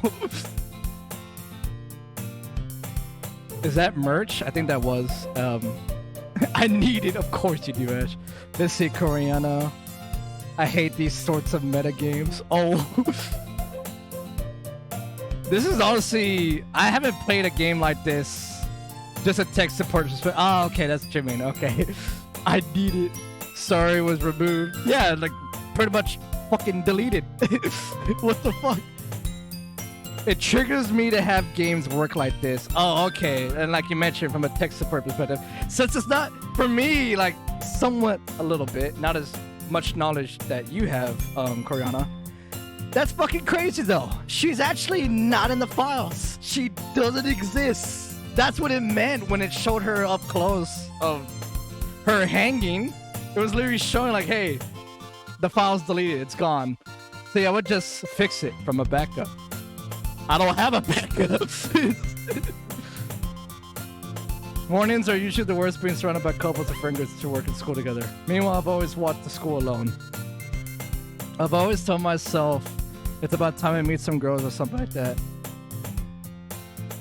I have no motivation joining clubs. Right. This is freaking... Koreana, help, help. Hold on, okay, hold on. I wanna recuperate right now of what, because I'm still processing in my head that just fucking happened. Ash, you wanted me to play this so bad. I see why. You probably wanted to see it too, but holy shit, I wasn't expecting that. I bet you weren't either. I don't think anyone was expecting that. What the fuck? I'm perfectly content just getting on by with the average spending my free time on games and anime. There's always the anime club, but it's just something with be girls. But it's not like there would be any girls in it anyway. That's saying something, Michael. Man, it went from me hating this to actually caring about the characters to this. The school day is as ordinary as ever. It's only ever know it. After I pack up my things, I start banging at the wall looking for an ounce of motivation. Clubs. Now the horrors will begin. I mean, after what I just experienced, yeah, you're probably right on that, Tim. There really aren't any that interest to me. Besides, most of them will probably be way too demanding for me to deal with. I guess I have no choice to start with the anime club. Vamp? What the fuck was that? Monika? Oh my goodness, I totally didn't expect to see you here. It's been a while, right? Yeah, it has. Monika smiles sweetly. We do know each other. Well, okay, since Sori's out of the picture, it is a different, like, weird, different timeline. No, everything would be fine. We do know each other. Well, we really talk, but we're in the same class last year. Monika was probably the most popular girl in class. Popular girl in class, smart, beautiful, athletic. Basically completed my league. Okay, so that's the same from last time. So having her smile at me so gently feels a little... What'd you come in here for anyway? Be prepared for everything. This is only the beginning of glitches. It will get worse further. Oh, don't tell me that. Don't tell me that, Tim. Oh, I've just been looking for supplies to use for my club. Do you know if there's any construction paper in here? Or markers? I guess you could check the closet. You're in the debate club. Aha, about that. I actually quit the debate club. Really? You quit? Yeah. To be honest, I can't stand all the politics around the major clubs. It feels like nothing but arguing about the budget and publicity and how to prepare for events. I'd much rather take searching I personally enjoy and make something special out of it. In that case, in what club did you decide to join? I'm actually starting a new one. Please stop. Stop. A literature club. Literature. That sounds kind of dull. How many members do you have so far? It's kind of embarrassing, but there are only 3 of us so far. It's really hard to find new members for something that's only 3 of us. Monika, Yuri, and Natsuki. Okay, so yeah, no sorority. It's really hard to find new members for something that sounds so boring. Well, I can see that, but it's really not boring at all, you know. Literature could be anything, reading, writing, poetry. I mean, one of my members even keeps her manga collection in the club room. Wait, really? Yeah, it's funny, right?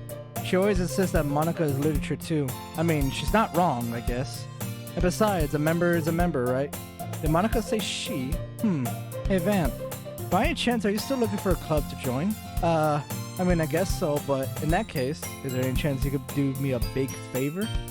I won't ask you to join, but if you could at the very least visit my club, it would make me really happy. Please?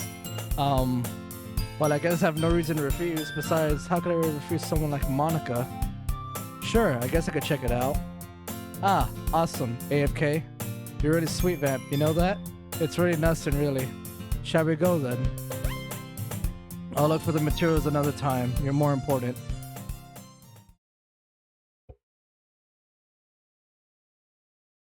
I want to go home. I want to go home.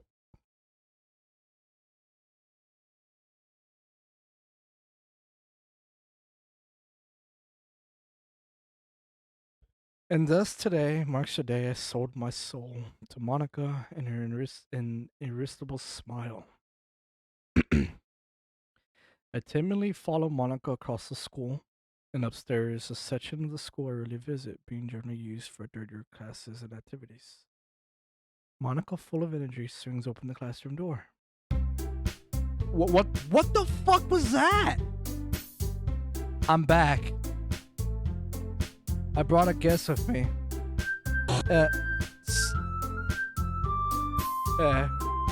Fucking hi, Yuri. Hi, Yuri. Oh my god! Guys, look what's in the background. Look what's in the background. Where my mouse cursor is. Look what's in the background. It's literally the scene where she's hanging. Why is that there? Why is that there? Hey, I guess since you brought up boy, why do you have a picture of someone hanging in the back? Way to kill the atmosphere. Don't be mean, Natsuki. But anyway, welcome to the club, Vamp. Oh, what? Why is this here? Monika, why is this here? All the words escape me in this situation. This club, it's full of incredibly cute girls. So let me guess. You're Monika's boyfriend, right? What? No, I'm not. Natsuki, the girl with the sour attitude whose name is apparently Natsuki, is one I don't recognize. I'm gonna save right now.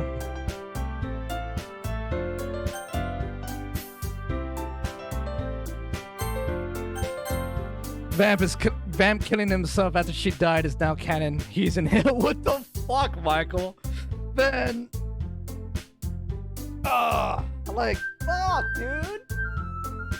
Holy shit. Let's see what's in the background. spoilers are. Look what's in the background right here where my mouse cursor is between Natsuki and Yuri. Look at this right here.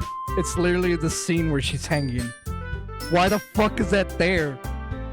I've never noticed it. You never noticed it. Oh god, that's even worse. Her small figure makes me think she's probably her first year. Anyways, Natsuki, energetic as usual. And this is Yuri, the vice president.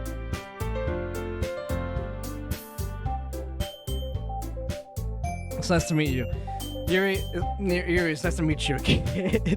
Yuri, who appears comfortably more mature and David seems to be having a hard time keeping with the soul like Natsuki. Yeah, it's nice to meet the both of you. So I ran into a group in a classroom. So I ran into a vamp into a classroom and decided to come check out the club. Isn't that great? Wait, Monika, didn't I tell you that to let me know in advance before you brought anyone new? I was going to, well, you know, sorry. I didn't forget that I just happened to run into him. In that case, I should at least make some tea, right? Yeah, that would be great. Why don't you sit down, man? I love how it's still there. I keep looking at it.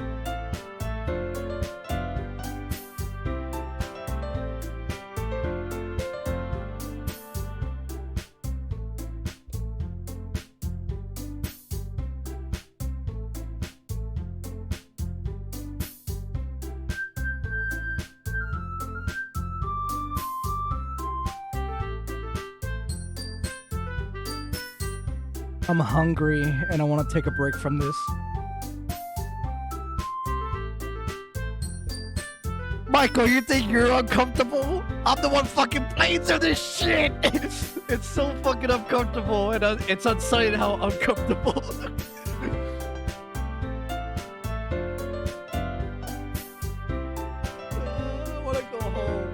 I wanna go home.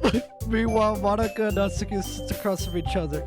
Still feeling awkward, I take the seat next to Monika. So I know you didn't really plan on coming here, but we'll make sure everything right at home, okay? As president of the Literature Club, it's my duty to make the club fun and exciting. I'm surprised there aren't more people in the club yet. It must be hard to start a new club. You could put it that way. Not many people are very interested in putting in all the effort to start something brand new. Especially when it's something that doesn't grab your attention like literature. You have to work hard to convince people that you're both fun and worthwhile, but it makes school events like the festival that much more important. I'm confident that we can all agree. I need to stop looking at it. I'm confident that we can all really grow this club before we graduate. Right, Natsuki? Well, I guess. Natsuki reluctantly agrees. Such different girls all interested in the same goal. Monika must have worked really hard to find these two. Yuri returns to the table carrying it. You can't stop playing until you hook up with someone. Well, I've hooked up with Yuri, but I was like, damn, like, what the fuck? Yuri returns to the table carrying a key set. She carefully places the teacup in front of each of us before setting down the teapot in the middle. You keep it while the tea is set in this classroom. Don't worry, the teachers give us permission. After all, doesn't a hot cup of tea help you enjoy a good book? It's a romance novel. I guess. Yeah, don't let yourself get timid. Yuri's just trying to impress you. That's not insulted. Yuri looks away. I meant that, you know, I believe you. Well, tea and reading might not be the pastime for me, but at least I enjoy the tea. I'm glad. Yuri faintly smiles to herself in relief. So, Vamp, what kind of things do you like to read? Considering how little I've read these past few years, I don't really have a good way of answering that. Manga, I muttered quietly to myself half jokingly. Natsuki's head suddenly perks up. It looks like she... Ash, I know... I'm not sure if you noticed, but look in the background. I'm not sure if you've noticed, Ash, but look in the background right here where my mouse cursor is at.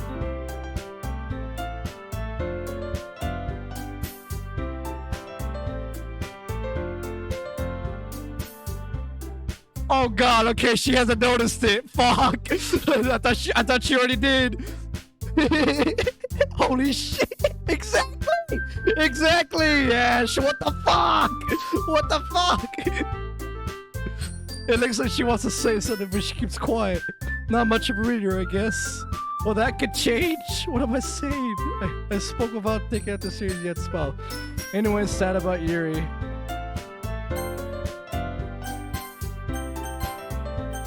I'm taking a break. I'm taking a break. Also, yes, there is merch. Wow, yeah, there's merch. Oh. Oh man, that's fucked, dude.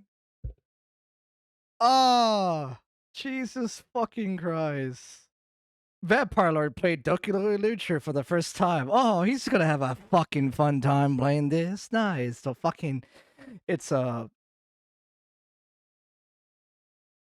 don't look at that.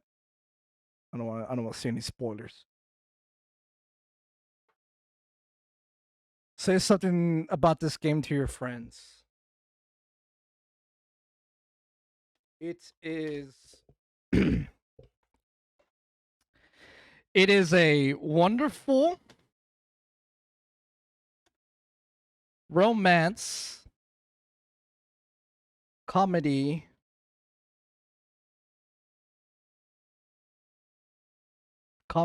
novel. Yuri is best girl.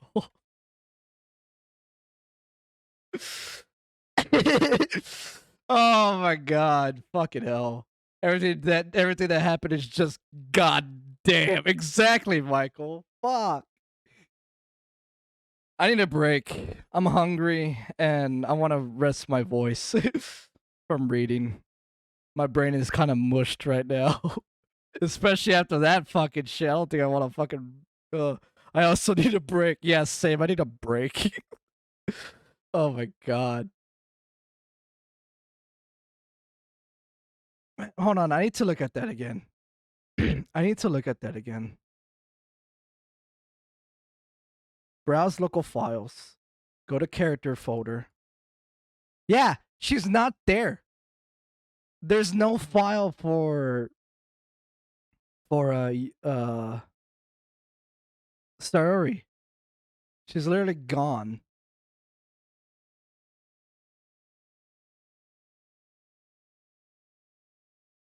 This says read me. Why? Okay, that's just the game's manual. That's it.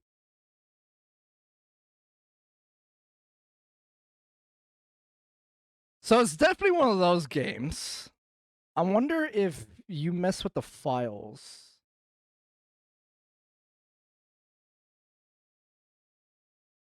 If it'll have any effect. I wonder what happens if you try to bring back sorry. Yeah. But yeah, she's actually gone. Wait, Dom's played this? Okay, Dom's only played about 53 minutes of it. Hopefully, I wonder if he actually just read it or he just fucking skipped through it, like just mashed on the fucking. I'm thinking about ending stream because I want to eat and I want to kind of rest for a bit after what I've just witnessed. I might stream again, maybe. Not sure. Fucking hell. Okay, I'm still in the party. Is there anyone for me to raid? There's no one for me to raid. All right, that's fine. That's fine.